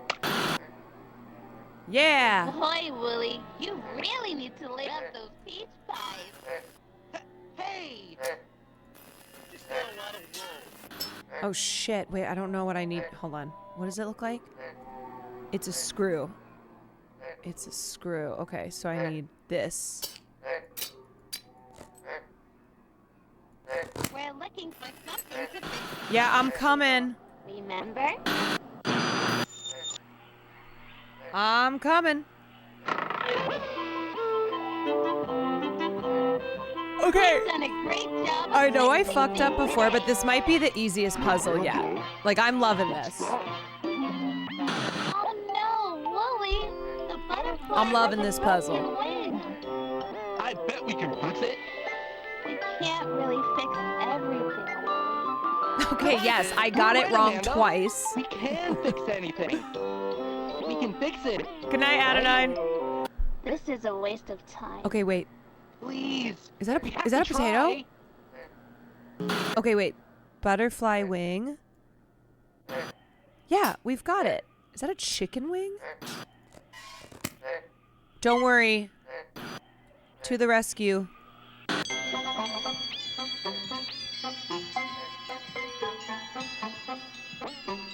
It must be nice to just fly away like that. She's so emo. Wow, Amanda, we really can fix anything.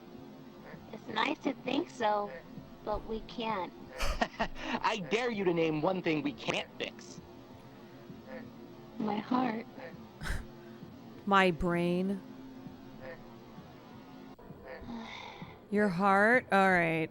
Now this is where it's gonna get tricky. Oh boy. She's gonna be pissed. She's gonna be pissed.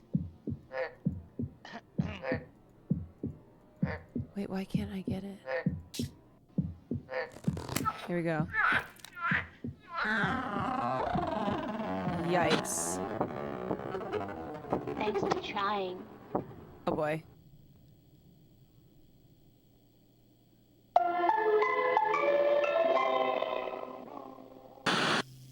Yeah, I did not like that sound. Riley, something's outside the library with me. I keep catching glimpses, but I don't know what it is. Yeah, it's the Slender Man Amanda. Slender Manda. That's right. I'm making my way back around the building. It's... Oh. It's Slender Manda. Okay. So we've got this train.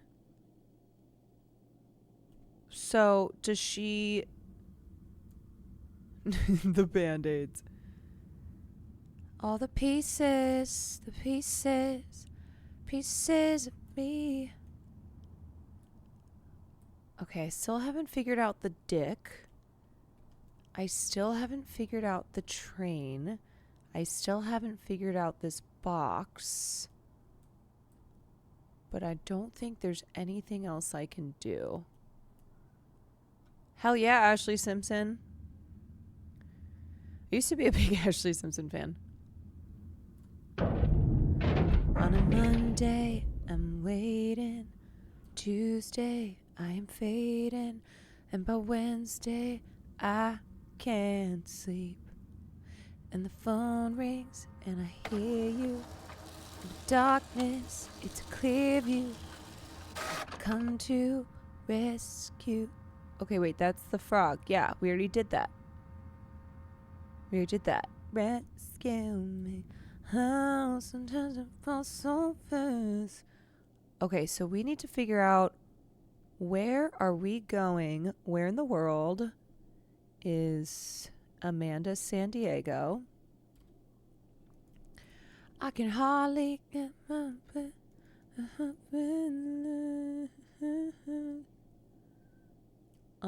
Here's the videotape. Do we want to watch this? Do you feel safe? Is this something different?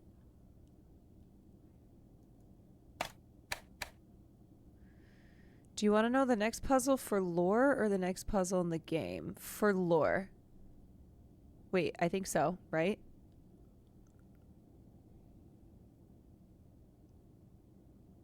Train. Yeah. Trying to do the train. Is this the video that we watched? Hi, I'm Amanda. And I'm Wooly. What's your favorite thing about where you live? It's the dick. It's the dick. It's the dick. I saw it. I saw the dick.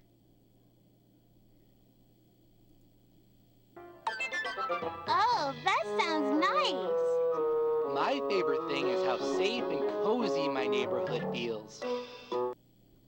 I gotta go back and see that dick. Hold on.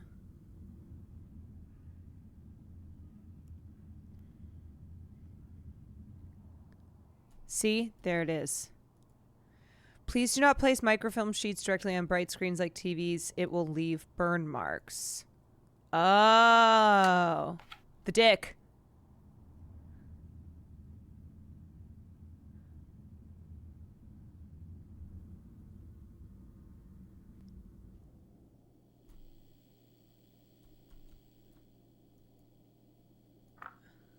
Does it, Willie? Yeah, I mean, most of the time. Okay, when can I... How do I put this on there? How do I... On TV. On the TV. Okay. Do you feel safe where you live?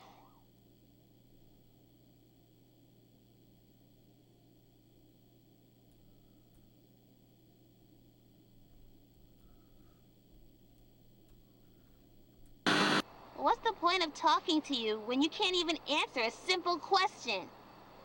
Even places that look safe sometimes aren't.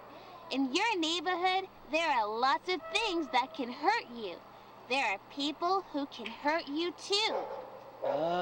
Amanda, should we really be talking about this? And that makes it hard to feel safe. And sometimes, when we don't feel safe, we can make big mistakes. What are you saying? Amanda, can we please go home? Trust me. Amanda's watching you'd rather too much be where it's Jank. warm and safe. You know, you have to really think about who you can trust. Who is someone you trust? The Quantarage. Oh my god, that fit must perfectly. Be nice for you. There are lots of people I used to trust, but I don't know if I trust anyone anymore. Amanda. It fits. You shouldn't go in there. I thought you said this neighborhood is safe.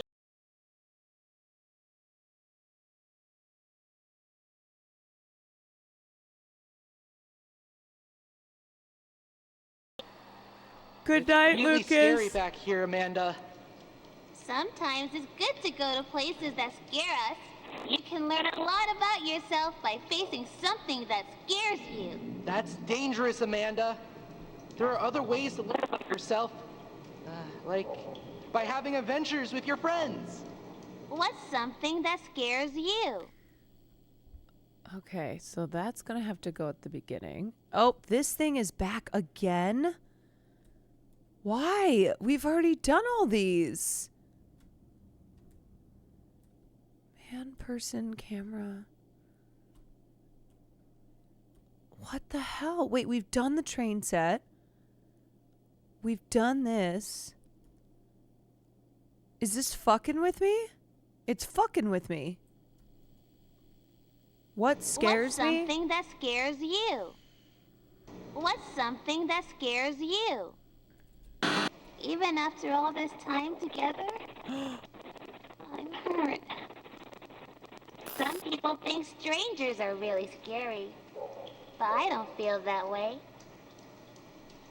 Amanda? You know, you were a stranger when I met you. To be safe, you should never talk to strangers. And I trusted you. Oh boy. Riley, I'm almost at the front door. Oh boy. I think that thing is following me. Amanda, I don't know what you're trying to do back here, but I really Shut don't... up, Wooly. Okay, I'm in. We need to get moving. Sometimes I worry about trusting new friends, though. Maybe I'm not quite ready yet. Oh boy.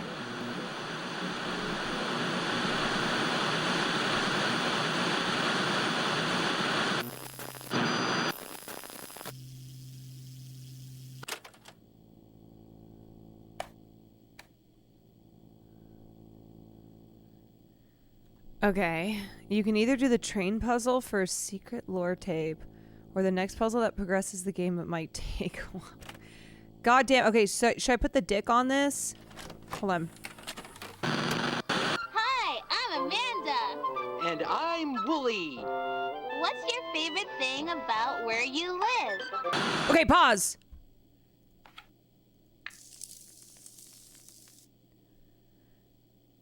Okay, the dick is in place.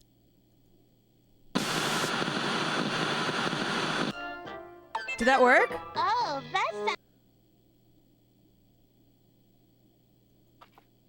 Did it work? Okay. I go back here. Looks different. Maybe it needs another pass? Oh! Did that thing do this? Who is she? The I'm Phantomess really of the glad you're okay. Opera? Let's gather the tapes, quickly. I'll go grab what I can from the library, and then we've really got to get out of here. Wait, what?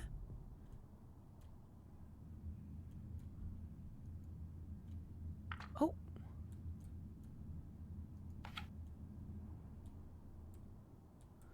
Where in the world is Common Sense? Ah, there's a map now. Hold on a second. There's a map.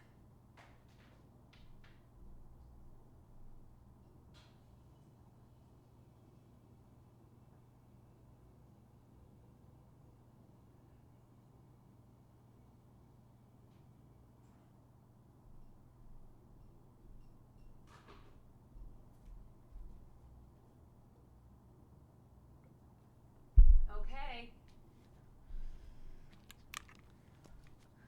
Okay. Can we see Farley, please? He's sleeping somewhere. I think he's on the couch. Okay, seems like it's still missing things. Maybe if we put in different answers, we can get the screen to flash. Girl, what? Okay, there's the clown, XOO.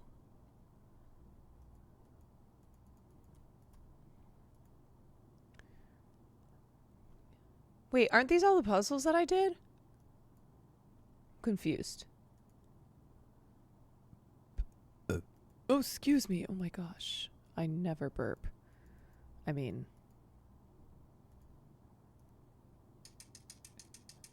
I never burp on stream. Okay, wait. I know. I really actually hate when streamers burp. It's so gross. Yeah, they're just like farting and burping. Okay, this is...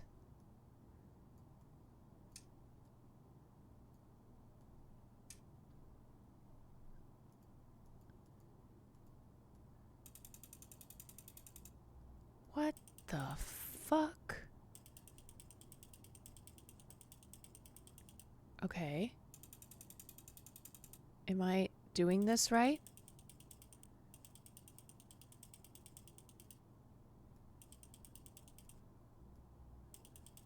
Computer enhance. Okay.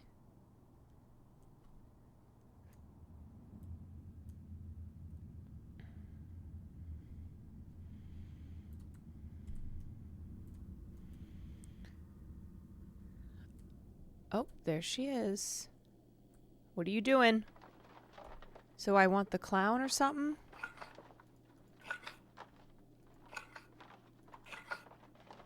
Okay, there's the clown. Does it look like you have all the info? I need more info. I need more info. So do I have to take it out?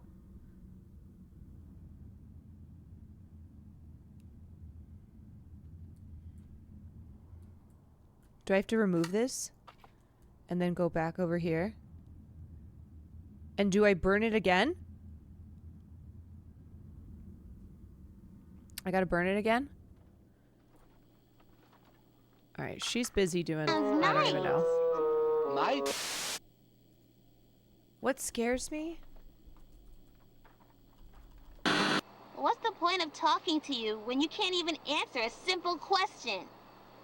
Even places that look safe sometimes aren't. In your neighborhood, there are lots of things that can hurt you. There are people... Amanda? Really? You know, I think I actually believe you. There are lots of people I used to trust, but I don't know if I trust anyone anymore. Amanda, you shouldn't go in there. I thought you said this neighborhood is safe and cozy, Willie. Oh! Oh! Like that? Nope. Okay. Wait, when is the dick gonna flash?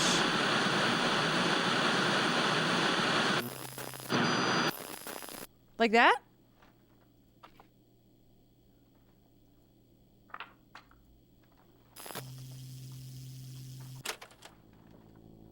No, okay. So, back. Back. Hi, I'm Amanda. Okay. And I'm Wooly. What's your favorite thing about where you live? Dick!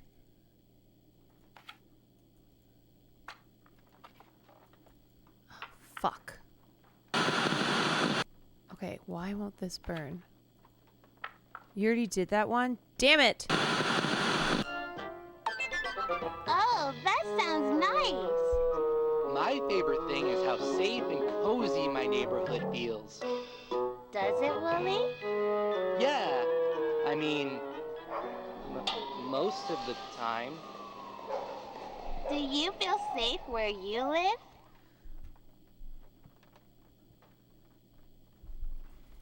Oh! Oh! Oh! Oh! Oh! Oh my god.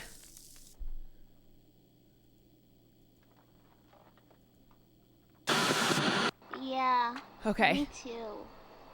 Even places that look safe sometimes aren't.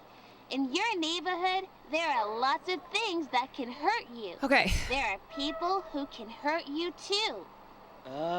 Amanda, should we really be talking about this? And that makes it hard to feel safe. And sometimes, when we don't feel safe, we can make big mistakes.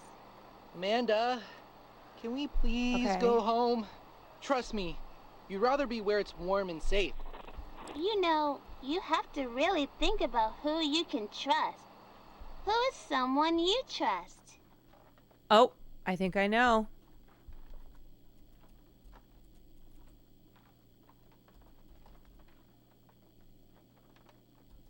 That must be nice for you. There are lots of people I used to trust, but I don't know if I trust anyone anymore. Amanda, you shouldn't go in there. I thought you said this neighborhood is safe and cozy, Wait, I fucked up. Willie.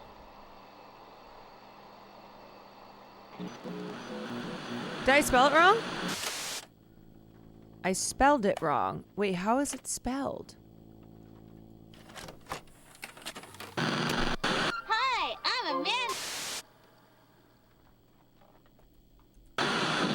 Oh! Wait, did I get that dick already?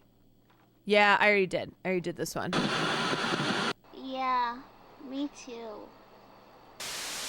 Who's someone you trust? I felt that way Okay, a long yes. time ago too. There Got are it. lots of people I used to trust, but I don't know if I trust anyone anymore. Wait. Amanda, you shouldn't go in there. I thought you said this neighborhood is safe and cozy, Riley? Willie. Riley. Or am I Riley?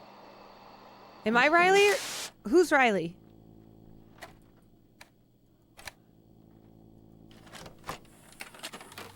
Wait, I'm Riley? Okay, there's the second dick. Yeah, me too. Even places... Okay, who can I trust? I'm Riley. I trust myself.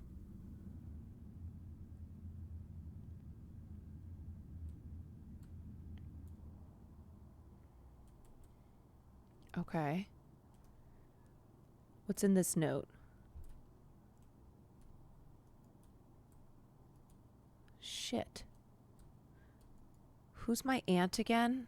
Yeah, wait, what's Kate? Is that her name? Aunt Kate?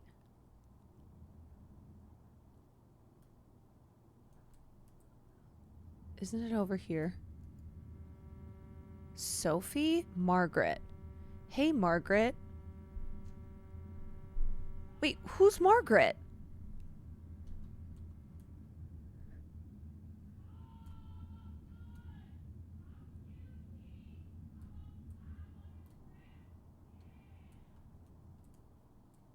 Me.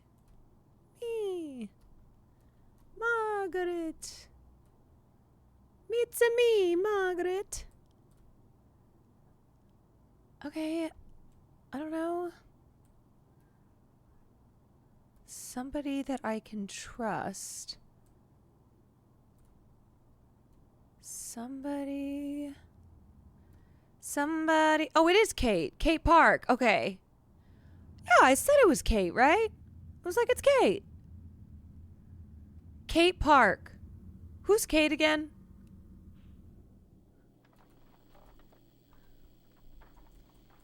Oh! Ah! Pause! Pause! Oh my god.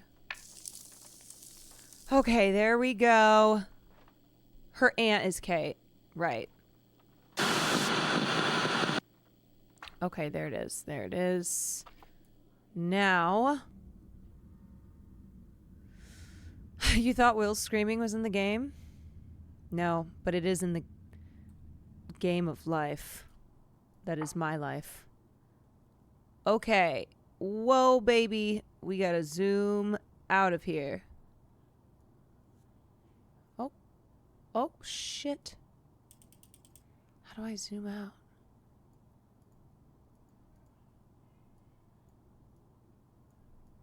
Oh my god. What have I done?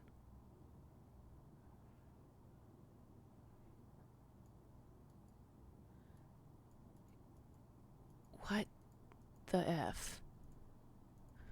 Okay, wait. Time to take notes, but how do I zoom out of this shit? Oh. There we go.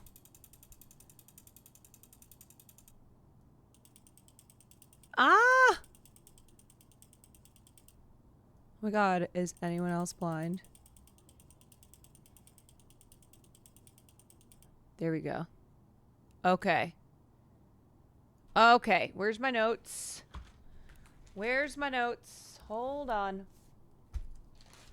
Where's my pen? Where is my pen? Where's my pen?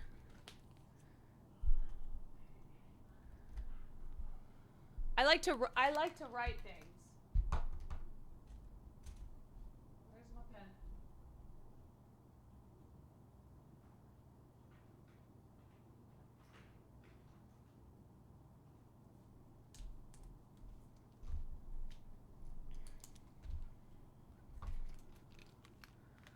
Okay.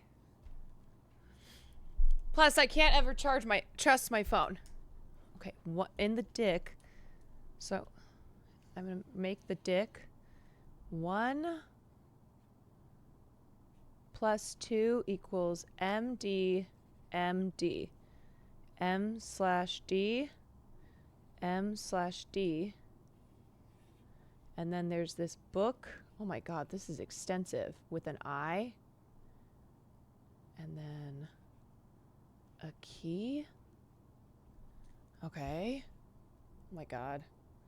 This is a lot. Okay.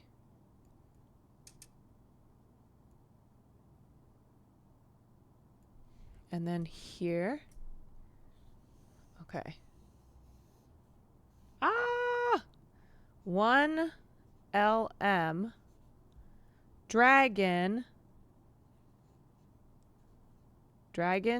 2 WH. What the fuck does this mean? And then here we have clown. clown. And then this guy looks like, I don't know, a baseball fan.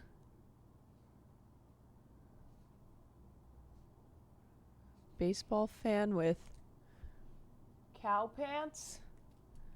Cow pants. Baseball fan with cow pants. And then this guy, I don't know what is snowman. Kind of looks like a snowman. Okay. And then OXO. XOX. XOX. Okay, and then we got moon. Sun. Flower with 5. Whatever the fuck that is. And then flower with 6. And then what is this one?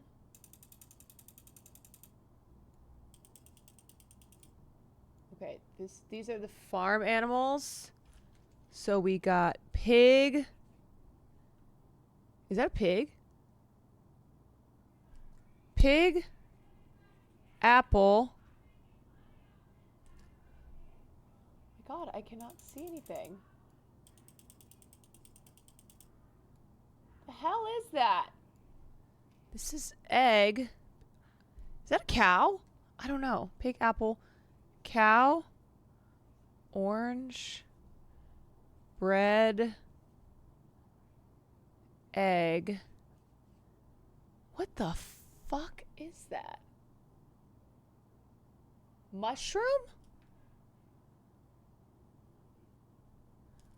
Is that mushroom? I don't know. Okay. Okay. Mushroom.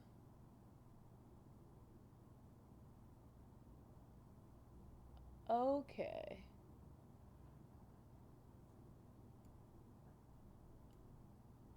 All right, I think I got it.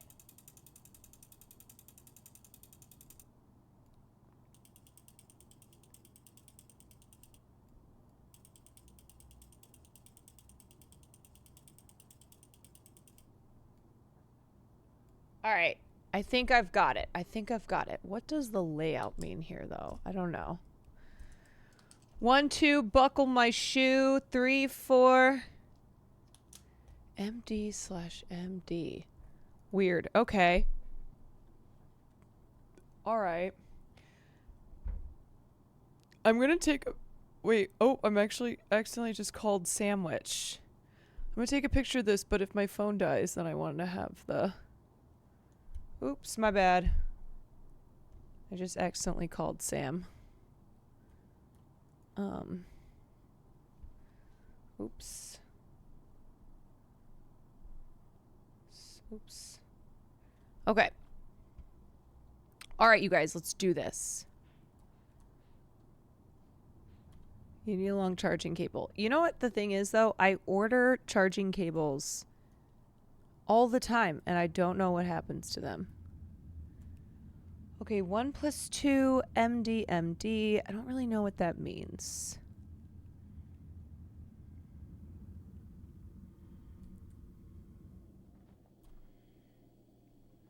All right. So over here, we've got the clown. We've got, oh, the army guy. I think that's what the hat was. And then what are these pants? Yeah, army pants. Army pants and flip-flops. Oh, and then this guy who looks like a snowman. Okay. Got it. And now here. Here we've got... We need this one. Right there. And then that guy goes there. And then the 6-petaled flower goes there. And then the rain goes here. And then the moon. When the moon is in the... And now here we go. O, X, O, X, O, X, X, O, X. Ooh, we're flying through it. Okay. Night, Mr. Sonic Jen. All right. Now. Oh, muffin. That's what that was. Oh, I see. Okay, so the pig. The egg goes down here. Okay, pig goes here. Orange goes here. Apple needs to go there. So I'm going to move the cow there. The apple goes there. Fuck. I need... Oops, okay. Cow. And then I got to move the bread out because the bread's got to go up top. Bread. Egg. Bread. Okay, we got it. A key! A key, me lord, a key! Okay. Okay. Now, 1 plus 2 equals MD. I don't know what the fuck that means.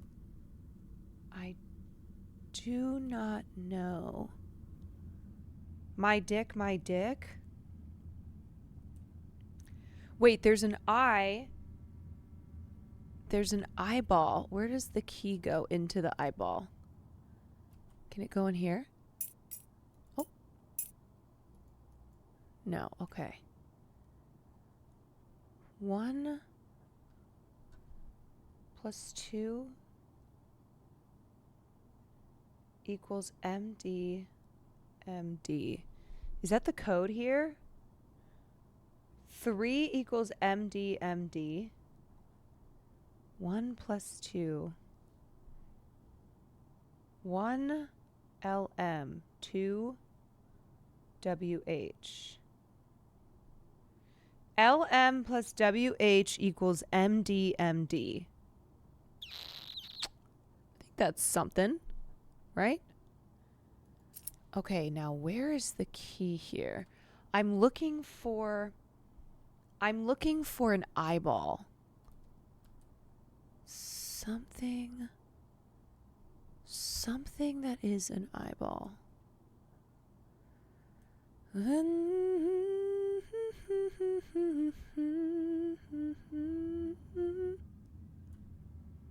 What is y equals mx plus b?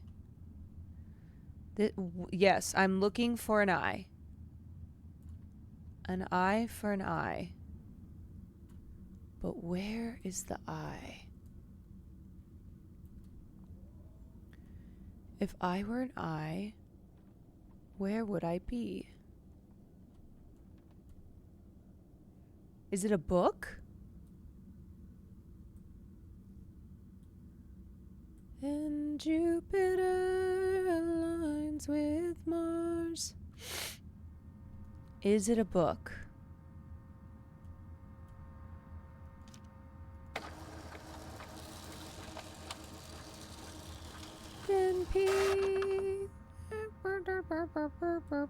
Oh, there's the 3 dicks. Okay. Is it into the bathroom?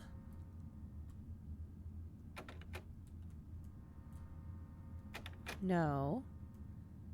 Is it over here? No. Okay. Where is this eye? Where is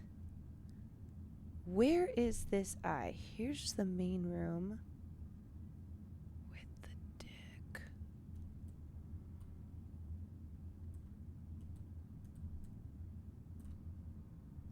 Looks more like a drawer. A drawer?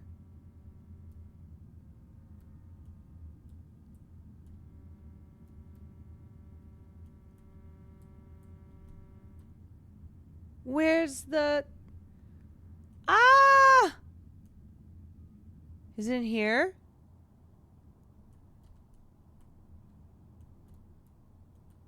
It's...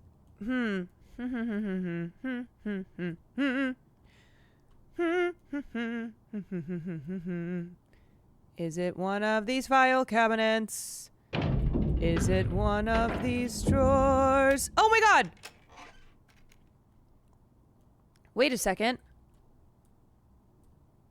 So it's not an eye. What did that just open? Okay, cool. Cool.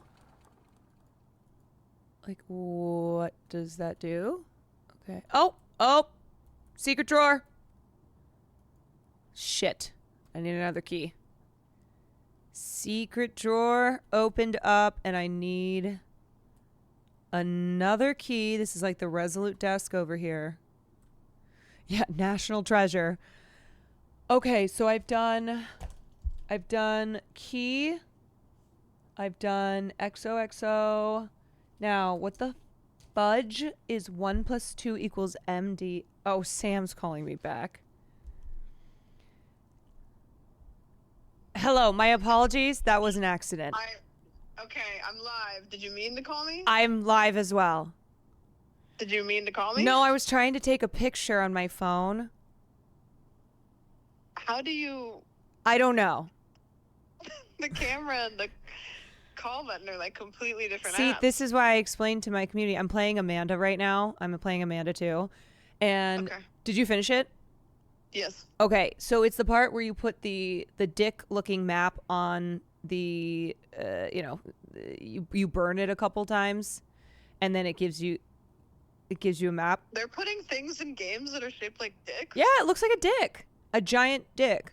Anyway, so I wrote it down. I've been taking notes throughout the game, and everyone's like, no, just take a photo. I was like, fine, I'll take a picture too, and then I called you. Huh. Yeah, so that's the story. Okay. Good. Anyway. Well, good luck with the game. I'm over here playing a game with no dicks in it. Aw. As I do. I know. Bummer. It's so fun. Yeah. No boobs either. Wait, what are you playing? Planet Coaster. Where do you find these games? Internet. Internet? Yeah. I swear, you always got some new game. Yeah, I got things up my sleeves. I got all kinds of tricks. I got a big old bag of tricks. Damn. Yeah, you're always saying these games, and I'm like, I've never heard of that. I know. I was like, Halo, and you're like, what? I know. I was like, what? Call of Duty, and you're like, whose duty? Yeah. Okay. Yeah. Anyways, All right. Good luck with. Okay. All right. But just Okay, keep have playing fun. Okay. Bye. Keep playing. Okay. All right. Bye. All right. Okay, everyone.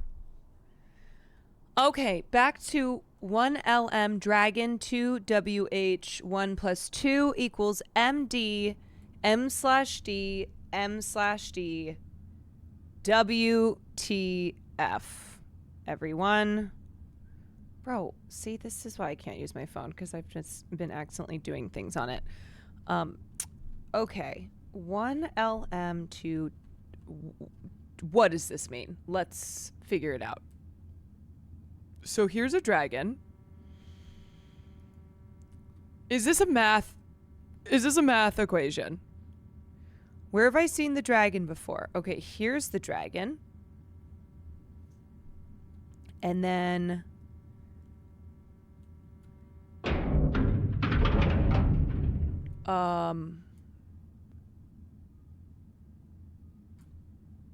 Dragon?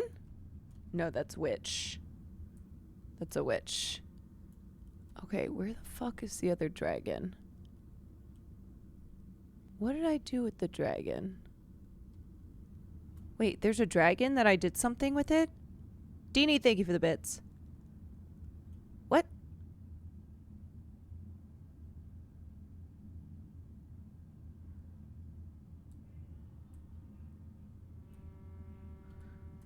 Yes, so I have to scan. I need to scan. But like, I already did this game though, remember? Okay, W1 LM. Lynn Manuel Miranda. 2WH. 2 White House. Or Whitney Houston. And then 1 + 2, it's the same thing, and that equals MDMD. Is it 1 times LM?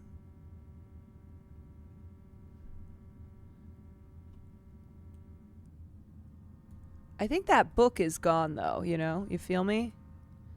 MD, is that a book? MD. Fuck.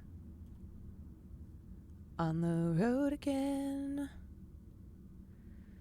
The road again. Where is the M section? I don't know. I can't read.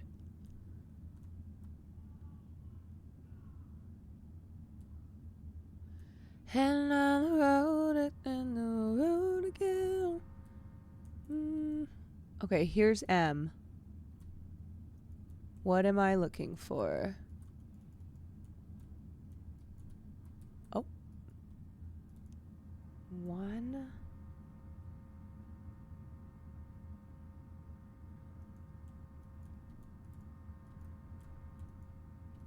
Oh. The Thirsty Trials. Okay, is that something that we want? Joseph Hunter and Allison Lowy.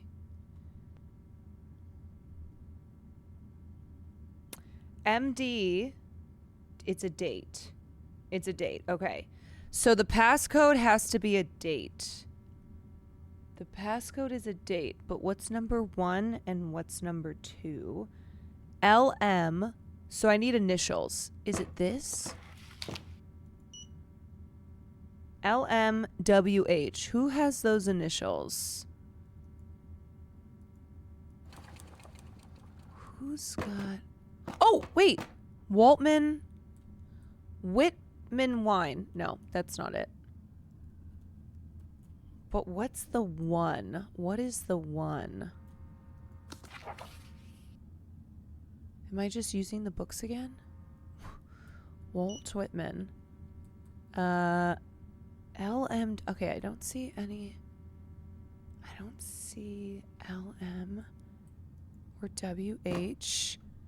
Walter White. Yeah, I'm like, what's his name in Breaking Bad when he makes the realization? Yeah, Hank.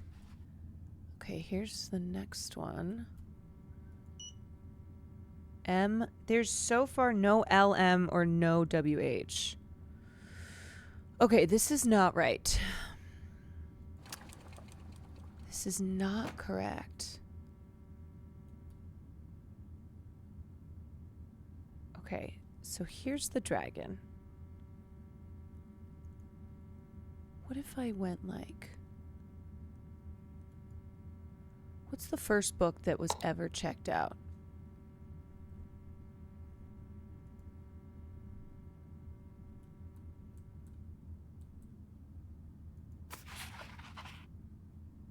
What is the first book? So if I go to Gilbert Grape, December 7th, 1999. Day, month, day. No. Month, day. Month, day. What the fuck? LMWH. But who's that by? That's by BS. And this is by who cares? And this one's by RS. And this is WW. Check the cover of the light blue book. That's... What is that? Wait. Is that a... What the hell? Why does that look like that? No, there's no LM and there's no WH.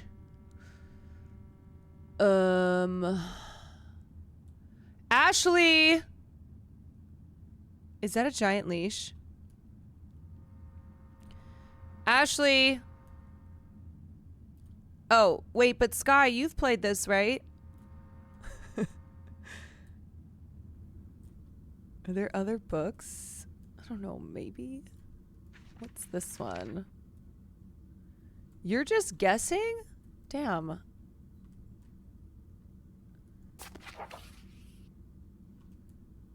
Okay, this is the first book?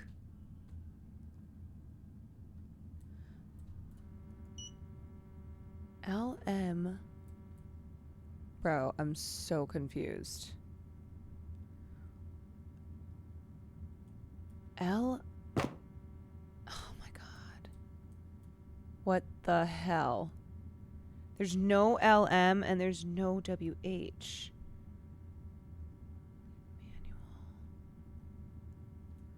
Oh my god. Bro. Okay, I can figure this out. No, I can't.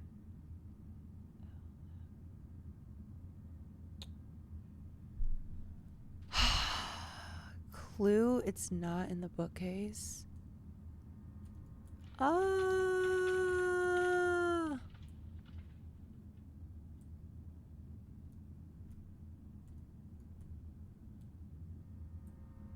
Okay, it's not in the bookcase. Is it a poster? Let's see.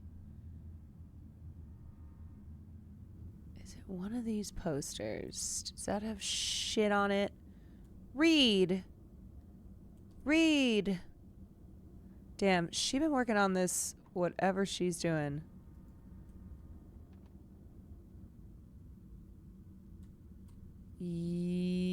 Yo! I hate this game.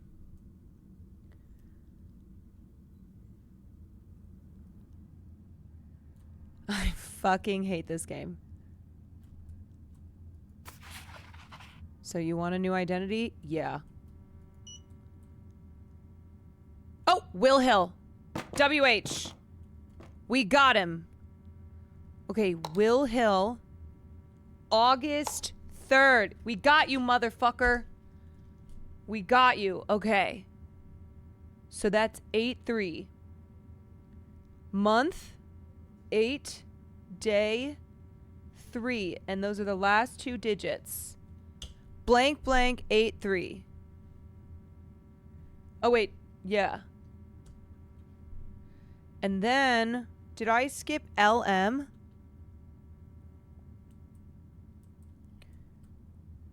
I didn't see LM anywhere. Where's the book that I'm missing, though? Always be missing these books.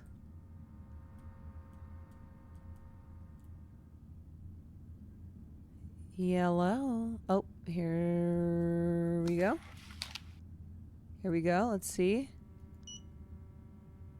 LM, Linda Monson. Got her. Gotta. March 1st. 3. All right. Ladies and gentlemen. 3383. Nope, that's not right. 3 is... That is not March 1st. But, you know what is March 1st? 3.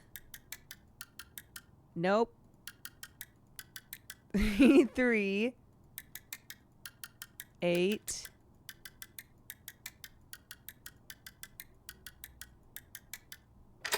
Oh my God, we did it. We did it, Joe. We did it.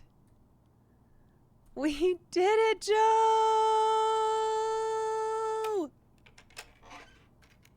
We did it. Are you fucking kidding me?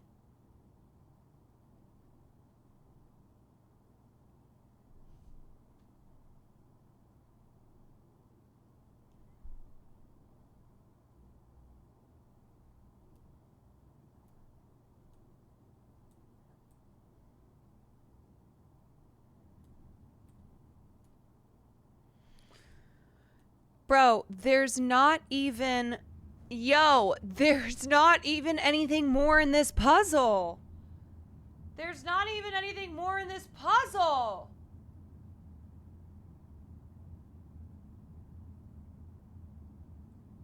Yo. Yo. Yo. Will Neff. Whoa, William Neff. Whoa, William Neff. Holy raid. Huge raid. Chonky raid. Big boy raid. Rust raid. Why aren't you playing? Yeah, Haas, I've been screaming for you. Why am I not playing Rust? I am going to play some Rust. I didn't know how... I felt bad if I couldn't commit to the entire time, because I know that, like, if I were to have a drop or something, you know, people would be really crazy about that. And I played Rust a couple times last year, and it was really fun, or the last campaign. But I'm also like, wait, does that carpet normally look like that? Okay. But I just wasn't sure how much I was going to be able to play this time around, so I might pop in. I might pop in, you know, see what what's going on in the church.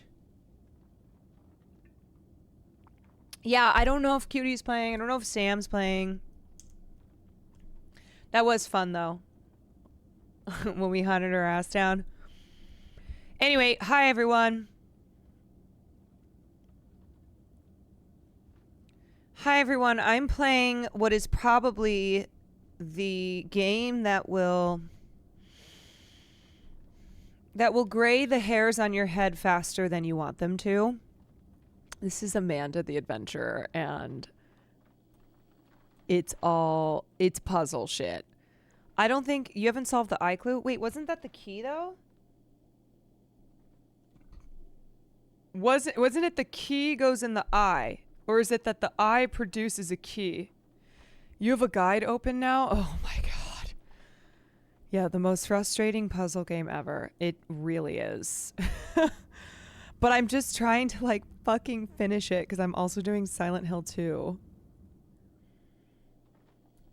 Okay, so we're looking for the last clue to get the key out of the desk.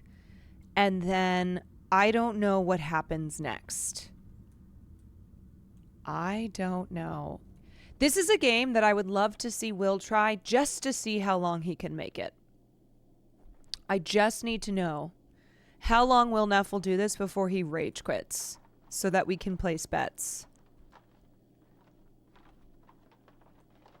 Okay, so I need a little clue. I need a little clue on this eyeball because I don't remember seeing an eye at all.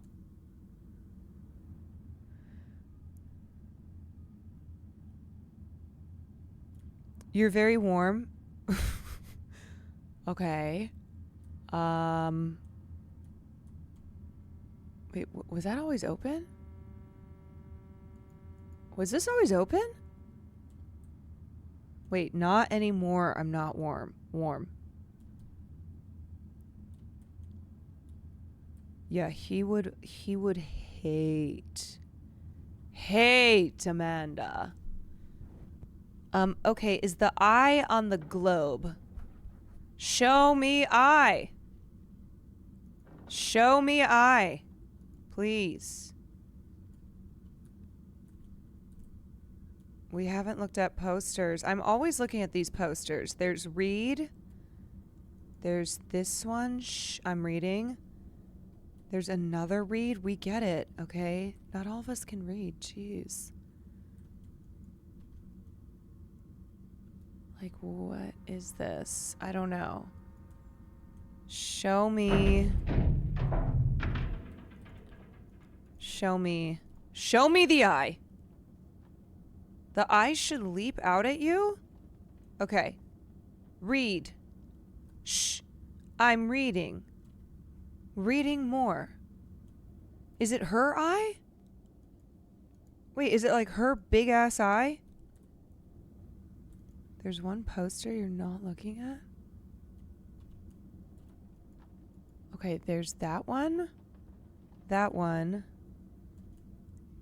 Oh. Okay. Keep your eye peeled. Oh. Okay.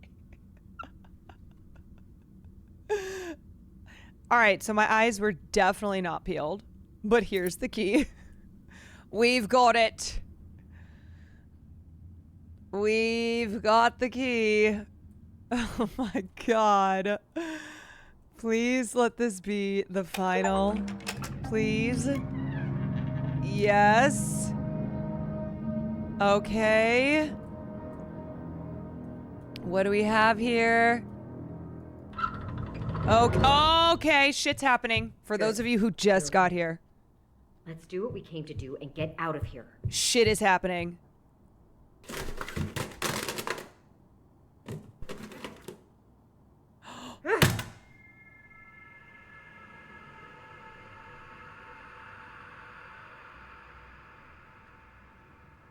Okay. Is that like...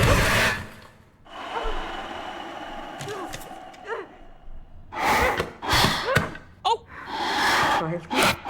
What? Run. What am I supposed to do?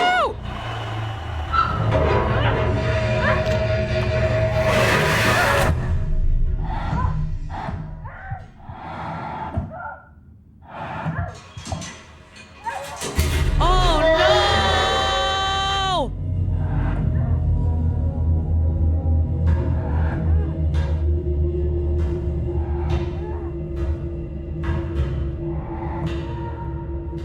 Oh no, I think she's... Wait, is that the end?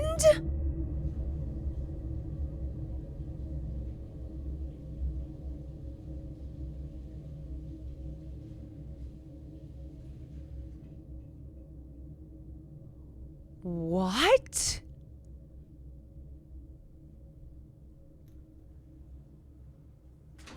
Wait, is that really the end? Am I free?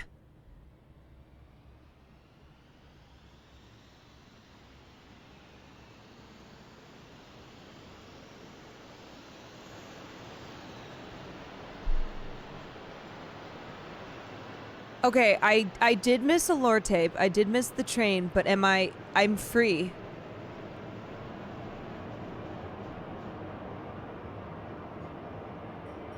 I'm free.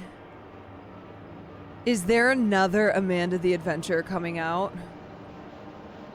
I'm sure there is. Holy moly. Am I free? I don't know. It's hard to say. It's hard to say. If some of the credits are redacted, you miss tapes. Oh, damn. Look at that. Redacted, redacted, redacted. Redacted. Redacted, redacted. Okay. Okay, so I missed like kind of a lot. Maybe every tape. Run it back.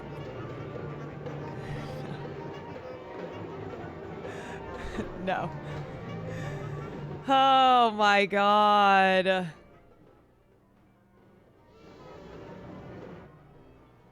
Okay.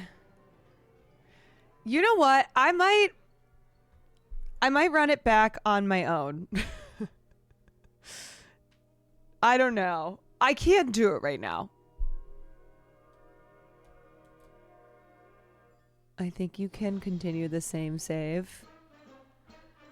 Holy shit. This should give you lore tape if you want to watch. Let me see. Let me see. Let me see.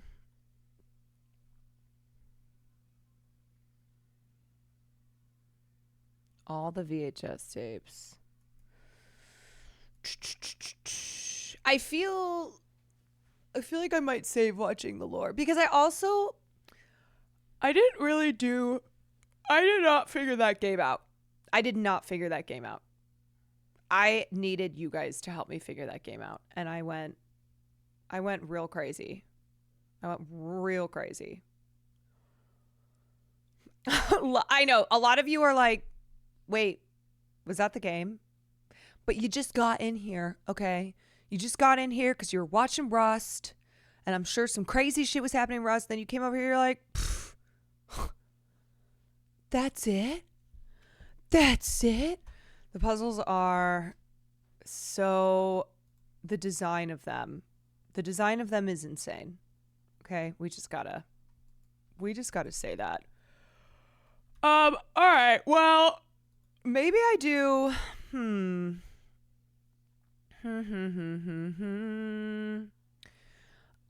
Maybe I do a little bit of Silent Hill. I don't know.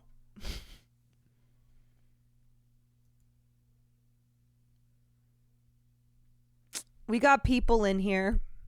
Who didn't get in here until the end. So we can do for the people, by the people. And I might not end up gaming tomorrow night because I might have to do a shorter stream. I don't know. I am not sure, but I wouldn't mind playing a little Silent Hill right now. My back feels like it's fucking broken, but that's just because that's what happens when you're in your 30s. I just need to stand up and stretch a little bit. And while I'm stretching, remind you that if you have Amazon Prime, you get 1 free Prime sub a month to watch me gaming without any ads. Oh, yeah, that feels good. That's good. Good to stretch. Okay. Let me put in. Why did I say that like RFK Jr.? Because I'm turning into him. Oh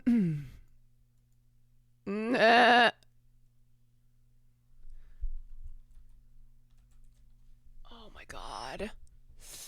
Oh, my back. You know what? It's actually not my back. It's my SI joint pain. It's all in there. If you have sciatica, it's very similar to that. If you don't know what why do I always say Resident Evil and I mean Silent Hill 2. God damn, I cannot get this right. Silent Hill 2. Wait, why is that not pulling up? What am I playing again? Sciatica fucking sucks. Yeah, it really does. Silent Hill 2. Okay. Sciatica Hill 2.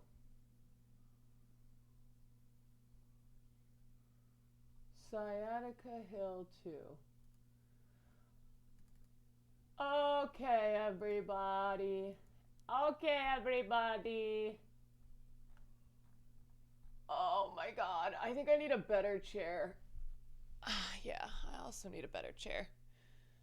That's what I need.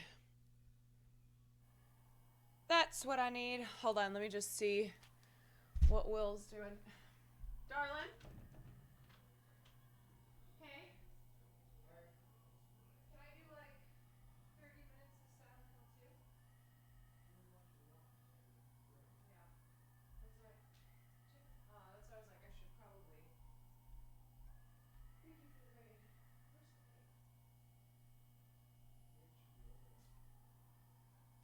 Where's the raid?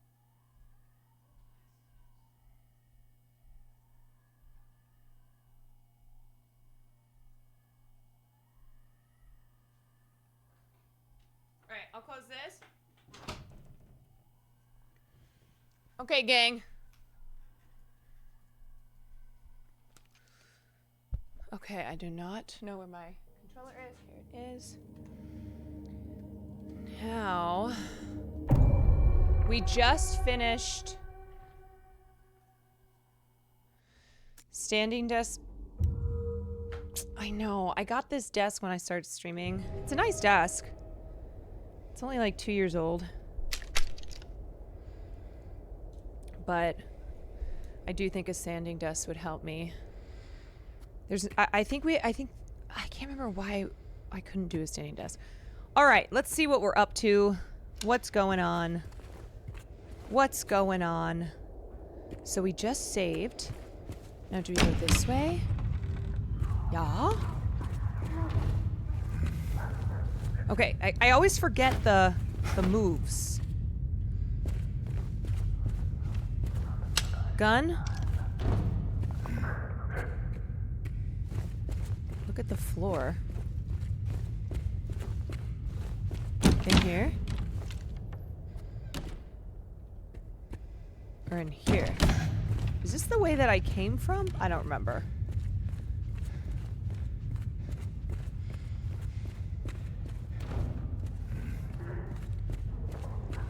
Look at the floor while you walk.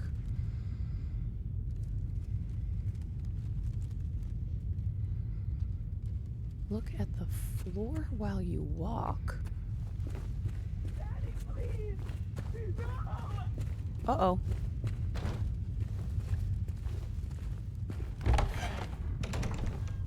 Look at the... okay. I'm looking at the floor.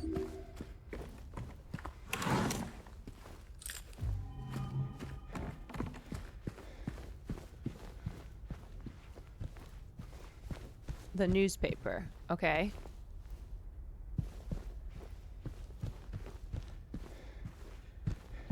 Okay.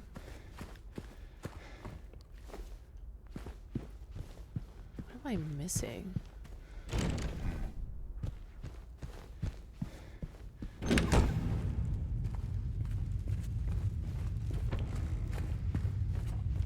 Just like a word. Should I pull the fire alarm?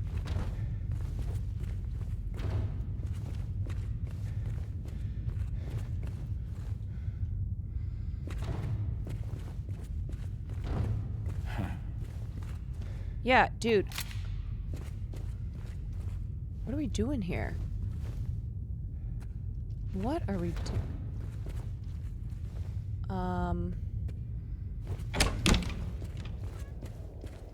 Okay, I came down on this elevator. Do I need to read the newspaper again?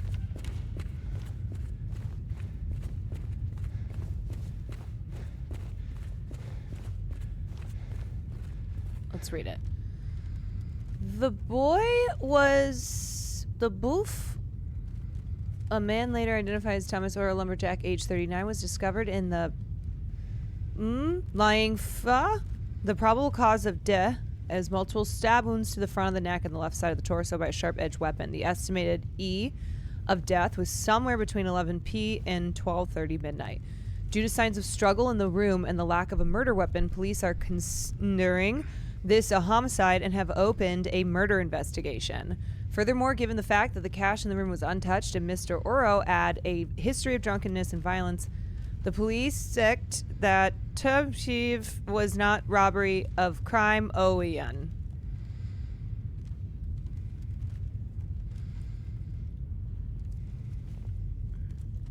Okay, how the fuck does that help me? Let's see. So this is the only room that is open. What am I missing? What am I missing? You'll see. Oh! Wait. How was that? That door was not there before, I swear. Please.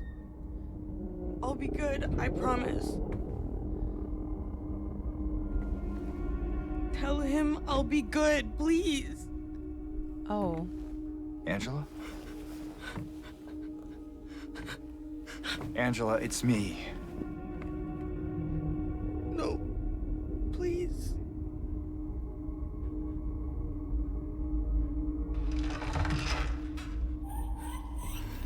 Daddy!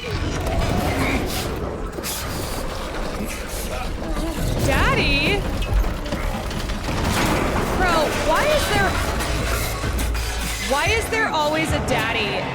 these horror games. Oh no! Run! Run! Run! Oh my god!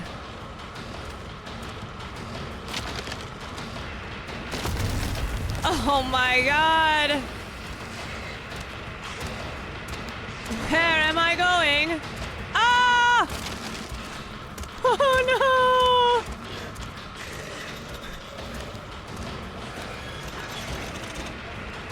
Oh, mate. Is that a fake door? That's a fake door.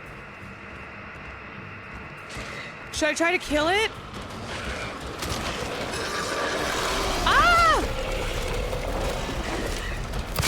Ah! Oh my god! Oh my god! Okay.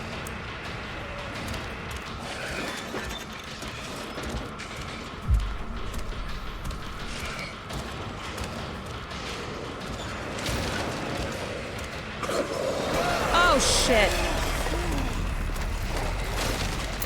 Ah! Carl! Is this doing anything?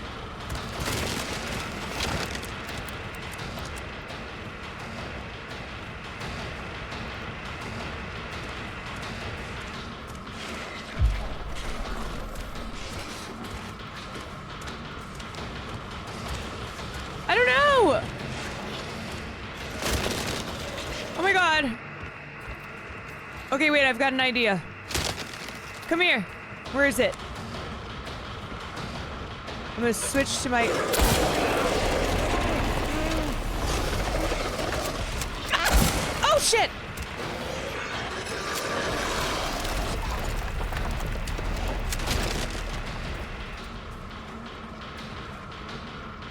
Can I get in here? No, I can't. Okay, I can't. Oh god. Oh Jesus.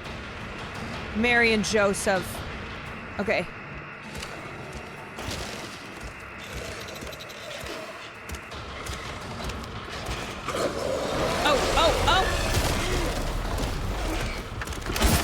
Oh, run, run, run, run! Run, dude, run! Wait, how do I dodge him? Ah!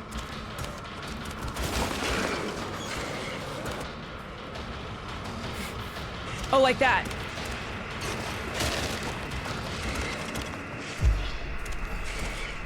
Oh my god, I'm almost out of health drinks. Okay, okay, I'm gonna have to just light his ass up. Here we go. Here we go. Where is he? Shit!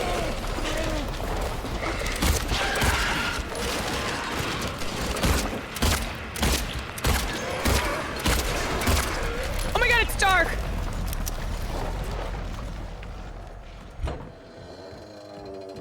Did I kill him?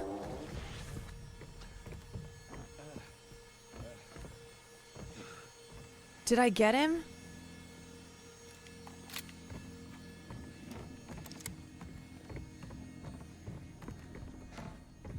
Is he dead?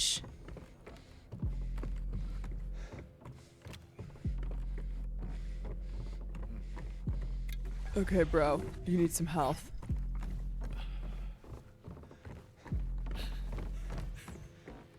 Angela, don't worry. I killed Daddy.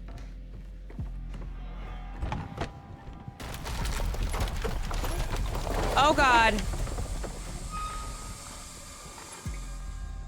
What do you mean, next phase?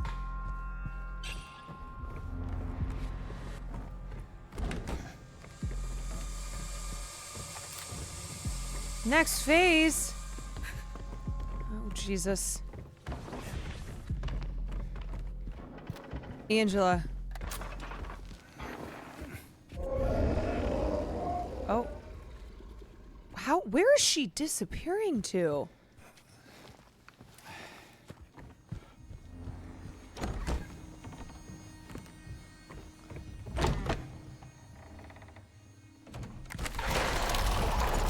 Oh boy. Oh boy. Where is it? Come out, coward! Come on, Daddy.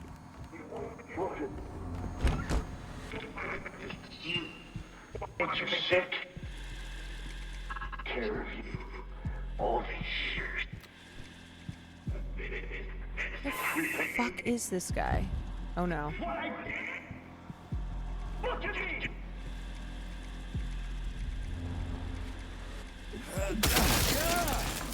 Was that the right thing to do? I don't know. Oh! Oh no!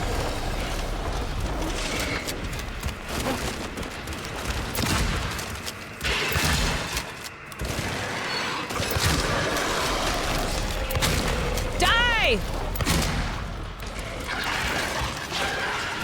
Die, mofo!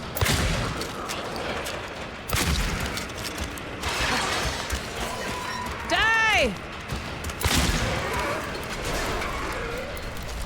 Ah!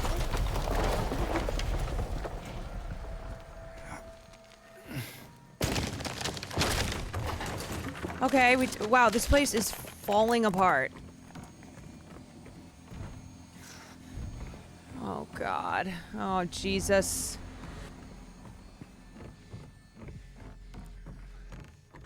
Okay, I'm stuck here.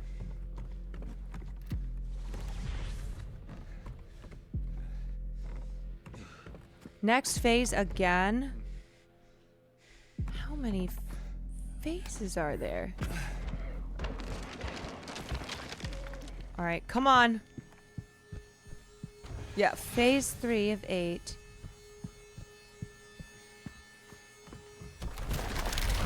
Oh God. Oh Jesus.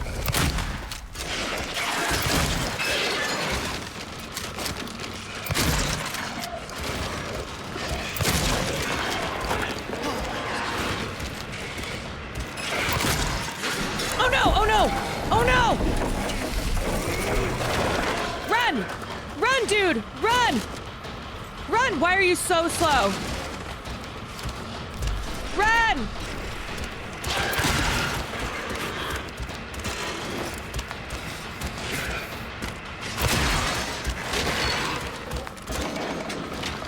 Oh no!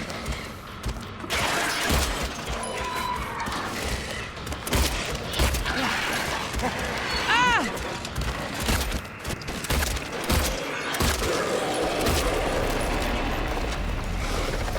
Is he dead?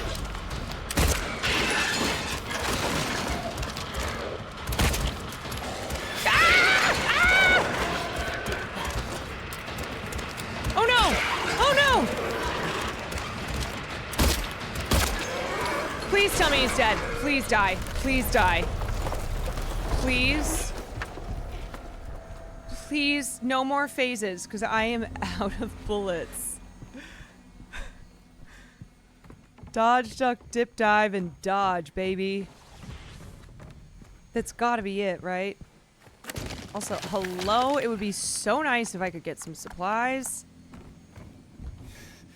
Phase 4 of 69. No, dude, you're kidding. You're joking.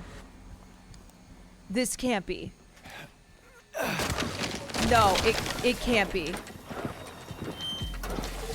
It can't be. It can't. I simply cannot.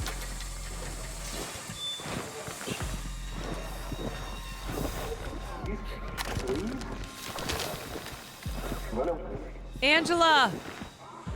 Where would you Yo, where? No one. There's. Best for you. Watch you. Alright, here we go. Phased up. I'm phased up. I'm phased up.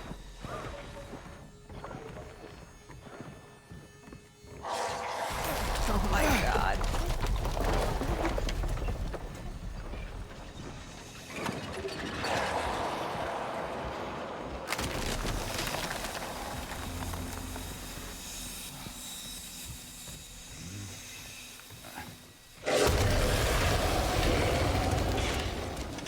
right, where'd he go? Dude. Dude! Oh my god.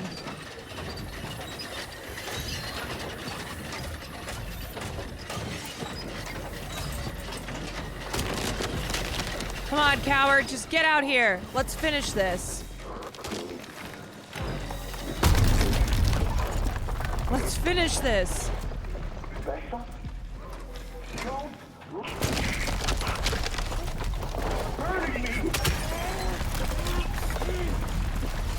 Oh, boy. Oy vey. What a maze. What a maze. It'd be nice if there were some bullets, you know? It's always health when I don't need health and bullets. Oh, bullets. Yes. Let's go. We're back in business, baby. Oh, shotgun shells 4? That's what I'm talking about. That's what I'm talking about.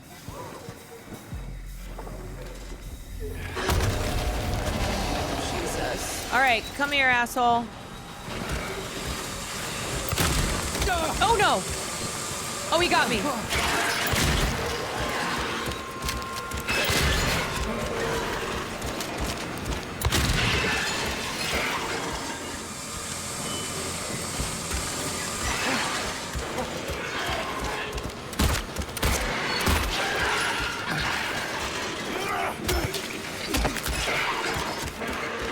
Okay, it's old school time. Ah! I gotta dodge his ass. Oh no, oh no, no, no, no, no, no. No, no, no, no, no.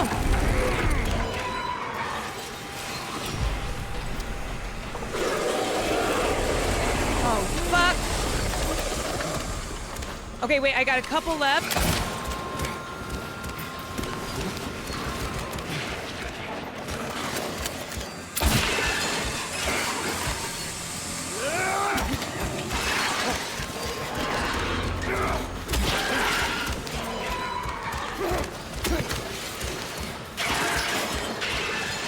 We're dodging like crazy.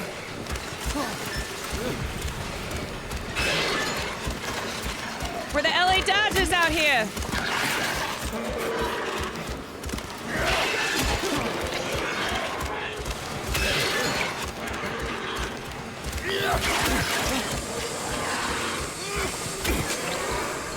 Please, please, please. Oh my God, we did it. We did it! Okay, Angela. It's okay. Calm down. Don't order me around! I'm not. I just... We did it, y'all. Old school. It's okay. Old school. It's over. No bullets. Don't even try. Just a pipe. You got piped down. What? Like you don't know?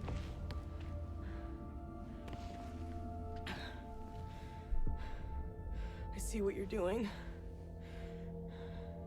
It's always the same with you. You're only after one thing. Oh. Angela, please. You don't have to lie. Go ahead. Say it. Or you could just force me. Like he always did. Oh my God!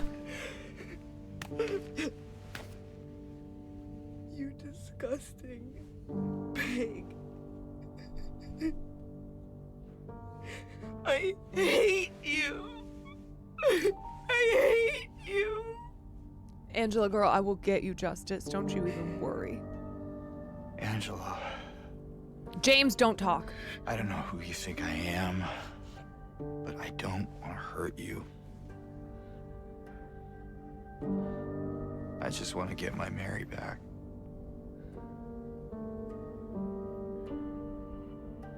You're Mary. Your own little Mary. Yeah, it's not about you, James. For a while. What? Admit it. You didn't want her around anymore.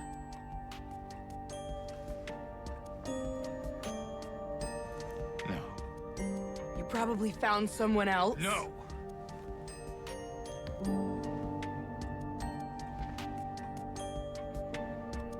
James. I need to find my mama. James, gentle. Gentle. Her mama.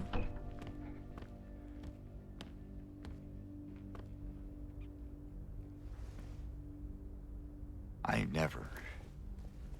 James. Please don't not all men this moment. He's like, no, look. Well, now, wait a minute.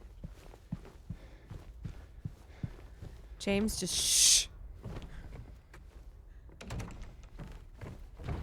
Shh. So that boss was called the Abstract Daddy. God. Boy.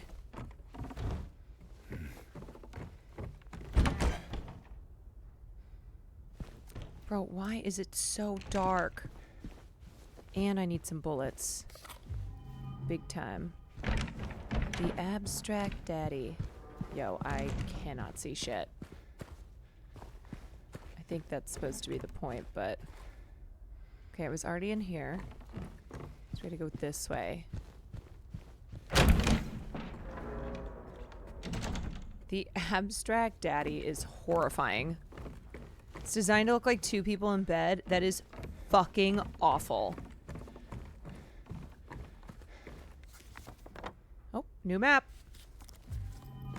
A map of invisibility. Oh my god!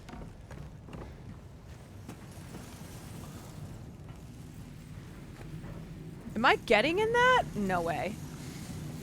No, what's going on?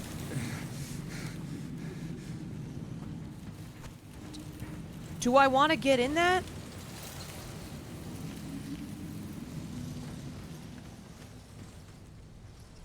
Do I? I don't know.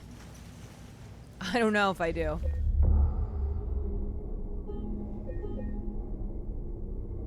I don't know if I like that. I don't know if I like that very much.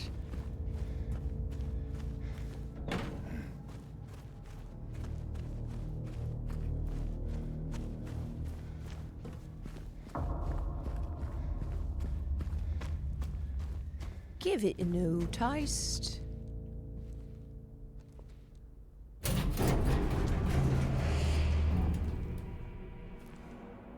Maria? Wait. Maria! I thought that thing killed you. Are you hurt? Maria's back? Not at all, silly. Oh no. But it stabbed you. There was blood everywhere. Oh no. Stabbed me? What do you mean? It chased us to the elevator and What's going on? What are you talking about? Just before. Don't you remember? James? Honey? Did something happen to you? Oh no. After we got separated in that long hallway? Are you confusing me with someone else? Why is she saying honey? You were always so forgetful. Remember that time in the hotel? No, you're gaslighting me. Maria? You said you took everything. But you forgot that videotape we made. Wait, what? I wonder if it's still there. What videotape? How do you know about that? Wait, what videotape? Aren't you Maria? I'm not your Mary. So you are Maria. I am. If you want me to be. All I want from you is an answer. Doesn't matter who I am.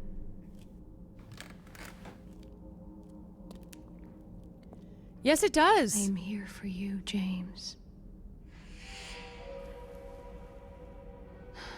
See? I'm real. Don't you want to touch me? touch me. Oh, oh, just like that. I don't know. Wait, I'm so confused. What videotape? Did they make a sex tape? Well, if you happen to make up your mind.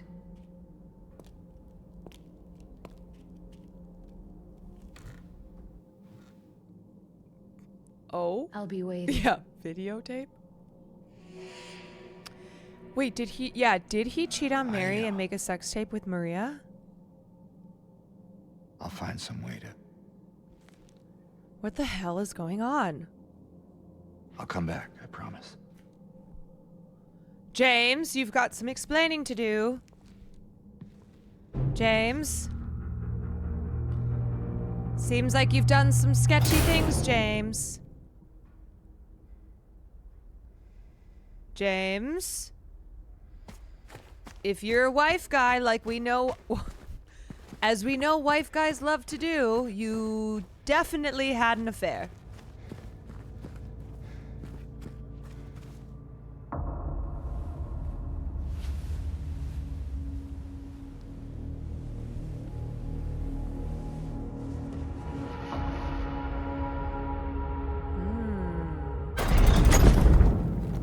Whoa. Whoa.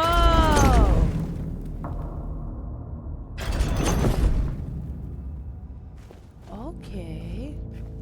What does it mean? What does it mean? Cube. We're in a cube.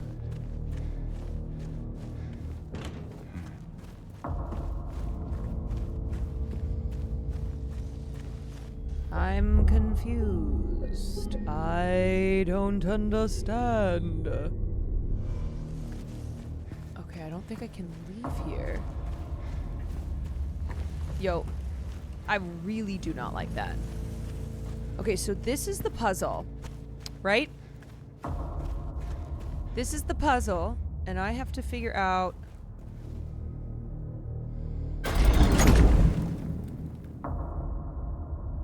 what it do.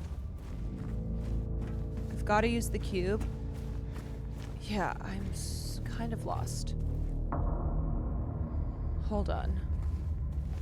The cube. Wait, was that something different? Oh!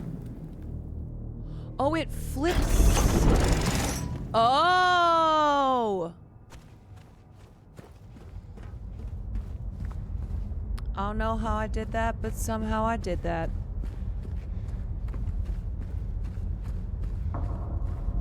Somehow. Just through brute force. Trial and error, baby.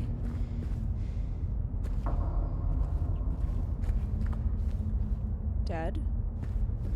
Dead? Touch me. Wait, I'm still confused about this videotape with Maria. Can we see it? Like, what's going on?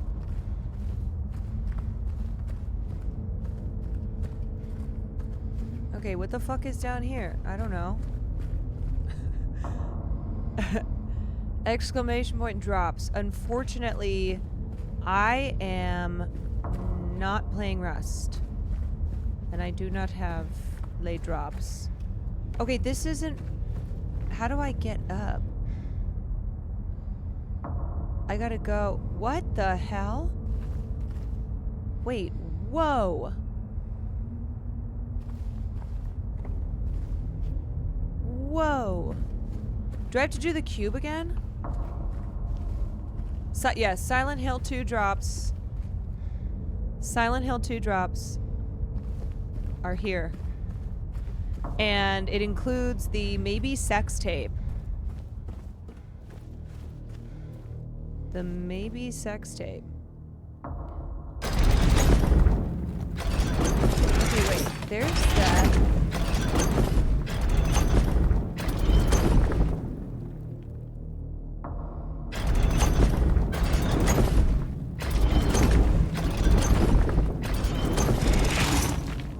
Wait, did I... Oh. Did I already do this? Is this the one that I did? Or no? Is this different?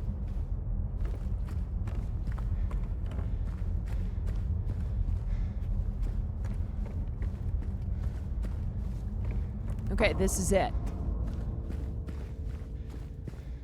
Brute force, baby.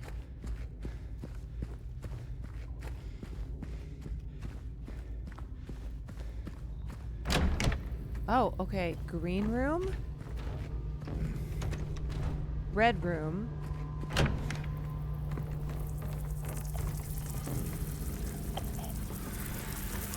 Yo, I could really use some supplies.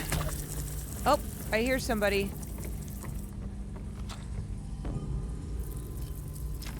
Three. You always get the tougher ones so easily. It's literally because of brute force.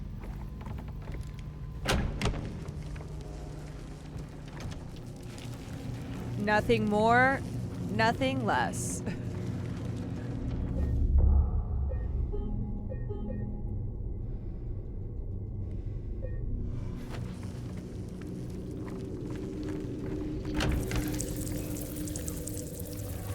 Okay, wait.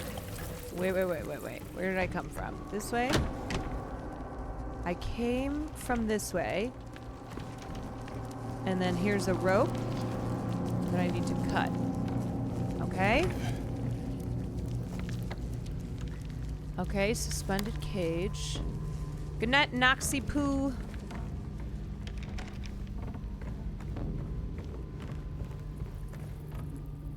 Okay, I need a key. I like that this is a different level, though. It's got, you know, it's different stuff. Touch me.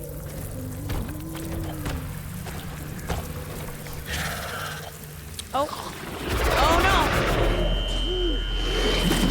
Wait. Oh, shit. Oh, boy. Oh, baby, oh. Oh, baby, oh. Wait, where are you coming from? Oh my god, run, James! You are so fucking slow, dude!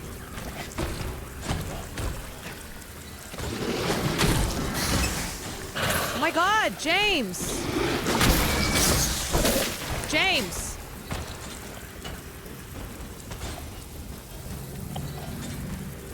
Is this the same door that I tried to go in? I don't know, I'm so lost.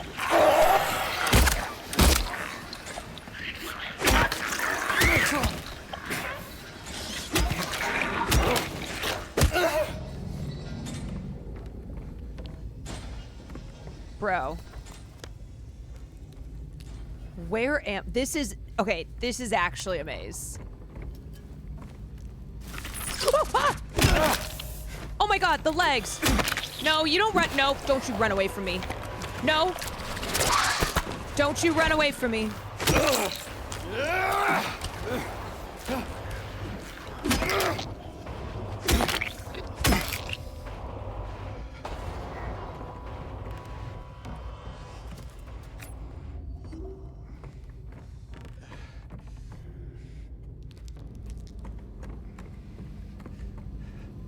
Okay, there's that.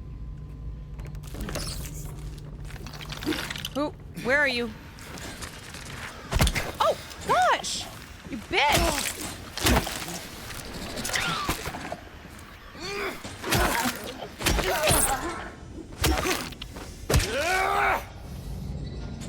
You bitch! Okay, let's figure out where we're going with that. Come on, please give me some supplies. Okay, we want to go to that window. Yeah. Is there anything back here? Oh, yep. Yup.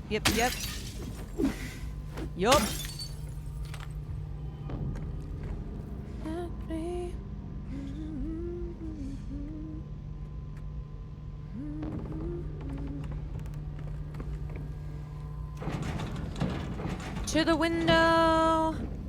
To the wall. Till the sweat drop down my balls.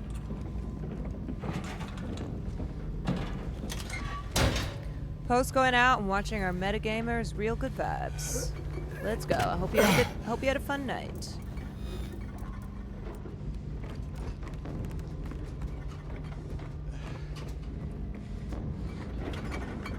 What is in that fridge? What's going on in there? Oh boy. Yum. Oh, yummy. Mmm. Mmm.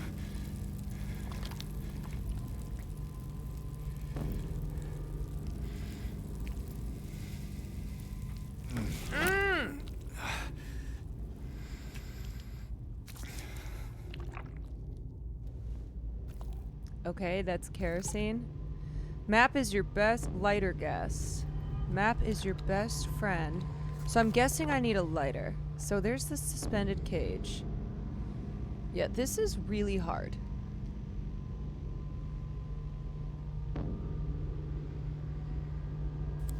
Okay, so I'm gonna finish.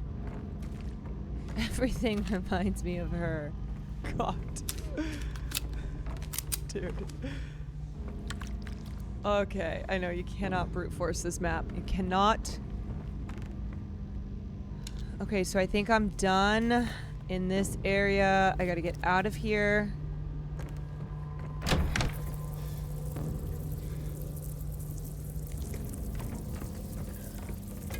Bro, what? Is this new?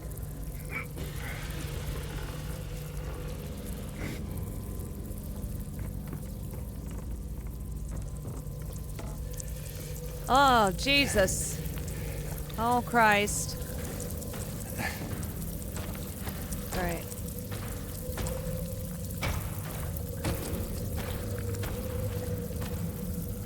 If I walk, will he know I'm here if I don't run?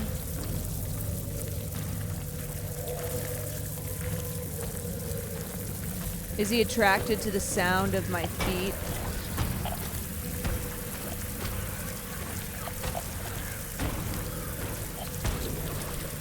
Wait, he will know I'm here? Oh, shit. Oh, fuck. I already did this. I already did this section. Okay, run! Run, mofo! Oh, Jesus. Bro, how am I... Ah! How am I supposed to avoid this guy? Oh, no! Should I shoot him? Oh, shit! Oh, no, I'm stuck! Should I just keep doing this? I don't know. Should I keep doing that? Dude, he is so slow, mate. Okay, I need to regroup. I need to regroup. What is happening? Oh my god. Wait, is this where I want to be?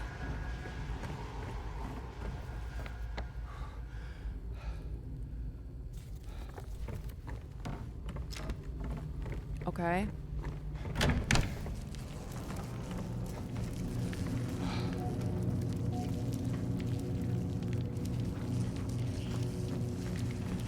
Okay.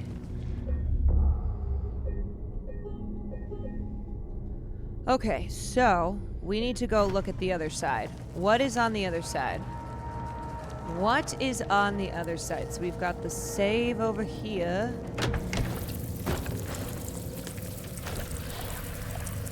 You know, this is some more of that shit.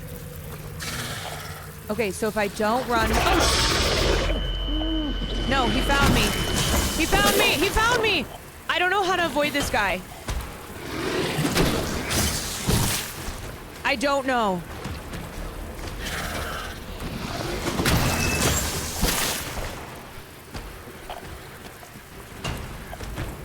God! Oh no! Thing looks the same. Okay, cool. I ran back. I ran back. Great. Awesome. Awesome. Oh, god, I really hate this level so much. I can walk.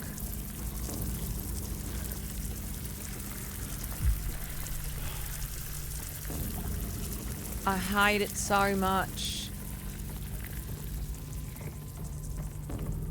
Okay, what we got this way?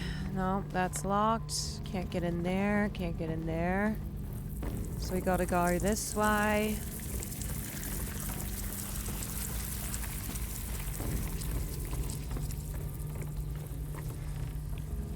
Okay, there's nothing here. If they see you close, run though. Hondo, thank you for the raid. Okay, so there was shit, dick, stick over there. Shit, dick, stick over there. So I have to go back.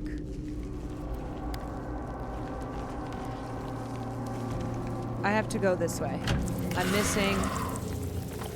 I don't know. I have to brave the new world.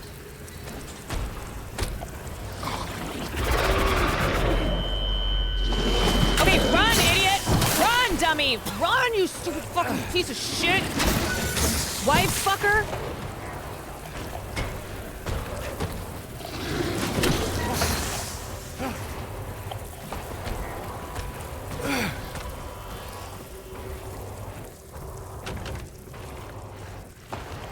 Okay, where am I?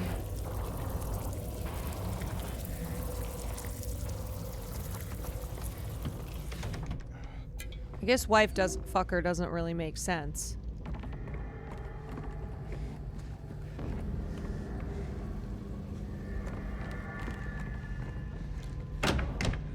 Oh, so you fuck your wife, huh? Oh, you shitty.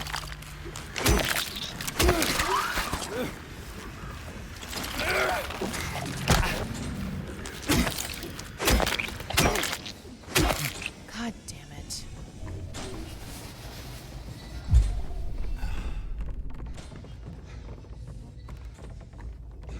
it. Me to my friends when they say they're trying for kids.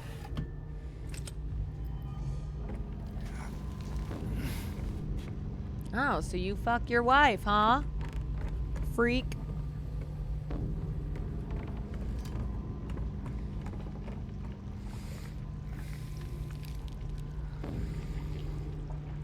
Good night, Bossa Nova, babe.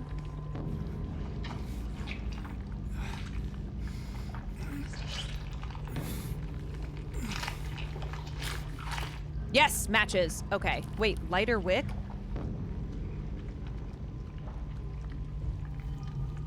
Do I have everything I need? Do I have a lighter? I don't know.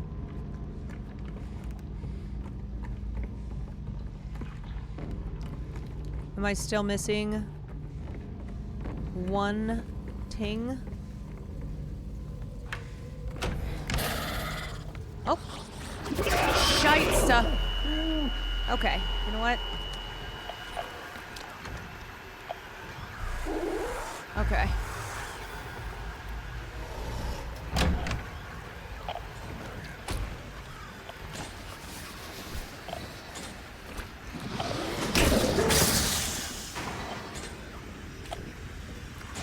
I'm so gay, it's scary. Oh yeah? Prove it. Name every single Madonna album ever.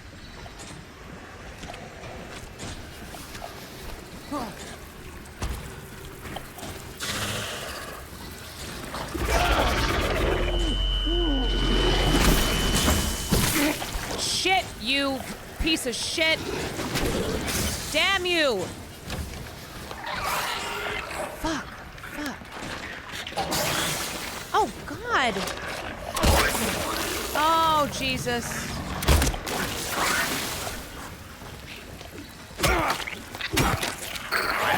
Oh, no. Oh, no, I need help. Help. Oh, boy. I'm not that gay. Well, then there's room to grow. How did I get in there? How did I get here? I'm so serious. I have no idea how I ended up here.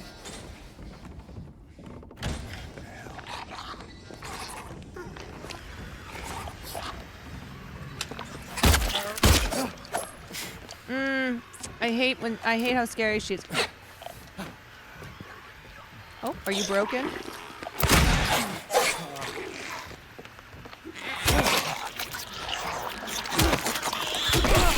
Shit! Wait, please! Please!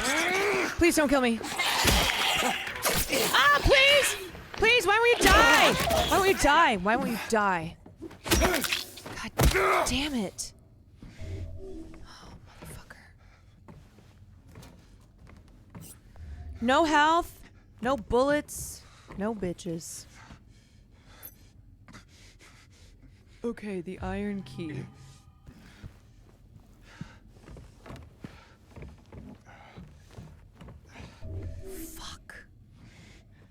If I get struck by that thing again, I don't know how to get past it.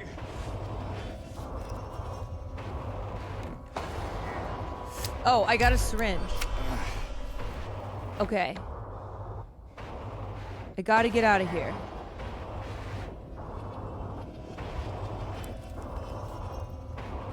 Yeah, I'm back to a lead pipe and a dream.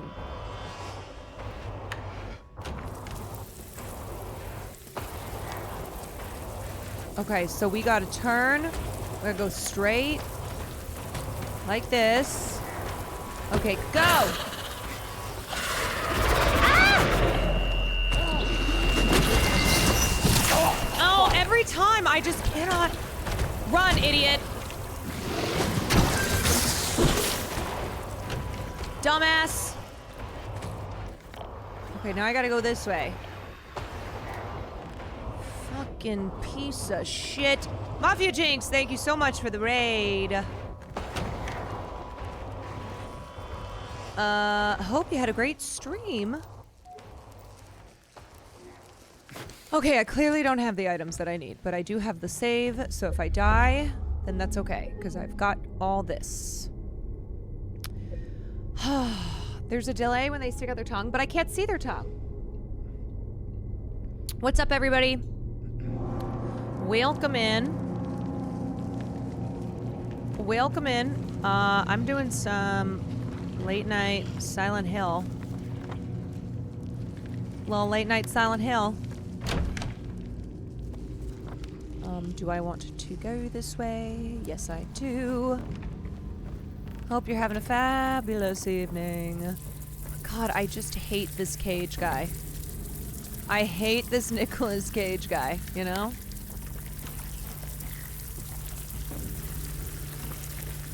Silent chill. That's right. Wait, is this not the key? Hello? Hello? I'm confused. Is there a different door?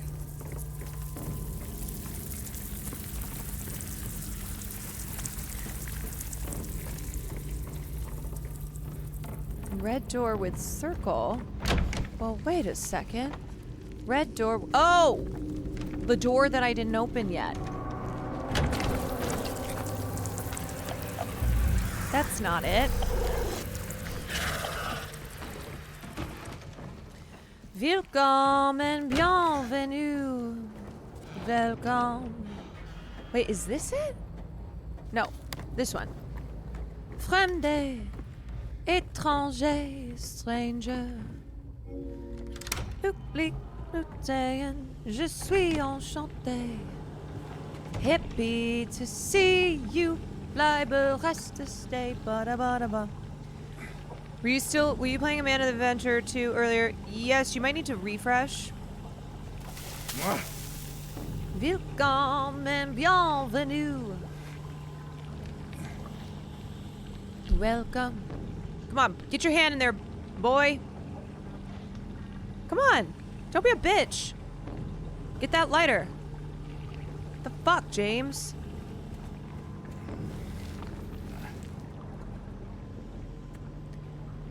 It's hot. I don't give a shit.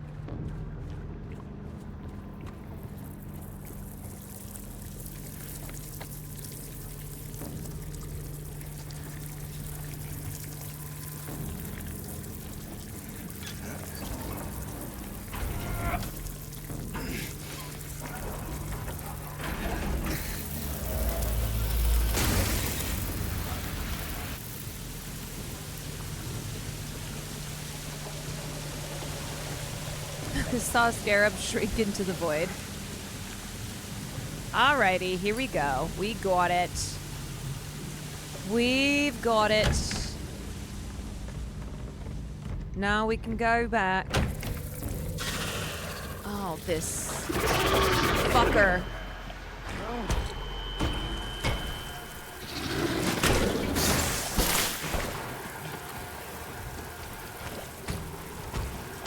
Uh-oh, I'm lost. First I was afraid. I went the other way. Shoot! Shoot her! Damn it!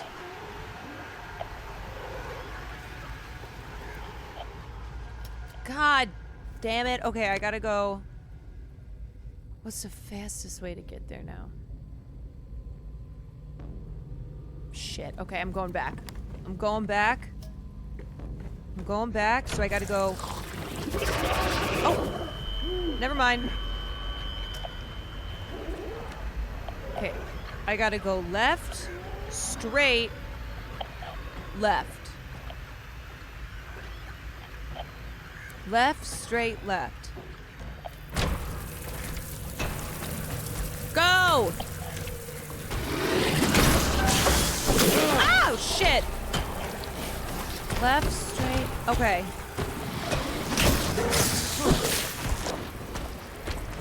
Wait, is this right? Yeah, okay. Okay, we're good, we're good. Yo, I cannot avoid... I can't avoid that guy. I suck. I suck. Oh, I have to combine. Wait, how do I do that again? Let's see. Combine. Aha! Yes. Yes.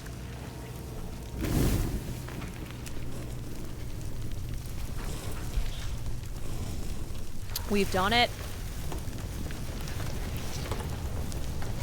We did it, Joe.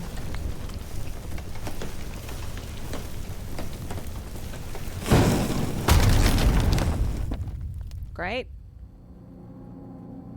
Bloody body fell into the ground, just what we needed.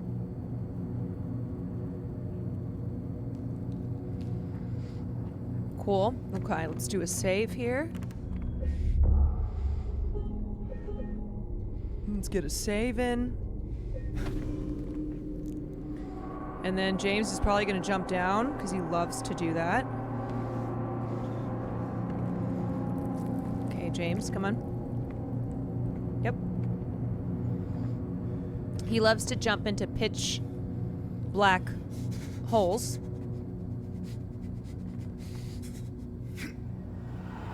Insane. Somehow does not shatter his knees. Or break his back. That's why he can't run. That's true. That's why he's so slow.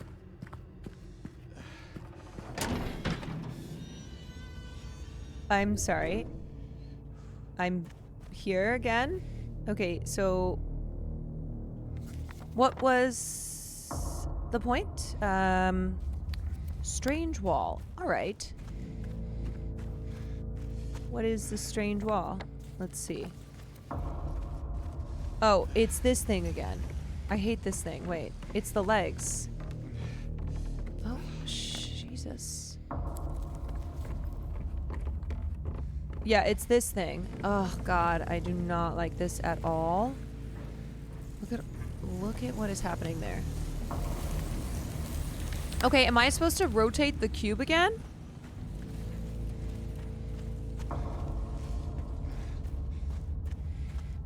Like, is this still a thing? I guess.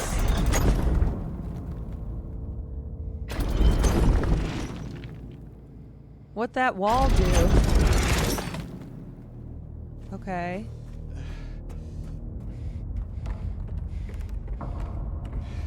Wait, did I or did I not do all this? Am I about to repeat what I've already done?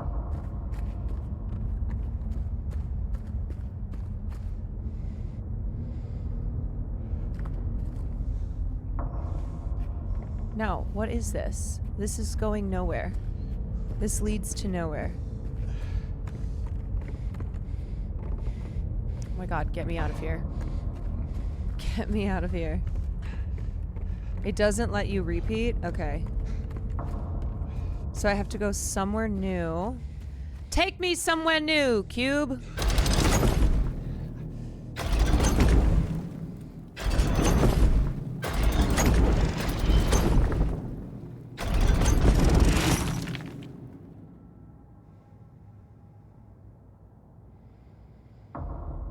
That it? Or is that the one I just did?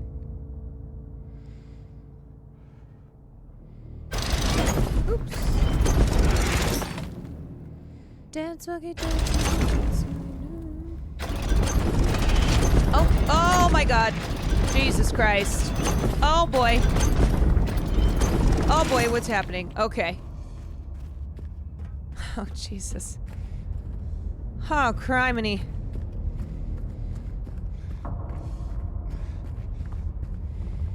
Okay, we have a new level. New level. I am literally out of health and literally out of bullets. I just got a pipe and a dream.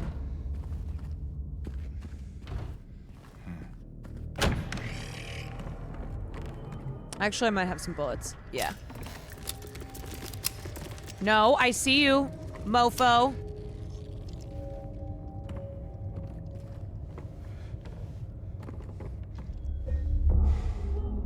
Just a pipe dream.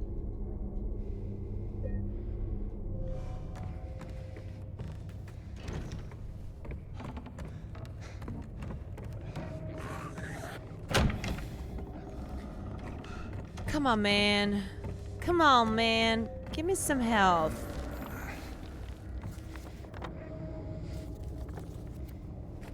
We got some bullets here. Let me get some health. Whenever I need health, I don't get health. God, this shit is such amazing. Yes! I'm gonna save that bad boy, though. Oh my god.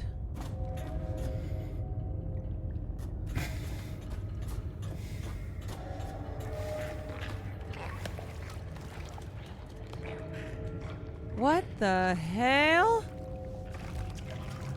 Mama, where am I?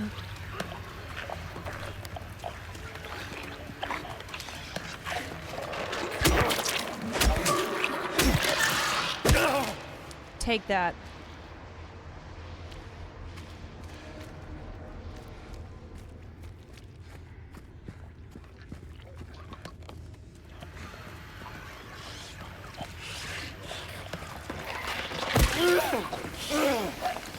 Come back here, little squealer.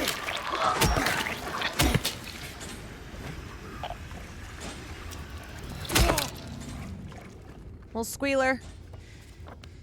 God damn. This is the worst level by far.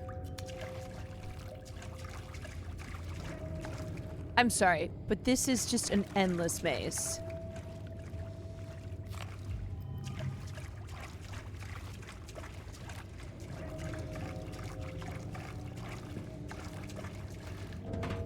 Sometimes I'm like, you know what? I don't even want the doors to open because I'm so lost. At least that tells me, okay, I can't go this way.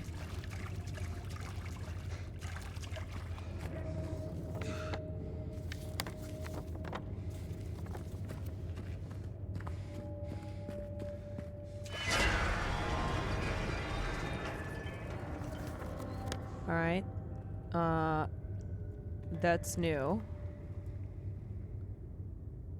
Flooded level. Okay, so that's a ladder, and that takes me up to a different part of the flooded level. I go this way. Yep, that's a dead end. This, what's going on here? Okay, there's a key in there.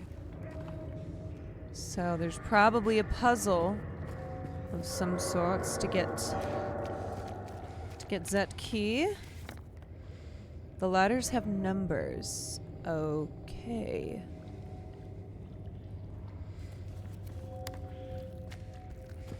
And then this is the first ladder.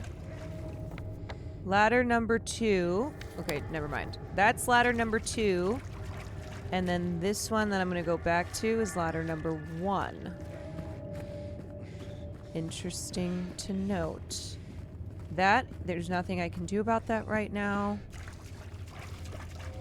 Okay.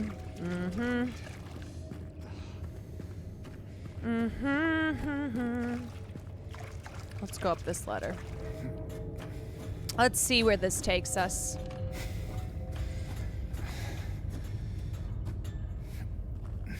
Alright, where the fuck am I? Okay, so that's a thing. Handcuffed gate. Handcuffed gate. Now.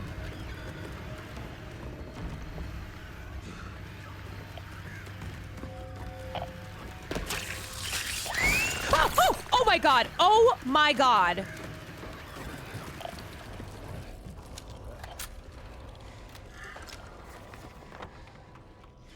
Jesus Christ.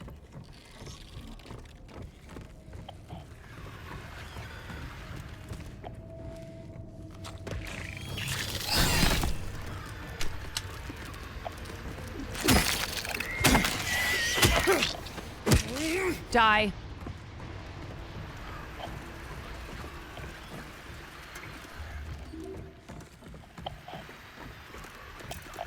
Die.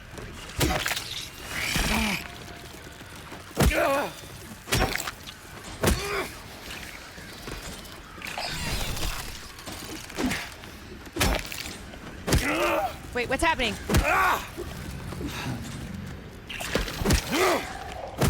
Am I killing both of them? Okay, I got both of them. I got them. We got them, ladies and gentlemen. We got them, and I have 2 things of health. These things was squealing. Yeah, I do not like those crawling things at all. That looks like from Sinister. That death, the death thing. The death mark. Dance with me, dance with me, dance with me. We got him. All right, where am I? What am I missing in here? Oh, here's another ladder. Okay, ladder number 3. Ladder number 3.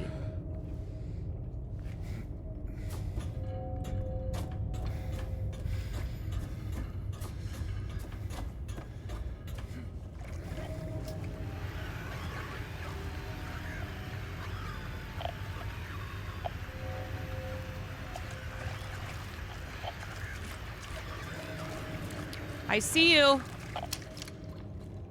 You don't walk away from me.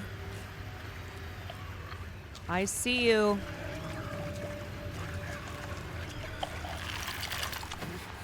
Okay, God, what am I doing? Where am I? What's going on?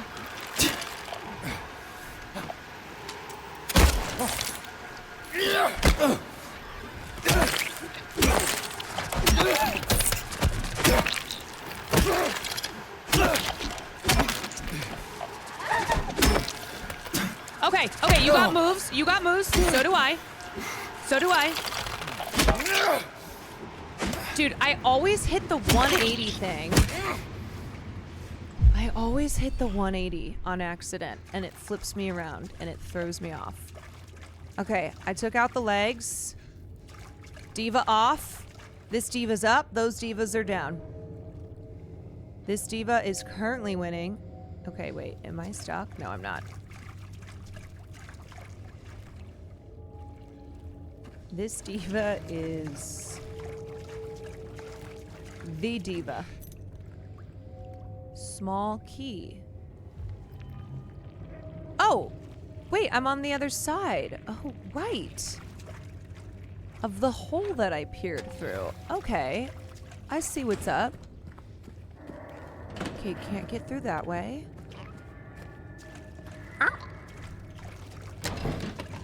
I do not remember, though, What do I need the key for? That is the question. I don't remember seeing... Okay, whatever. Let's just go back up.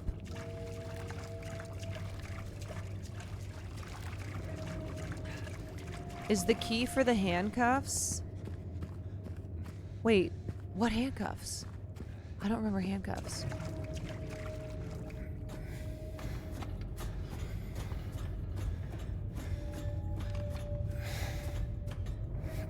Ladder 2. Oh, shit.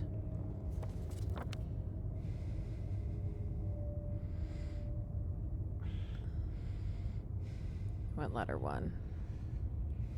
Oh, the handcuffs. Duh. Oh my god, you guys, I already forgot. I already forgot about them.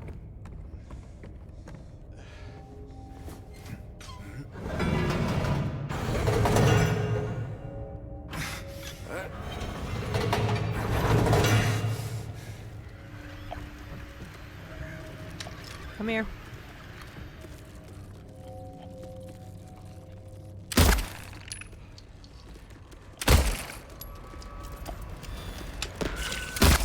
Gotcha! Gotcha! Okay, sometimes my shooting is ass, and then sometimes it's actually pretty good.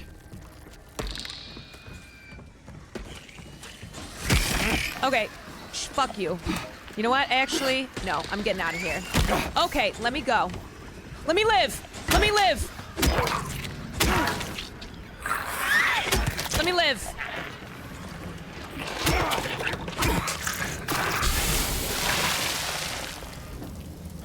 Let me live. Please.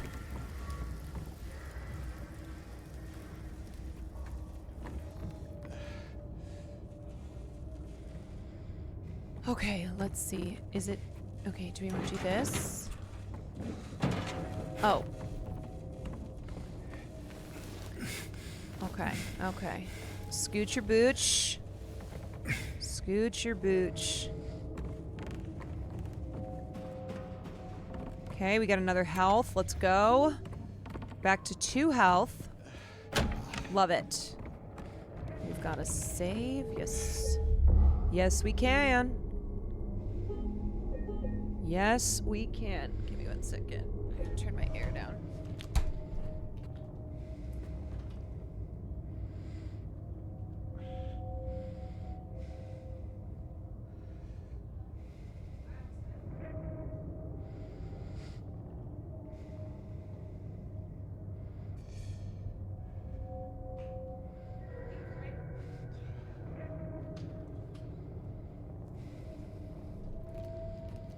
We're not going back.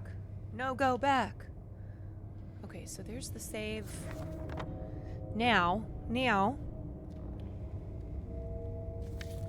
What else we got to do on this fucking level? Did you save? Yes, I did. Yes, I did. Okay, that's locked.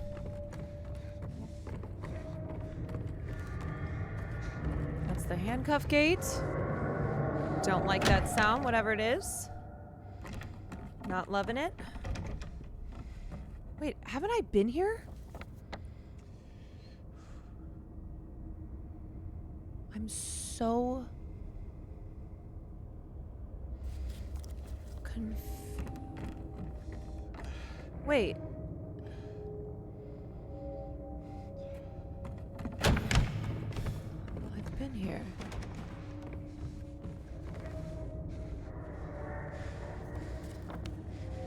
Oh. I don't think I've been here. I think this is new. No?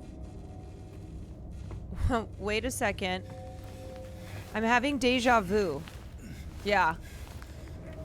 Hey, I crawled under here. And then I ran over here because I saw the save. No, you just did this. Go through this crack?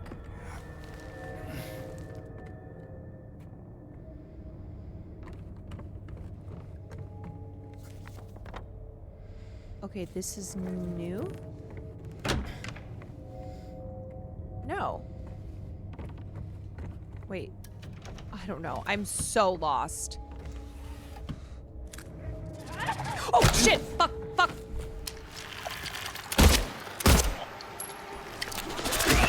Oh my god. Oh my god.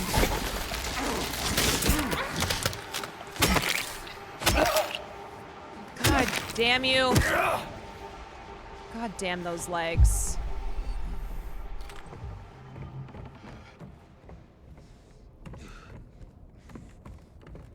All right.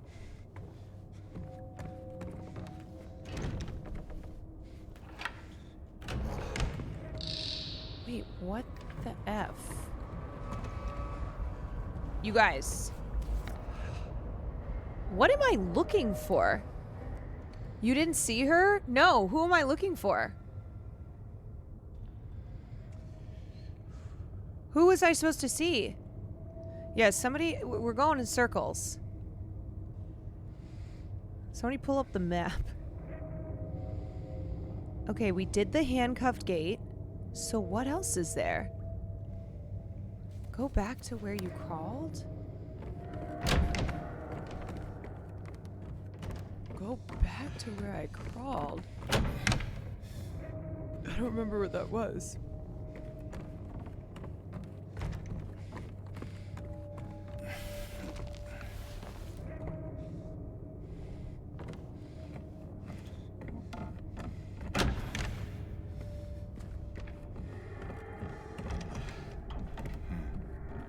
Like this way?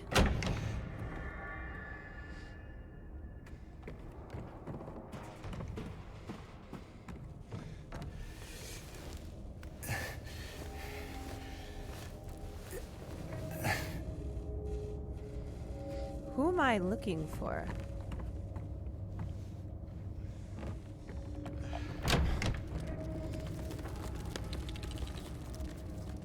But haven't I done all this? Oh. Okay. So there's something over there. So I gotta fix that. But how?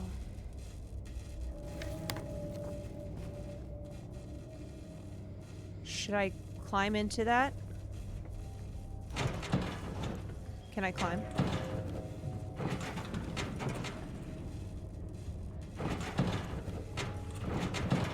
Okay.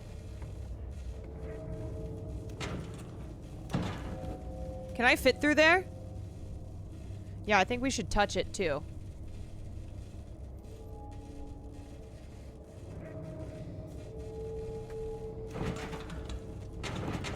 No, I can't fit through there?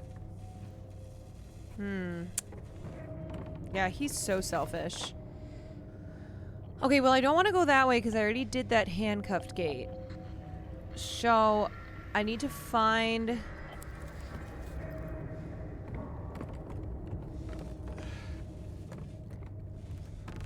I need to find whatever the F...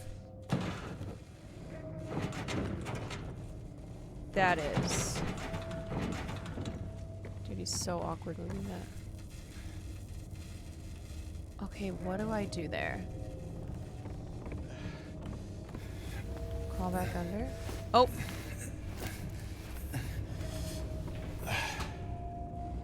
Maybe try looking up? Okay.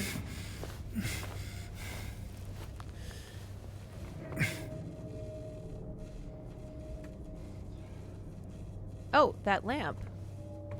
Or you mean here?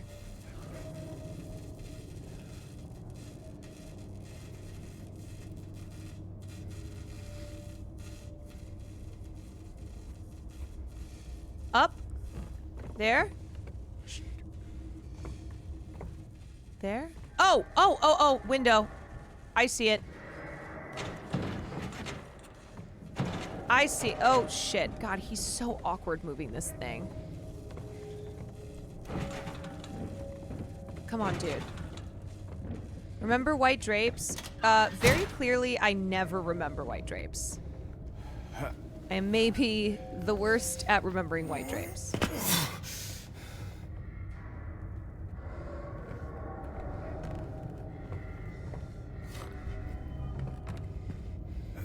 Okay, we've got a new ladder.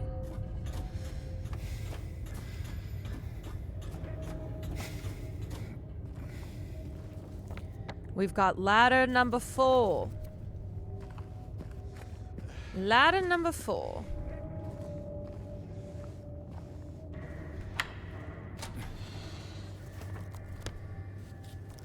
Okay, we don't want to go that way. We want to go that. Oh.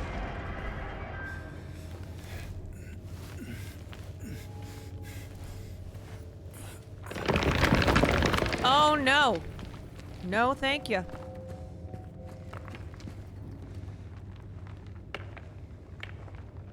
No items. Thanks for letting me know. Oh, okay. So I'm stuck in here. Caroline, I just want to let you know that I like your mindset and view on life, politics, and otherwise I'm a lurker from EU, and just, yeah, I wanted you to know. Welcome! Glad to have you in here. Okay, so somehow... Oh, here we go. There's a tunnel.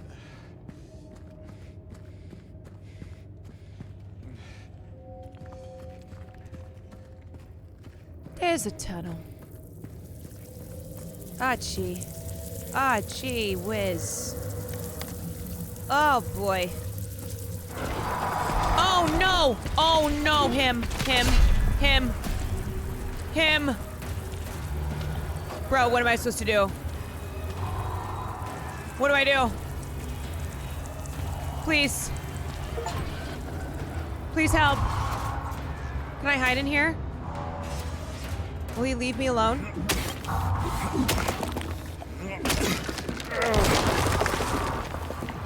Okay. Is he leaving me? Oh my god. Oh no.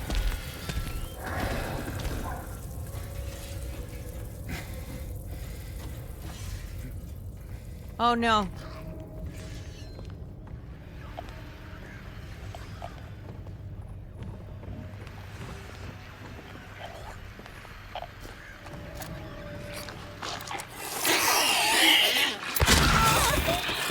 Boom, baby. My neglected dream is becoming an actor. You know? Oh, shit. Oh, fucker. Die, please. Die.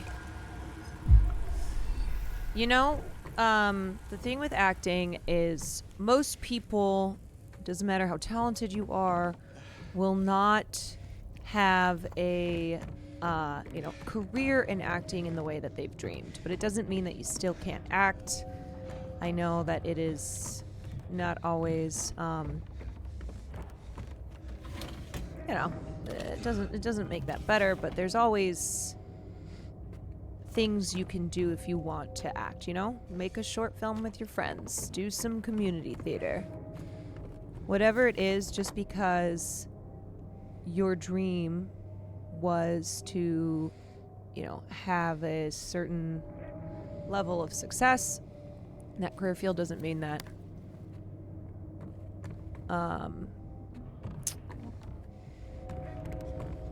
yeah, you still act if you want to. That's how I feel. Like, when I quit to do streaming, I was like, I don't know if I'll do this again. But then I started doing stuff with friends, and it was really fun. Okay, wire cutter. Wire cutter.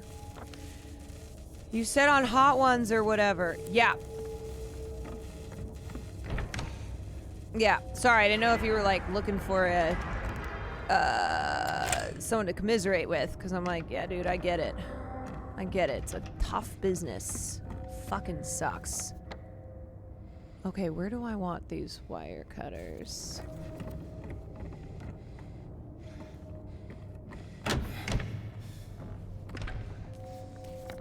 Where am I going with these wire cutters?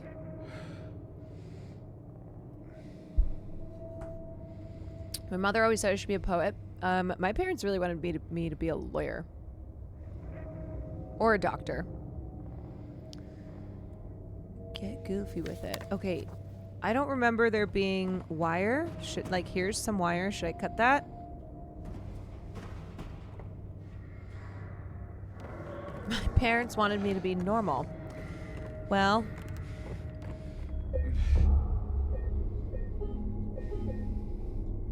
you know, it's a work in progress. Just wanted to say, I don't know, you did good. Thanks for streaming and sharing you with us. You're welcome. I'm never ever thought that this would be part of my path in life, and I'm very grateful for it.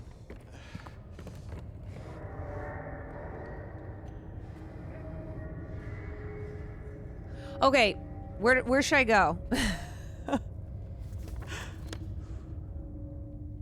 Where do I cut this wire?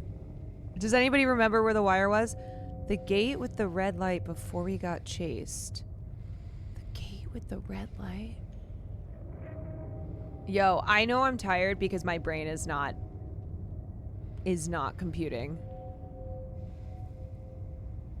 If you wanted to being a lawyer or doctor, wouldn't you still feel that kind of work isn't for you? I think I've always been someone who, and this is what's tough, is like I have such a creative yearning and always a desire to be in a creative field, but I also am someone who can find satisfaction in a lot of things. Like I would have found fulfillment being a doctor, or I don't know so much being a lawyer. It depends on what I was doing. At the bottom of one of the ladders, there was a gate that said, oh, right. Okay, wait. I have to get back to ladder 4. So I gotta go straight.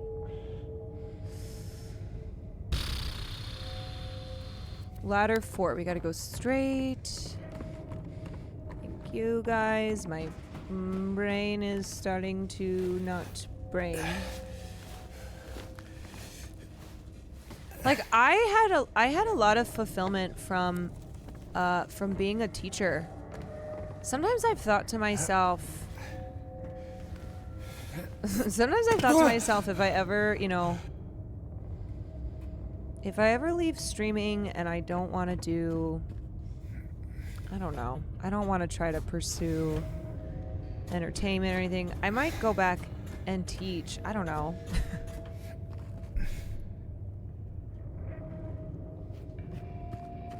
Sometimes I wonder if later in life that's where I'm meant to return.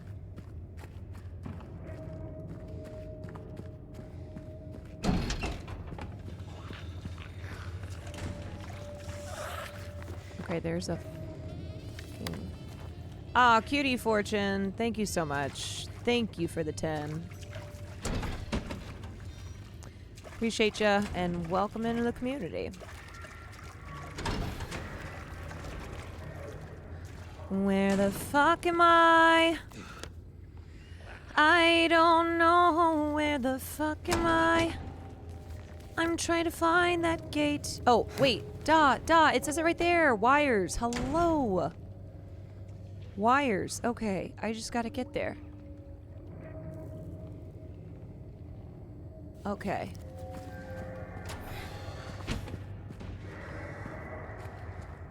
Okay, what? Is this right? No. Ow, there's a mosquito. Damn it.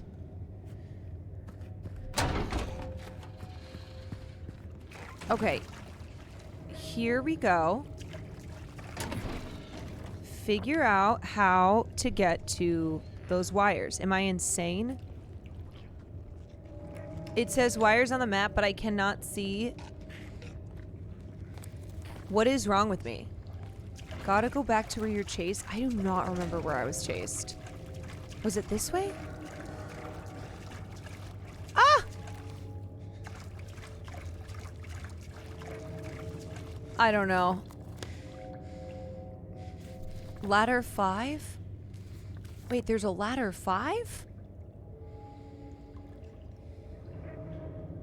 How did we get to ladder 5? Did I do the wrong ladder? I did the wrong ladder, didn't I? All right, my brain's starting to go, but I want to finish this. I really want to finish this. Who's Jack Gleason? He played Joffrey Baratheon, and... Holy shit! Okay, Caroline, my god, Jesus Christ. Oh, God, there's nothing worse than when your brain is going and you're stuck in a maze. Holy shit. Okay. Okay, where the hell is ladder 5? Let's figure out how we get there. Okay? Okay, so we're gonna do this. We're gonna... Okay, there's a stupid-ass window. There's a fucking window, man. Wait. Can I... Where... How do I get out of here? Ah! Help! Help me! Help! Oh, God! Oh, Jesus! Casualty, thank you for the tier 1. Okay. What the hell? You don't? So I have to go. Oh my god. Okay, I need to just finish this. I just need to gotta get out through another ladder. Okay, okay. Come on. Come on. Here we go. Let's get out through another ladder. Let's get the hell out of here. Please. Please. Please. Okay. Straight into the right. Alright. Oh my god. Oh my god, I'm so fucking lost, man. I'm so fucking lost. I keep doing the same fucking things. Okay. Here, this has got to be another ladder. Somebody take this controller from my hands, please. Ladder number 1. Okay, what ladder do I have to get to ladder 5? Or else I'm gonna Brian kill me. What ladder do I need to get to? How did I get to ladder 5? I don't know. I don't know. Okay.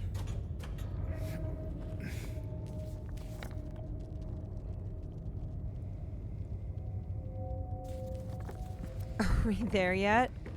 We sure as fuck aren't.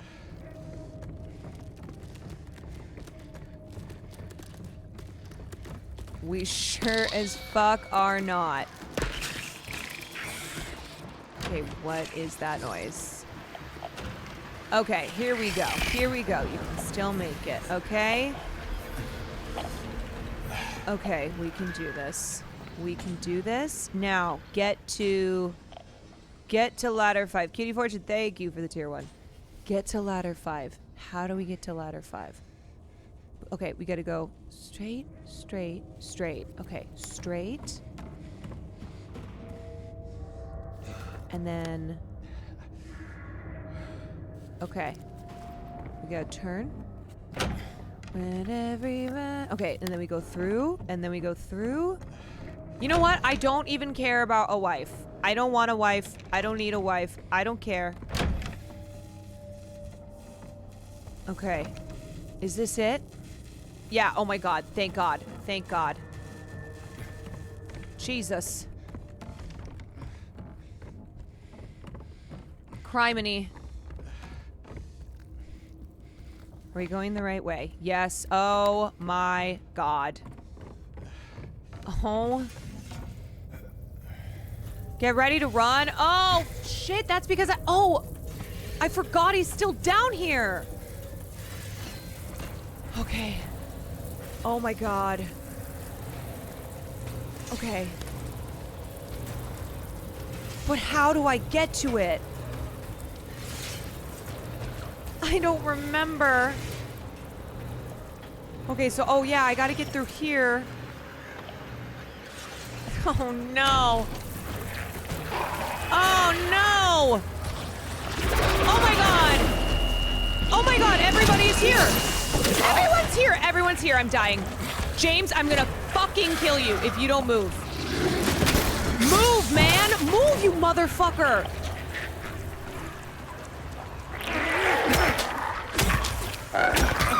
Fuck me! God damn it! God damn it, where am I? Please. Please. Oh, I don't even know how I got back here. I have no idea. I don't know. I don't know.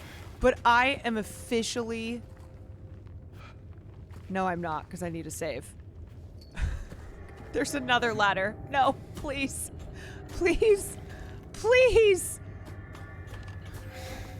Please, for the love of God. Please save me. Yeah, jump down this hell. Just go. Go.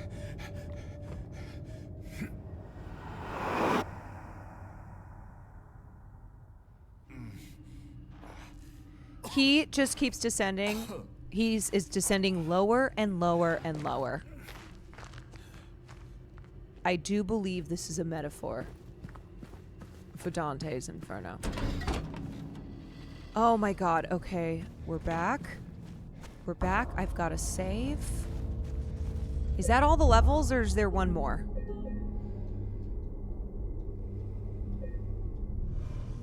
Like, did it do something to this door? No. I think one more. Okay. I'm gonna put it there because that's enough maze and puzzle. That is enough maze and puzzle for the night. I'm getting kooky. I'm getting kooky, y'all. Oh my god. But that was a good gaming sesh. That was a good gaming sesh.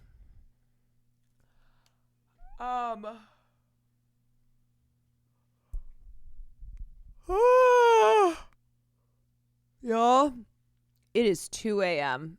I look so rough. It's 2 in the morning.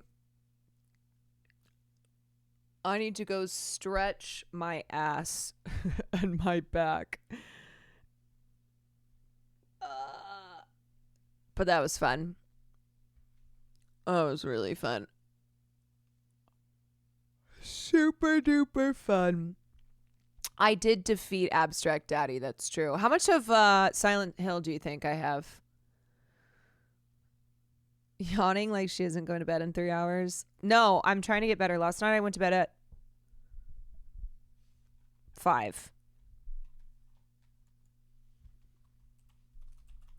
So tonight I'm aiming for 4. And then Sunday I'm getting my ass up because I'm going to this flea market that's at it's in Pasadena, I think. It's only once a month. And I'm going really early.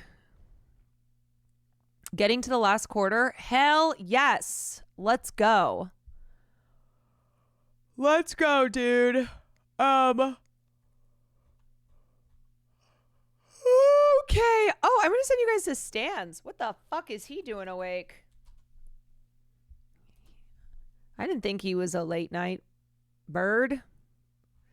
Send you guys to Mr. Nathan Stans, who, never forget, threw a dodgeball at my head because he tried to kill me.